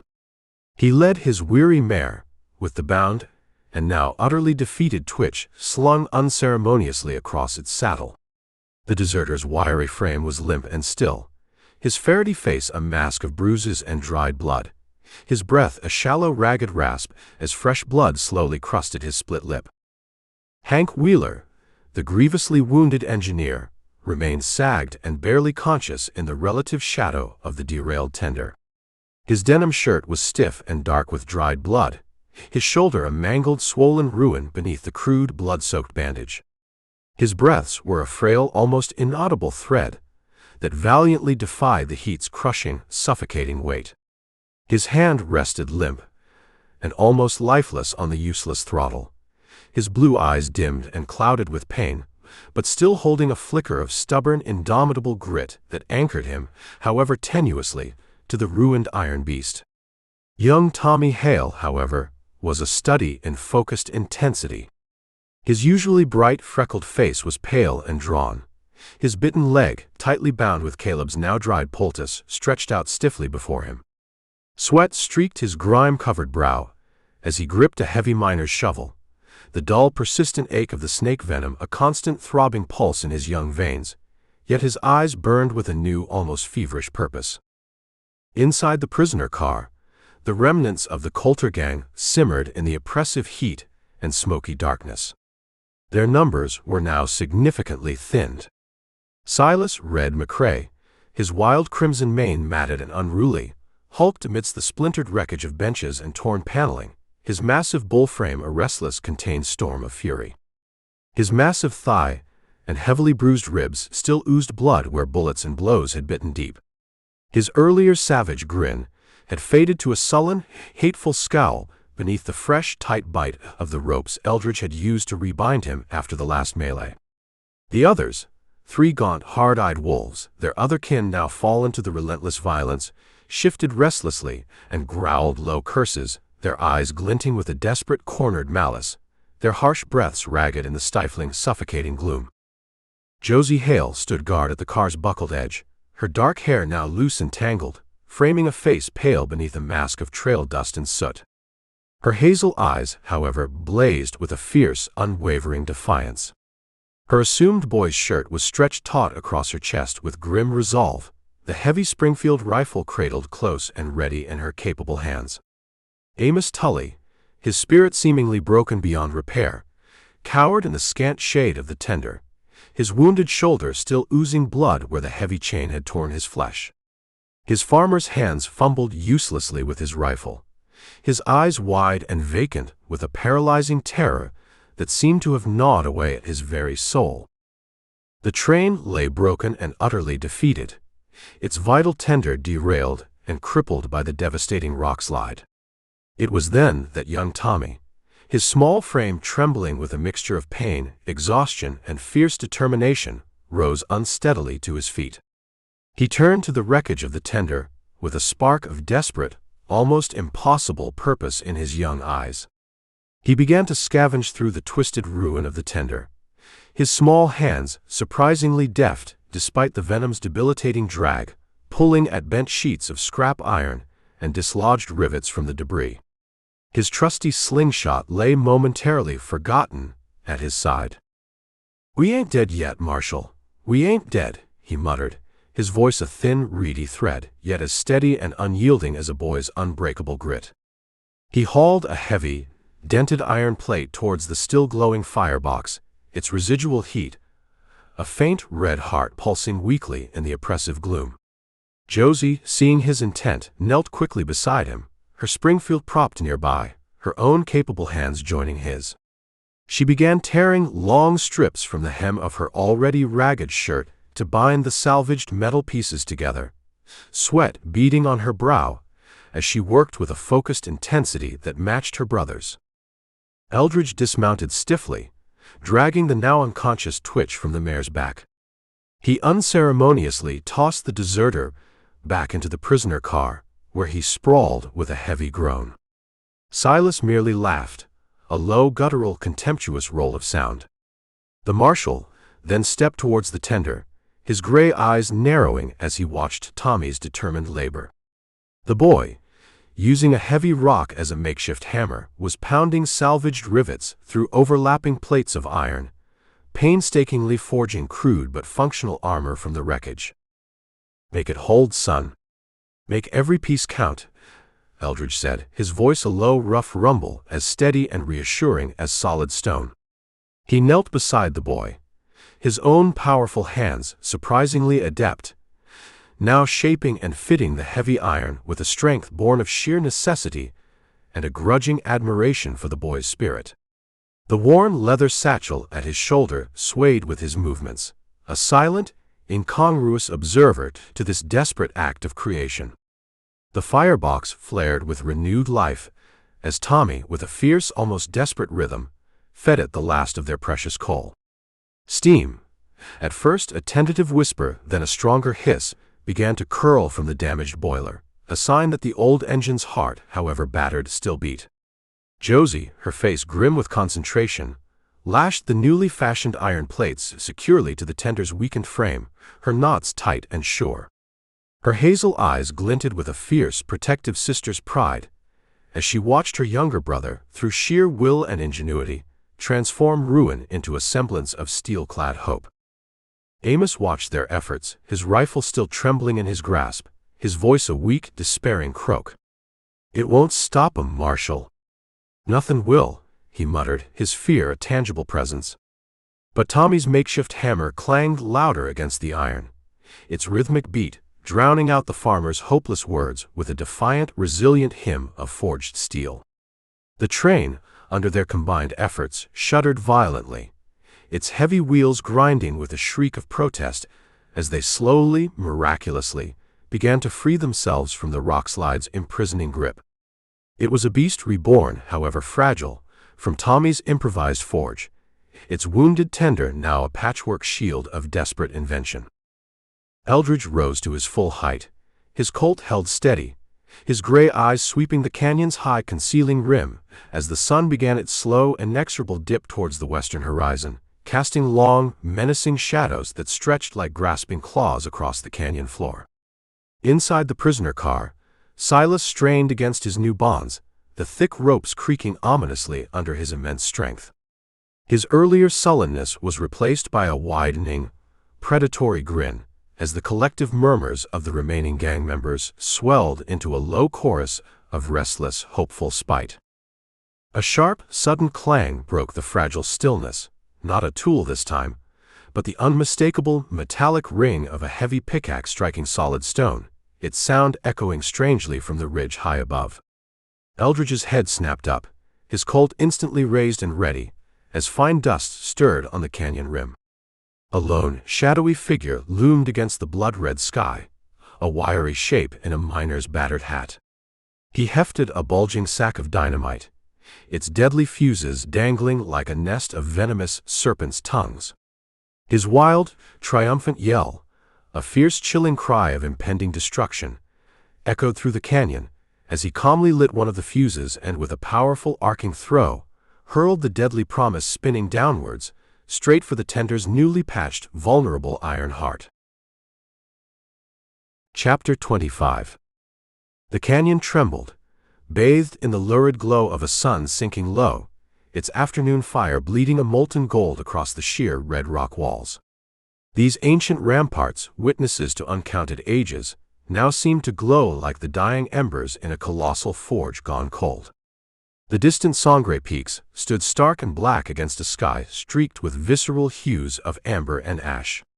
The air within the narrow passage was thick, almost unbreathable, heavy with the taste of fine dust, acrid coal smoke, and the sharp, lingering tang of old blood baked indelibly into the unforgiving earth. The sparse, hardy sagebrush, clinging precariously to life in the deepening shadows, shivered and swayed in a wind that had turned suddenly fierce and cold, its mournful howl threading through the tender's hastily patched iron plating. The train, a battered, indomitable beast seemingly roused from utter ruin by sheer will, its heavy wheels now grinding out a defiant, rhythmic hymn against the cold steel rails, lurched onward. Eldridge stood atop the patched tender, his tall frame a gaunt, unwavering colossus against the dramatic, dying light. His duster, now little more than ragged, soot-darkened tatters, its frayed hem brushing against boots deeply notched and scarred by the frontier's unsparing, savage lash, offered no protection against the wind's bite. His Colt hung heavy and reassuringly steady at his hip, its familiar walnut grip a quiet, unwavering oath of readiness. The worn leather satchel at his shoulder, with its incongruous intellectual companion, sagged with its usual, mute, almost imperceptible weight, a lingering whisper of sought-after inner peace in a hardened soul long-tempered and repeatedly tested by storm and violence. His gray eyes, as keen and sharp as a blade's honed edge, raked the canyon's high concealing rim, the old pale scar on his cheek a stark, unyielding line in the fading dramatic glare of the dusk. He gripped the tender's newly patched iron rail, the dried blood on his sleeve now crusting stiffly black.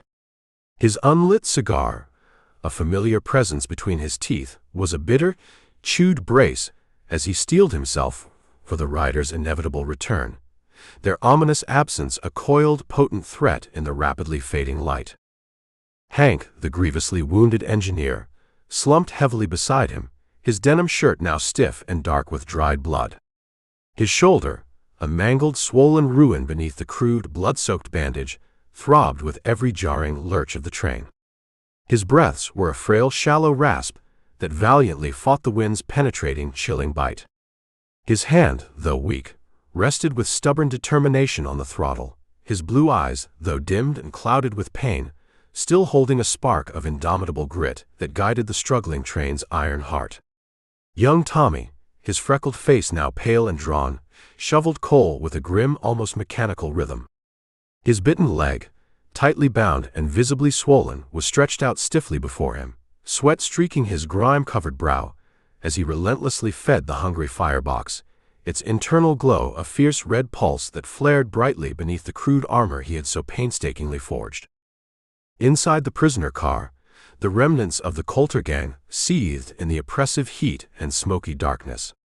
Their binding ropes, though repeatedly checked, now frayed to mere threads by their constant, desperate struggles. The air within was thick and foul, heavy with the smell of stale sweat, old ash, and raw, unadulterated rancor. Silas, his wild crimson mane matted and unruly, hulked amidst the splintered wreckage of benches and torn paneling, his massive bullframe a restless, contained storm of fury. His massive thigh and heavily bruised ribs still oozed blood where Eldridge's bullets and blows had landed. His earlier savage grin had returned, a jagged, terrifying promise of imminent ruin. Pete, better known as Twitch, skulked low on the floorboards, his ferrety face now a mask of bruises and terror, his fingers restlessly clawing at the rough planks in a nervous, almost spastic tick. The others, 3 lean savage wolves, their other kin now fallen to the relentless violence, shifted and growled like caged animals, their eyes glinting with a desperate, feral fury, their harsh breaths ragged and loud in the canyon's echoing confines. Josie stood her ground bravely at the car's buckled edge, her dark hair now loose and tangled, framing a face pale beneath a mask of trail dust and soot. Her hazel eyes, however, blazed with a fierce, unwavering defiance. Her assumed boy's shirt was stretched taut across her chest with grim resolve, the heavy Springfield gripped firm and ready in her capable hands. Amos, his spirit seemingly broken beyond repair, cowered in the relative shelter of the tender, his wounded shoulder still oozing blood where the heavy chain had torn his flesh. His farmer's hands fumbled uselessly with his rifle, his eyes wide and vacant with a paralyzing dread that seemed to have gnawed away at his very soul. The train surged onward, its newly patched tender now a crude, rolling fortress against the dangers of the pass. The dynamite stick, hurled by the miner from the ridge, had fallen short, exploding against the canyon wall with a deafening roar, but leaving the train itself miraculously unscathed, a small mercy in a day filled with none. It was then that a new thunder, deep and ominous, broke the fragile quiet of the dusk. Not a distant storm this time, but the unmistakable, terrifying drumbeat of many hooves, a torrent of furious sound swelling rapidly from the shadowy canyon's throat ahead. Silas's remaining riders charged. A desperate final wave, 8 strong they appeared in the confusing, fading light. They plunged recklessly from the high ridge in a chaotic cascade of dislodged rock, choking dust, and gleaming deadly steel. Their horses, pushed to their limits, thundered down the treacherous slope, reins often clenched tightly in their riders' teeth. Their savage, unified yells a blood-curdling, terrifying chant that split the twilight air. Pistols blazed, their muzzle flashes stark and brilliant in the deepening gloom. Lead whizzed past the tender like angry hornets, splintering the prisoner car's thick wooden sides. Eldridge's Colt leapt into his hand, a blur of dark fire in the dimness, as he dropped one of the charging riders, blood spraying grotesquely into the sagebrush as the man's horse screamed and fell in a tangle of thrashing limbs. Josie fired from the prisoner car, the big Springfield barking its sharp, authoritative report, her well-aimed slug tearing through another rider's chest. His body tumbled heavily from his saddle into the swirling dust with a sickening, wet thud. Silas, seizing the momentary distraction, roared in savage triumph, slamming his massive bulk against the already weakened bars of his cage. The tortured metal groaned and then, with a final, piercing shriek, bent wide.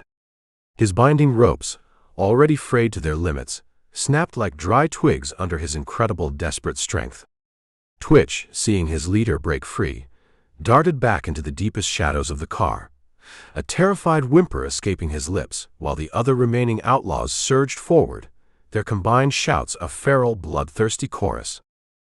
A rider, a lean, brutal-looking man with a pockmarked, cruel face, swung dangerously close to the tender, his heavy pistol spitting lead that grazed young Tommy's arm, fresh blood welling dark and hot. The boy yelped in pain, his shovel clattering loudly to the iron floor, but with incredible presence of mind, he snatched a jagged chunk of coal from the pile and hurled it with all his might. It cracked loudly against the rider's unprotected skull, toppling him senseless from his horse with a choked groan. Eldridge, his face a grim mask of concentration, leapt nimbly to the tender's narrow rim, his Colt blazing, 2 quick shots felling 2 more of the attackers. Their horses reared in panic, dust swirling thick and choking as their riders hit the hard ground, lifeless. Josie reloaded with hands that, despite the chaos, remained surprisingly steady, and fired again. A rider's horse buckled as her heavy slug tore through its flank, the man rolling free with a vile curse as his mount collapsed. Amos, his face a mask of terror, finally managed to fire his rifle, the shot going wild, whining harmlessly off the distant canyon wall. A rider answered his futile gesture instantly, hurling a long, wicked-looking knife. It sank deep into the tender's thick iron plating, its blade quivering menacingly mere inches from Hank's exposed head. The remaining riders pressed their attack, circling the struggling train tightly, their pistols flashing relentlessly in the gloom, choking dust filling the air as the train rolled onward, its steam pressure surging under Tommy's renewed, desperate efforts with the shovel. Silas, now completely free, laughed, a deep guttural, terrifying bellow. His powerful fists flexed as he tore a heavy iron bar free from the wreckage of the prisoner car, swinging it with savage force, the heavy metal whistling through the air as it smashed against the car's already damaged wall, sending splinters flying. Eldridge spun, his gray eyes locking with grim focus on the immediate internal fray, just as Silas, with surprising agility for a man of his bulk, leapt from the moving train to the ground, landing hard but ready. He snatched up a fallen rider's pistol, its barrel glinting wickedly as he fired a wild shot that tore through Eldridge's tattered duster, the fabric ripping as the marshal ducked just in time. Josie swung her Springfield, her quick shot punching into Silas's already wounded shoulder, fresh blood blooming dark on his shirt. But he merely roared in defiance, charging towards the tender with a murderous snarl, intent on reaching Eldridge. Tommy dropped his shovel again, snatching up his trusty slingshot. He loosed a heavy, jagged rock that cracked against another charging rider's exposed brow, toppling him from his horse with a groan, the animal bolting riderless into the night. Eldridge, seeing his chance, leapt from the tender to the ground, his Colt blazing, 2 precise shots felling 2 more of the attackers, dust swirling thick and choking as their bodies hit the unforgiving earth, lifeless. Amos, to everyone's surprise, his rifle held steady at last, took careful aim and fired. His slug caught the last charging rider squarely in the chest. The man slumped heavily in his saddle, his horse veering off into the darkness of the canyon. Silas, bleeding heavily but still incredibly powerful, reached the side of the tender, his stolen pistol spitting lead that pinged harmlessly off the reinforced iron, and Eldridge lunged, tackling the giant outlaw low. The 2 men crashed heavily into the thick dust with a thud that seemed to shake the very ground beneath them. Silas's massive fist hammered against Eldridge's jaw, blood flecking the sand, but the marshal drove a powerful elbow deep into the outlaw's ribs, pinning him. As the last of the external riders finally fled, their dust trail vanishing into the impenetrable darkness. The train, miraculously, rolled on, its path ahead seemingly clear. It was then that a sharp, deafening boom suddenly rent the night, not gunfire this time, but the canyon wall itself cracking and groaning. A massive slab of ancient rock, dislodged by the earlier dynamite blasts or the day's accumulated violence, tumbled loose with a terrifying roar, hurtling towards the tracks just ahead with unstoppable momentum, dust and debris billowing in its destructive wake, threatening to seal their fate once and for all. Chapter 26. The canyon flared with the last spectacular violence of a sun dipping low, its twilight glow bathing the sheer red rock walls in a sheen of molten copper. The distant Sangre peaks, now a stark black silhouette against a sky streaked with dying violet and cold ash, offered no comfort. Dust, thick and acrid, swirled in the chilling air, heavy with the scent of burnt powder, stale sweat, and the sharp, undeniable tang of old blood baked into the unforgiving earth.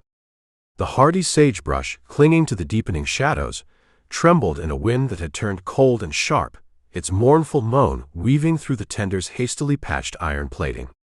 The train, a wounded, indomitable beast, now teetered precariously on shattered, twisted rails, the recent dynamite blast from the canyon wall ahead having obliterated its path forward. Its heavy wheels ground out a desperate, grating hymn of protest in the rapidly encroaching dusk. Eldridge stood atop the crippled tender, his tall frame a gaunt, unmoving colossus against the dramatic, fading light. His duster, now little more than ragged, soot-darkened tatters, its frayed hem brushing against boots deeply notched and scarred by the frontier's unsparing, savage lash, offered no protection against the wind's bite. His Colt hung heavy and reassuringly steady at his hip, its familiar walnut grip a quiet, unwavering oath of readiness. The worn leather satchel at his shoulder, with its incongruous intellectual companion, sagged with its usual, mute, almost imperceptible weight, a lingering whisper of sought-after inner peace in a hardened soul long-tempered and repeatedly tested by storm and violence.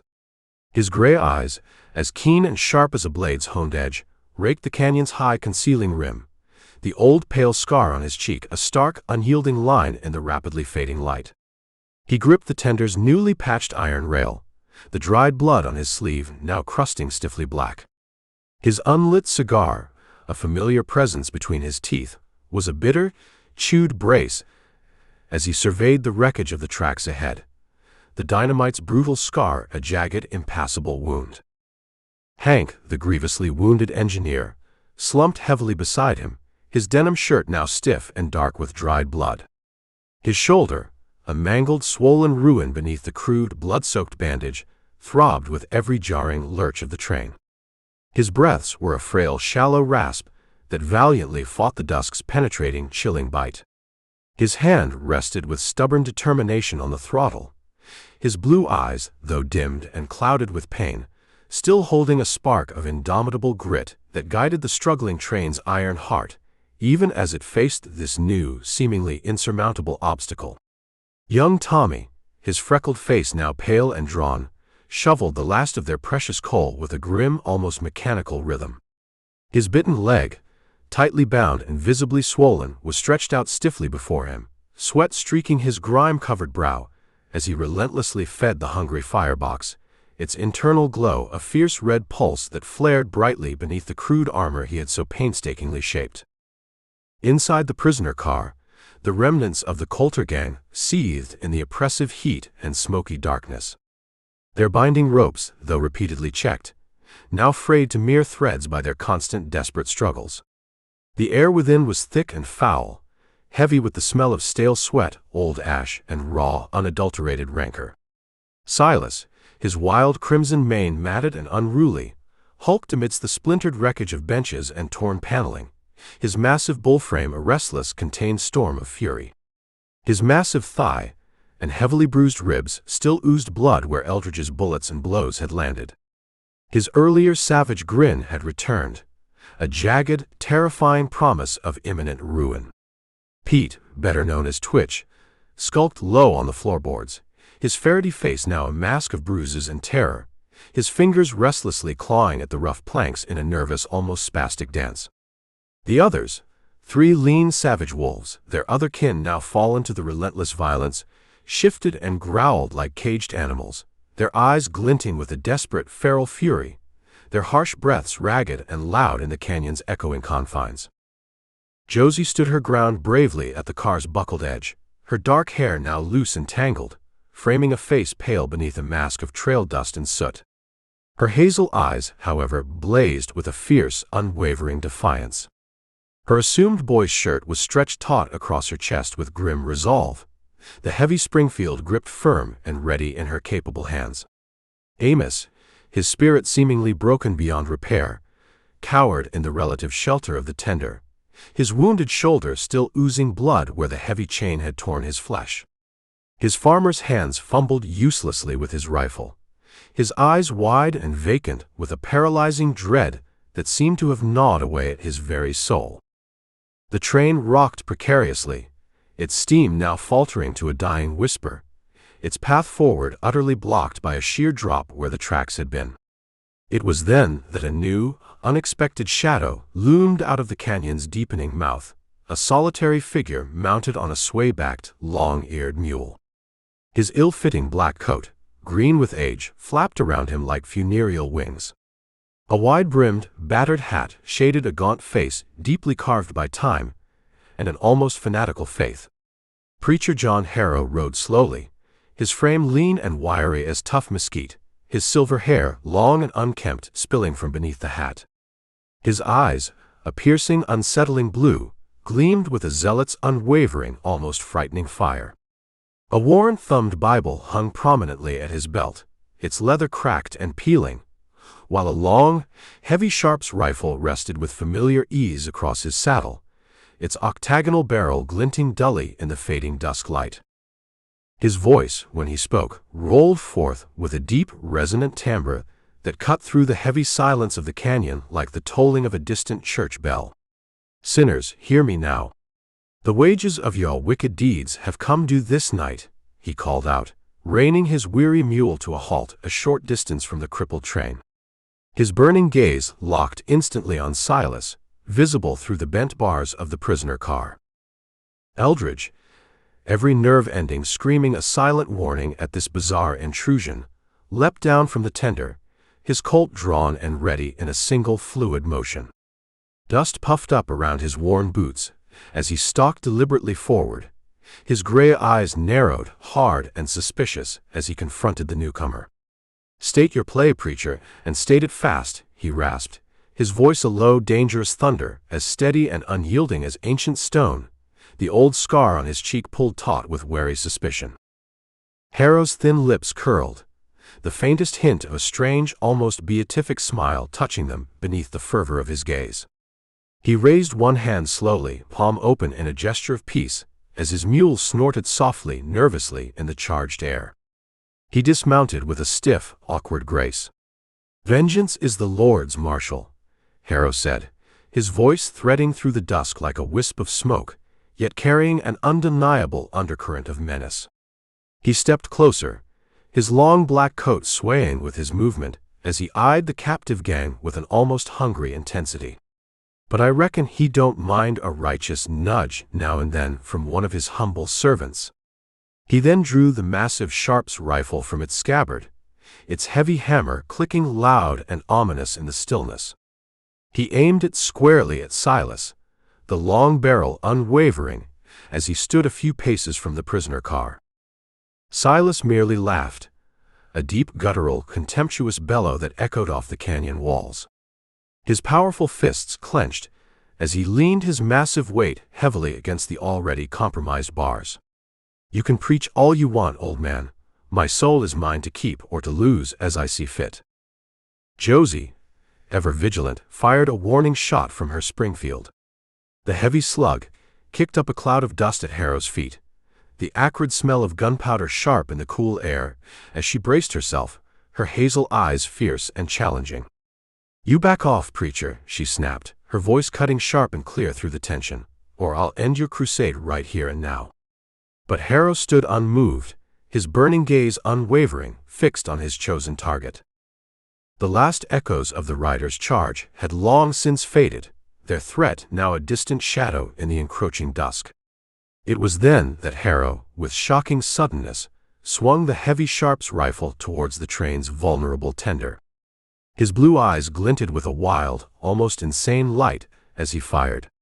The heavy slug punched through the tender's newly patched iron plating with a deafening clang, steam hissing explosively as it grazed the main boiler, a critical wound that staggered the train's already failing heart, sending a violent shudder through its entire frame. Eldridge lunged, his Colt blazing, but Harrow, with surprising agility for a man of his years, ducked and rolled free. His mule, terrified by the gunfire, bolted into the darkness as the preacher, scrambling to his feet, drew a small, hidden derringer from within his coat, its short, twin barrels flashing wickedly in the last vestiges of the dying light. A sharp, sickening crack split the air, not a gunshot this time, but the sound of a damaged rail finally snapping under the train's immense, unbalanced weight. The dynamite's earlier ruin, coupled with the preacher's reckless shot, had proven too much. The tender, with Eldridge, Hank, and Tommy still aboard, lurched violently, tilting hard as the ground beneath it crumbled away, a dark, yawning chasm opening wide and terrifying in the canyon floor directly beneath them. Chapter 27. The canyon lay steeped in the heavy, oppressive gloom of full twilight. The sun, now a mere dying ember bleeding its last faint crimson hues across the jagged western red rock walls, had surrendered the sky to encroaching night. Those rugged, ancient faces, moments before alive with fiery color, now cast immense, sprawling shadows that pooled like spilled black ink across the cold, unforgiving earth. The distant Sangre peaks stood as mute, somber sentinels against a sky rapidly fading to a deep, star-flecked indigo. The air, chilling quickly, was thick with the acrid bite of coal dust, the rank odor of stale sweat, and the bitter, metallic sting of old blood baked indelibly into the dust and shattered rock of the canyon floor. The hardy sagebrush, its form now indistinct in the gloom, quivered in the dusk's chill, strengthening breath, its dry, brittle limbs whispering ancient, mournful secrets to the rising wind. That low, sighing lament curled around the train's battered, broken frame. Its vital tender, a patchwork of desperate repairs, now tilted at a terrifyingly precarious angle on the fractured, inadequate rails, a wounded, dying iron giant groaning heavily under the accumulated weight of its ruin, threatening at any moment to plunge into the unseen chasm below. Eldridge stood astride the tender's buckled, unstable edge, his tall frame a gaunt, unmoving titan against the fading light. His duster, now shredded beyond recognition and caked with layers of filth, its frayed ends brushing against boots deeply etched and scarred by the wild's relentless, savage scourge, offered no protection against the penetrating cold. His Colt rested firm and heavy at his hip, its familiar walnut handle a steadfast, reassuring companion in this desperate hour. The worn leather satchel slung at his shoulder, with its incongruous intellectual freight, bore Walden's quiet, almost imperceptible heft, a lone, flickering ember of sought-after serenity in a hardened spirit long honed and repeatedly tested by chaos and violence.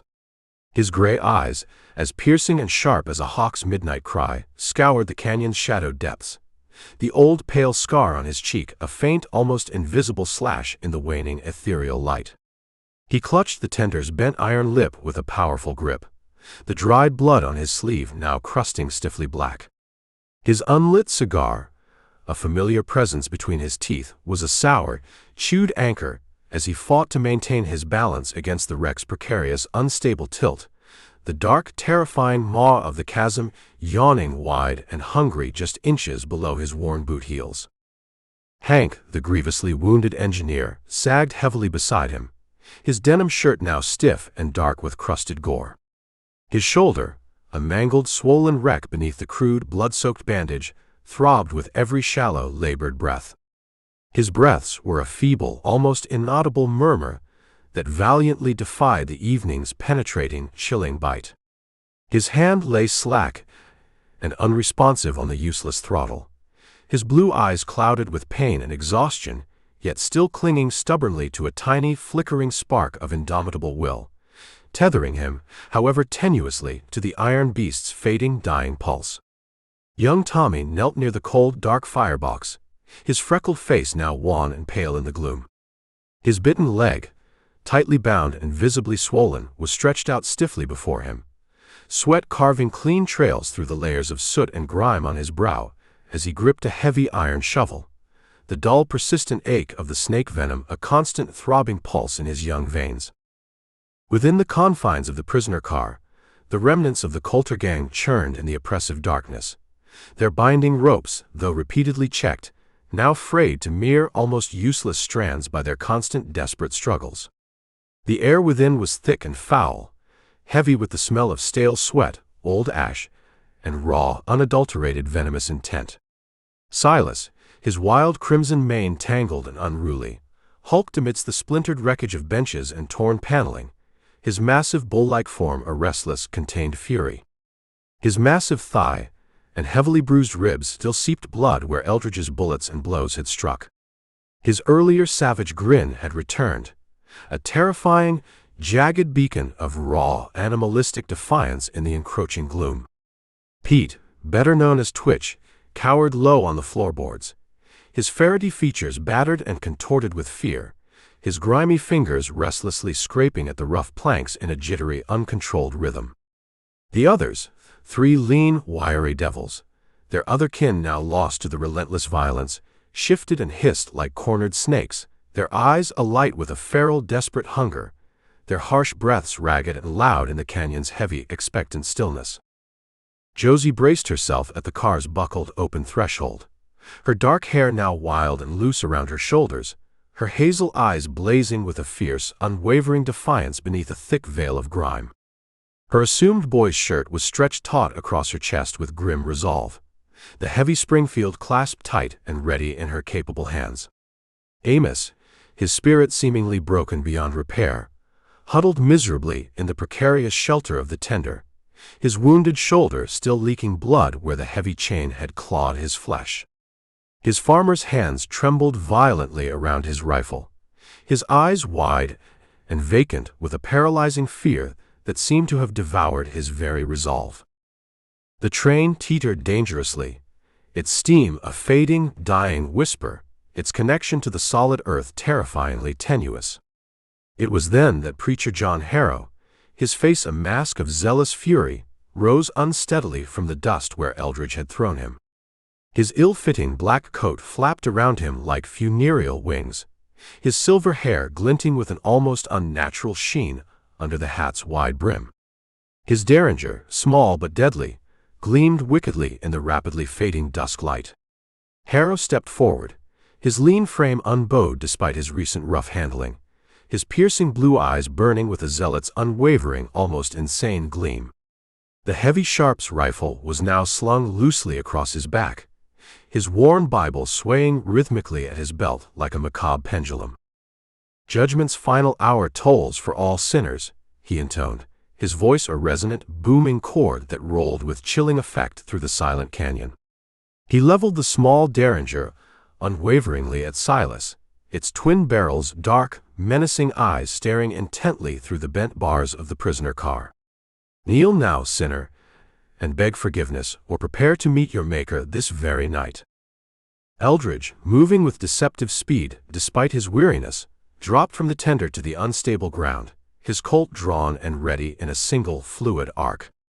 Dust, disturbed by his landing, swirled up around his worn boots as he advanced with grim purpose, his gray eyes locked with cold intensity on Harrow. "Drop that gun, preacher, and drop it now," he growled, his voice a deep, menacing rumble, as unyielding and solid as granite, the old scar on his cheek pulled taut with the strain of his controlled anger. Harrow's burning gaze flicked momentarily towards him, a flicker of something, doubt. Hesitation? Visible for an instant beneath the righteous fire, but his hand held steady, the derringer unwavering. Silas merely laughed, a coarse, rolling, contemptuous thunder that seemed to mock the preacher's pronouncements. His powerful fists clenched as he leaned his massive weight heavily against the already compromised bars. "Save your sermon for someone who gives a damn, old man. I'll dance with the devil himself in my own way and on my own terms." Josie, ever vigilant, swung her Springfield, her quick warning shot grazing Harrow's flapping coat sleeve. Fabric tore with a sharp, ripping sound as dust puffed up from the impact. Her voice, when she spoke, was a fierce, cutting lash. "You stand down now, preacher, or I swear I'll end your misguided crusade right here and now." Harrow flinched almost imperceptibly at the nearness of the shot, but his derringer stayed true, his thin lips curling into a grim, determined line. The last echoes of the rider's charge had long since faded into the vastness of the canyon, their immediate threat now a distant shadow in the encroaching dusk. It was then that Harrow, with a sudden, chilling shift in his demeanor, turned his piercing blue eyes and the deadly derringer upon the cowering, wounded Twitch. The deserter's terrified whimper, high-pitched and animalistic, pierced the heavy, expectant hush. "Mercy, mercy is sometimes granted even to the weakest and most wretched of his flock," Harrow murmured, his voice a strange, unsettling caress of velvet-sheathed steel. And then he fired. The small gun bucked in his hand, its report sharp and shocking. The slug punched into Twitch's already injured shoulder, fresh blood blooming dark and hot as the wiry outlaw crumpled to the floor, a choked, agonized scream tearing from his throat. Silas roared in renewed fury from his cage, slamming his massive body against the bars, the tortured metal shrieking in protest. Josie, reacting instantly to Harrow's brutal act, lunged forward, the heavy butt of her Springfield cracking hard against the preacher's exposed wrist. The derringer spun from his nerveless grasp, clattering uselessly into the thick dust. Eldridge seized Harrow in an iron grip, wrenching the preacher's arms savagely behind his back, the older man's battered hat tumbling to the ground as his long silver hair spilled wild and unkempt around his contorted face. "Enough of this madness, preacher," Eldridge snarled, his voice a low, contained tempest of fury and exhaustion as he pinned the struggling zealot against the cold, vibrating iron side of the tender. Blood and sweat streaked the old man's dirt-caked, fanatic face. The train shuddered violently then, the chasm's crumbling edge giving way further beneath its unbalanced weight. It was at that precise, perilous moment that a sharp, menacing whoosh cut through the chaotic sounds of the dusk, not a gunshot this time, but an arrow, its dark feathered shaft arcing silently from the high-shadowed ridge. It struck the tender's reinforced iron plating with a loud, metallic clang, its sharp point quivering as a chilling, ululating war cry, alien and terrifying, echoed down from the darkness above, heralding a new and perhaps even deadlier threat. Chapter 28. The canyon lay cloaked in the deepening, velvet shroud of full dusk. The last faint embers of daylight bled a final, hesitant crimson across the sheer red rock walls, their rugged ancient faces now sinking rapidly into impenetrable shadow as true night crept near with stealthy, silent footsteps. The distant Sangre peaks, stark and black, loomed as silent, brooding sentinels against a sky that was fast fading to a deep, star-dusted velvet. The air, heavy and cold, was thick with the acrid bite of coal dust, the rank odor of stale sweat, and the sharp, metallic sting of old blood baked indelibly into the dust and shattered rock of the canyon floor. The hardy sagebrush, its form now an indistinct, ghostly silhouette in the gloom, shivered in the evening's chill, strengthening gusts, its dry, brittle limbs whispering ancient restless dirges.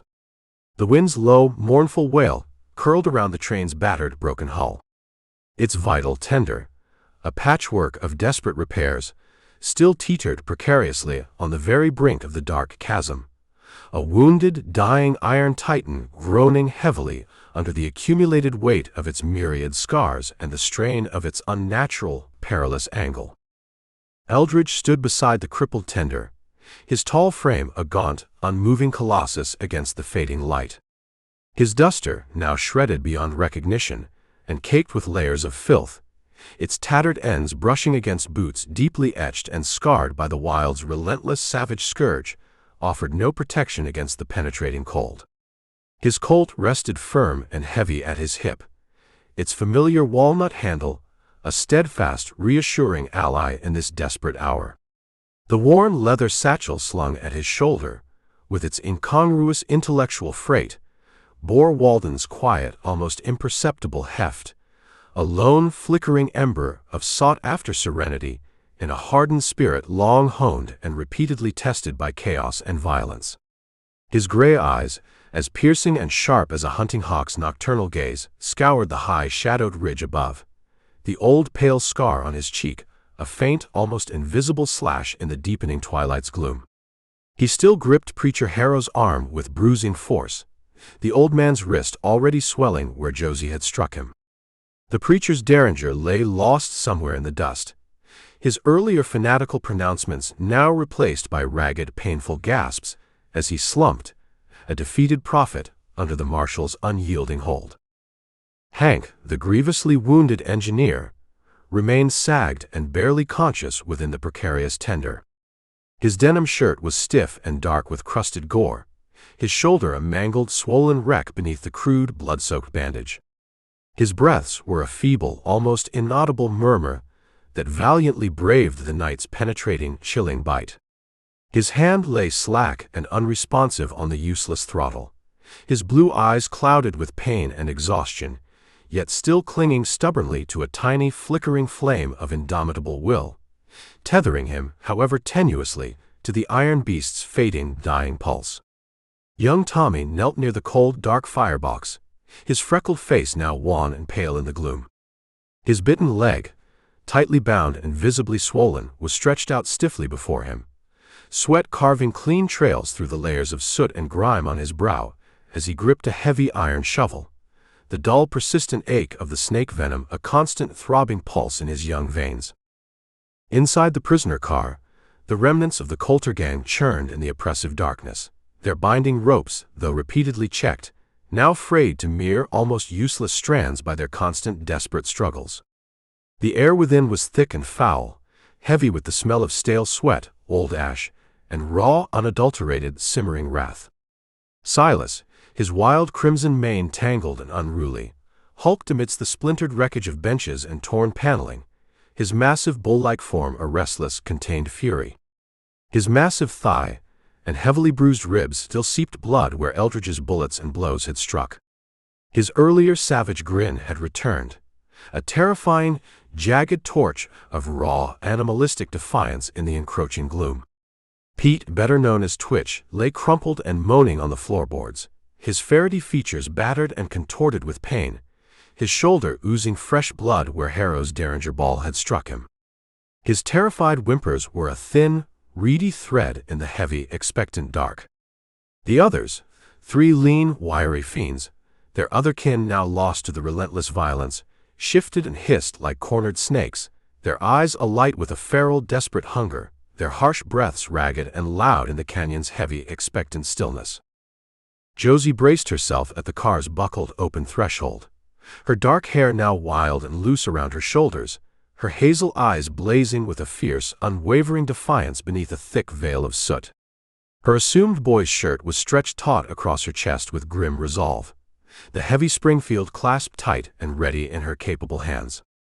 Amos, his spirit seemingly broken beyond repair, huddled miserably in the precarious shelter of the tender, his wounded shoulder still leaking blood where the heavy chain had clawed his flesh.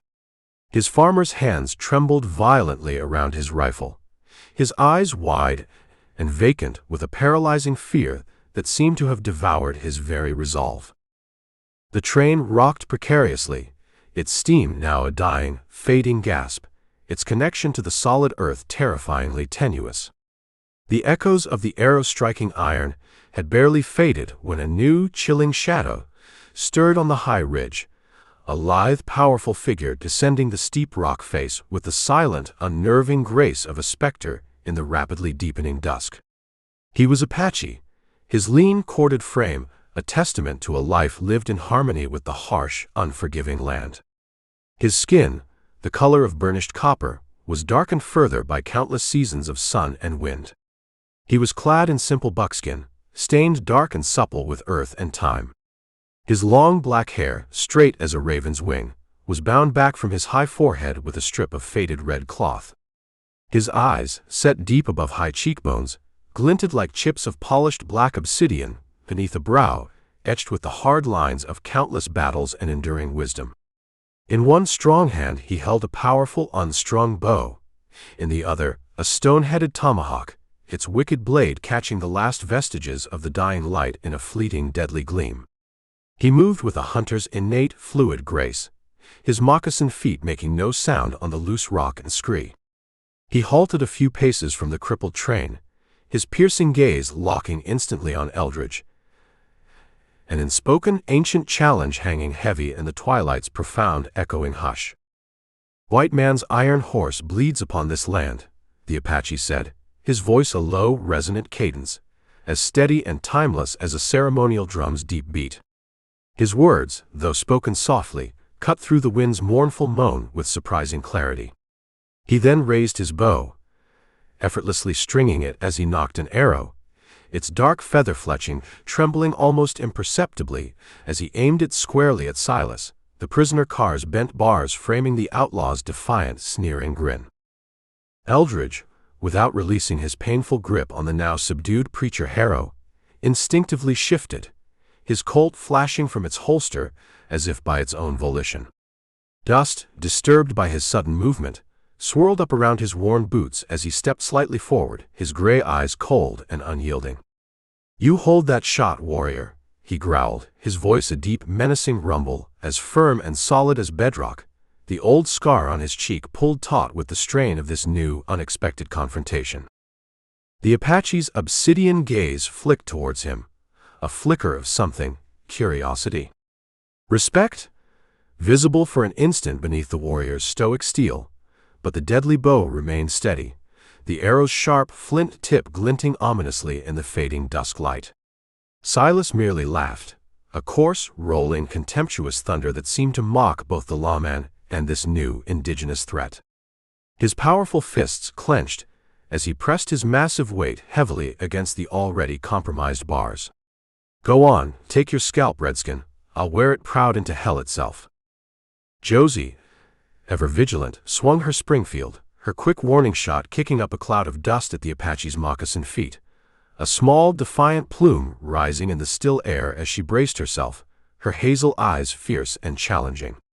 "You step off now," she snapped, her voice a fierce, cutting whip in the gloom, "or I'll drop you where you stand." But the warrior stood unmoved, his powerful bow unwavering, his focus absolute. The last echoes of the rider's charge and the preacher's chaotic intervention still lingered in the shadowed air. It was then that the Apache, with a subtle, almost imperceptible shift of his powerful shoulders, loosed the arrow, not at Silas, as all had expected, but with uncanny accuracy, at the tender's newly patched iron plating. The feathered shaft punched through the weakened metal with a loud, metallic clang, steam hissing violently as it grazed the main boiler's vulnerable edge, another grievous wound to the train's already failing heart. Eldridge lunged, his Colt blazing in the darkness, but the Apache, with the fluid grace of a true phantom of the wilderness, darted and vanished instantly into the impenetrable embrace of the surrounding rock and shadow. His mocking laughter, faint and chilling, was a fleeting echo on the wind as Josie fired after him, her heavy slug ricocheting harmlessly off the unyielding stone. A sharp, sudden snap, loud and distinct in the ensuing silence, rent the dusk. Not a gunshot this time, nor the twang of a bowstring, but the unmistakable sound of heavy rope finally breaking under immense strain. Silas, seizing the momentary distraction afforded by the Apache's attack, surged forward with a roar of savage triumph, his remaining bonds tearing apart like rotten cloth. His massive tomahawk-wielding hand, freed from the earlier struggle with Eldridge, now closed around one of the bent iron bars. With a final, explosive effort, he wrenched it free from the car's frame, and with a guttural yell, leapt from the teetering prisoner car to the ground, dust and debris exploding beneath his heavy landing boots. A truly free and terrifyingly dangerous man once more. Chapter 29. The canyon, now a realm of stark contrasts, sprawled beneath a moon gone cold and remote. Its silver, ethereal gleam washed the sheer red rock walls in a sheen of ghostly frost, their rugged, ancient faces casting immense, sprawling shadows that lay like spilled black tar across the unforgiving earth. The distant Sangre peaks, stark and black, loomed as dark, silent sentinels against a night sky pricked with myriad stars that burned with a remote, indifferent fire. The air, chilling rapidly, was thick with the acrid bite of coal dust, the rank odor of stale sweat, and the sharp, metallic sting of old blood baked indelibly into the dust and shattered rock of the canyon floor. The hardy sagebrush, its form now an indistinct, ghostly silhouette in the gloom, quivered in the night's strengthening, chill gusts, its dry, brittle limbs whispering ancient, restless laments. The wind's low, mournful wail curled around the train's battered, broken hull. Its vital tender, a patchwork of desperate repairs, now rolled slowly, agonizingly on mended, uncertain rails, its heavy wheels grinding out a defiant, rhythmic hymn of sheer will in the encroaching, overwhelming darkness. The arrow from the Apache warrior, though it had pierced the boiler's edge causing a hiss of escaping steam, had not been a fatal blow. The old engine, like its defenders, stubbornly refused to die. Eldridge stood atop the precariously patched tender, his tall frame a gaunt, unmoving colossus against the dramatic moonlit backdrop. His duster, now shredded beyond recognition and caked with layers of filth, its tattered ends brushing against boots deeply etched and scarred by the wild's relentless savage scourge, offered no protection against the penetrating cold. His Colt rested firm and heavy at his hip, its familiar walnut handle a steadfast, reassuring ally in this desperate hour. The worn leather satchel slung at his shoulder, with its incongruous intellectual freight, bore Walden's quiet, almost imperceptible heft, a lone, flickering ember of sought-after serenity in a hardened spirit long honed and repeatedly tested by chaos and violence. His gray eyes, as piercing and sharp as a hunting hawk's nocturnal gaze, scoured the canyon's high-shadowed rim, the old pale scar on his cheek a faint, almost invisible slash in the ethereal moonlight. He gripped the tender's cold iron lip, the dried blood on his sleeve now crusting stiffly black.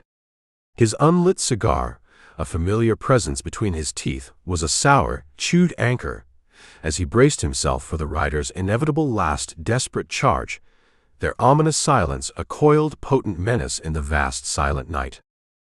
Hank, the grievously wounded engineer, sagged heavily beside him, his denim shirt now stiff and dark with crusted gore. His shoulder, a mangled, swollen wreck beneath the crude, blood-soaked bandage, throbbed with every jarring lurch of the train. His breaths were a feeble, almost inaudible murmur that valiantly braved the midnight's penetrating, chilling bite. His hand, though weak, lay with stubborn determination on the throttle, his blue eyes clouded with pain and exhaustion, yet still clinging stubbornly to a tiny, flickering flame of indomitable will, guiding the iron beast's struggling pulse with a will that seemed unbreakable. Young Tommy, his freckled face now wan and pale in the gloom, shoveled the last of their precious coal with a grim, almost mechanical rhythm. His bitten leg, tightly bound and visibly swollen, was stretched out stiffly before him, sweat carving clean trails through the layers of soot and grime on his brow, as he relentlessly fed the hungry firebox, its internal glow a fierce red heart throbbing beneath the crudely patched steel. Inside the prisoner car, the remnants of the Coulter Gang churned in the oppressive darkness, their binding ropes, though repeatedly checked, now frayed to mere, almost useless strands by their constant, desperate struggles. The air within was thick and foul, heavy with the smell of stale sweat, old ash, and raw, unadulterated, simmering wrath. Silas, his wild crimson mane tangled and unruly, now stood free amidst the splintered wreckage, the heavy iron bar he'd torn from the car's frame clutched like a brutal scepter. His massive bull-like form was a restless, contained fury, his massive thigh and heavily bruised ribs still seeping blood where Eldridge's bullets and blows had struck. His savage grin, illuminated by the faint moonlight filtering through the damaged roof, blazed anew with terrifying intensity. Pete, better known as Twitch, cowered low on the floorboards, his ferrety features battered and contorted with pain, his shoulder oozing fresh blood where Preacher Harrow's bullet had struck him. His grimy fingers restlessly clawed at the rough planks in a jittery, uncontrolled rhythm. The others, 3 lean, wiry fiends, their other kin now lost to the relentless violence, shifted and hissed like cornered snakes, their eyes alight with a feral, desperate hunger, their harsh breaths ragged and loud in the canyon's heavy, expectant stillness, awaiting their leader's next move. Josie braced herself at the car's buckled, open threshold, her dark hair now wild and loose around her shoulders, her hazel eyes blazing with a fierce, unwavering defiance beneath a thick veil of soot. Her assumed boy's shirt was stretched taut across her chest with grim resolve, the heavy Springfield clasped tight and ready in her capable hands. Amos, his spirit seemingly broken beyond repair, huddled miserably in the precarious shelter of the tender, his wounded shoulder still leaking blood where the heavy chain had clawed his flesh. His farmer's hands trembled violently around his rifle, his eyes wide and vacant with a paralyzing fear that seemed to have devoured his very resolve. The train rolled onward, its steam now a steady, if somewhat labored, hiss through the damaged boiler. It was then that a new thunder, deep and ominous, broke the fragile quiet of the night, Not the distant rumble of a storm this time, but the unmistakable, terrifying drumbeat of many hooves, a torrent of furious sound swelling rapidly from the shadowy canyon's throat behind them. Silas's remaining riders, 5 strong now by Eldridge's quick count, charged in a desperate final wave, plunging recklessly from the high ridge in a chaotic cascade of dislodged rock, choking dust, and gleaming deadly steel. Their horses, pushed to their absolute limits, thundered down the treacherous slope, reins often clenched tightly in their riders' teeth, their savage, unified yells a blood-curdling, terrifying chant that split the cold night air. Pistols blazed, their muzzle flashes stark and brilliant in the deepening gloom. Lead whizzed past the tender like angry hornets, splintering the prisoner car's thick wooden sides. Eldridge's Colt leapt into his hand, a blur of dark fire in the dimness, as he dropped one of the charging riders, blood spraying grotesquely into the sagebrush as the man's horse screamed and fell in a tangle of thrashing limbs. Josie fired from the prisoner car, the big Springfield barking its sharp, authoritative report, her well-aimed slug tearing through another rider's throat. His body tumbled heavily from his saddle into the swirling dust with a sickening, gurgling cry. Silas, with a roar of pure, animalistic rage, his massive frame crashing through the last of the restraining bars, the heavy iron tearing with a piercing shriek, leapt from the moving train to the ground. Dust and debris exploded beneath his heavy landing boots. He instantly snatched up a fallen rider's heavy pistol, its barrel glinting wickedly in the moonlight, as he fired a wild, unaimed shot that tore through Eldridge's tattered duster, the fabric ripping as the marshal ducked just in time to avoid the deadly lead. Josie, reacting with incredible speed, swung her Springfield, her quick shot punching into Silas's already wounded shoulder, fresh blood blooming dark and hot on his shirt. But he merely roared in defiance, charging like a wounded grizzly towards the tender with a murderous snarl, the iron bar he still carried held high, ready to crush bone. Tommy, seeing the immediate danger, dropped his shovel again, snatching up his trusty slingshot. He loosed a heavy, jagged rock that cracked loudly against another charging rider's exposed brow, toppling him from his horse with a groan, the animal bolting riderless into the night. Eldridge, his face a grim mask of concentration, leapt from the tender to the ground to meet Silas's charge, his Colt blazing, 2 precise shots felling 2 more of the attackers, dust swirling thick and choking as their bodies hit the unforgiving earth, lifeless. Amos, to everyone's astonishment, his rifle held steady at last, took careful aim and fired. His slug caught the last charging rider squarely in the chest. The man slumped heavily in his saddle, his horse veering off into the darkness of the canyon, riderless. Silas reached the side of the tender, his stolen pistol spitting lead that pinged harmlessly off the reinforced iron, and Eldridge lunged, tackling the giant outlaw low. The 2 men crashed heavily into the thick dust with a thud that seemed to shake the very ground beneath them. Silas's massive fist hammered against Eldridge's jaw, blood flecking the sand, but the marshal drove a powerful elbow deep into the outlaw's ribs, pinning him, as the last of the external riders finally blessedly fled, their dust trail vanishing into the impenetrable darkness. The train, miraculously, rolled on, its path ahead momentarily clear. It was then that a sharp, deafening boom, far greater than any gunshot, rent the night, not from behind but from ahead. The canyon wall, weakened by age and the day's accumulated violence, groaned and then cracked with terrifying finality. A massive slab of ancient rock, tons in weight, tumbled loose with a horrifying roar, hurtling towards the tracks just ahead of the struggling engine, dust and debris billowing in its destructive wake, threatening to seal their fate once and for all in a tomb of stone. Chapter 30. The canyon, a passage of torment and bloodshed, finally lay behind them. The last terrifying rock slide, a final desperate clawing of the wilderness to reclaim them, had been narrowly averted by Hank's desperate, last ounce of strength manipulation of the damaged throttle, and Tommy's almost superhuman efforts feeding the firebox. The train, groaning like a mortally wounded beast, had scraped past the tumbling monoliths of stone with mere inches to spare. The thunder of their fall, a deafening roar that pursued them out onto the relative safety of the plains. Now, under a dawn sky gone stark and unforgiving, the sun a raw, bloody wound bleeding gold across the endless red rock walls that receded in their wake, their journey's brutal end was in sight. The distant Sangre peaks, now far behind, loomed like jagged, fading memories against a sky that was slowly paling to a cold, hard steel. The air, though still carrying the faint, bitter tang of coal dust and stale sweat, was cleaner here, less choked with the immediate residue of violence. The train, a battered, patched Titan, rolled slowly but with grim determination on mended, precarious rails, its heavy wheels grinding out a weary, uneven hymn in the clear, sharp light of the new day. Fort Smith, a promise and a threat, lay sprawled on the horizon. Eldridge stood atop the tender, his tall frame a gaunt, unmoving colossus against the brightening sky.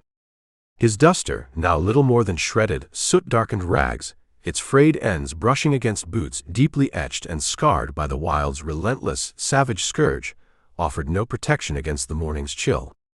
His Colt rested firm and heavy at his hip, its familiar walnut handle a steadfast, reassuring companion. The worn leather satchel slung at his shoulder, with its incongruous intellectual freight, bore Walden's quiet, almost imperceptible heft, a lone, flickering ember of sought-after serenity in a hardened spirit shaped and repeatedly tested by tumult and violence. His gray eyes, as piercing and sharp as a hunting hawk's relentless cry, scoured the approaching settlement, the old pale scar on his cheek a faint, almost invisible slash in the clear dawn light. He gripped the tender's cold iron lip, the dried blood on his sleeve now crusting stiffly black. His unlit cigar, a familiar presence between his teeth, was a sour, chewed anchor as he watched the town grow larger, its grim promise drawing nearer with every turn of the wheels. Hank, the grievously wounded engineer, slumped heavily beside him, his denim shirt now stiff and dark with crusted gore. His shoulder, a mangled, swollen wreck beneath the crude, blood-soaked bandage, throbbed with every jarring lurch of the train. His breaths were a feeble, almost inaudible murmur that valiantly braved the morning's penetrating, chilling bite, but a fragile strength seemed to return to him with the sight of civilization. His hand lay with renewed, if weak, steadiness on the throttle. His blue eyes, though clouded with pain and exhaustion, now held a stubborn, relieved flame, guiding the iron beast's struggling pulse with a will that had miraculously endured. Young Tommy, his freckled face now wan and pale in the gloom, shoveled the last of their precious coal with a grim, almost mechanical rhythm. His bitten leg, tightly bound and visibly swollen, was stretched out stiffly before him, sweat carving clean trails through the layers of soot and grime on his brow as he relentlessly fed the hungry firebox, its internal glow a fierce red heart throbbing beneath the crudely patched steel, a testament to his unlikely but vital role as the train's savior. Inside the prisoner car, the remnants of the Coulter Gang, or what was left of them, lay subdued and broken. Their bonds, reforged from salvaged chain and fresh rope after Silas's last desperate bid for freedom, were now inescapable. The air within was thick and foul, heavy with the smell of stale sweat, old ash, and the bitter, suffocating miasma of defeated spite. Silas, his wild crimson mane tangled and unruly, hulked amidst the splintered wreckage, his massive bull-like form now a restless, brooding shadow. His massive thigh and heavily bruised ribs still seeped blood where Eldridge's bullets and punishing blows had finally brought him down. His savage grin had at last faded, replaced by a sullen, hateful scowl beneath the heavy, unyielding weight of iron cuffs. Pete, better known as Twitch, sat hunched and trembling nearby, his ferrety features battered and contorted with pain, his shoulder oozing fresh blood where Preacher Harrow's bullet had struck him. His small, darting eyes were now still, fixed on the floor in the dawn's harsh, unforgiving light. The others, 3 lean, wiry remnants of a once feared gang, their other kin now lost to the relentless violence of the trail, slumped in silent, exhausted dejection, their gazes dulled with a spent, impotent fury, their harsh breaths steady now in the canyon's hard-won quiet. Josie stood at the car's buckled open threshold, her dark hair now wild and loose around her shoulders, her hazel eyes fierce and unwavering beneath a thick veil of soot.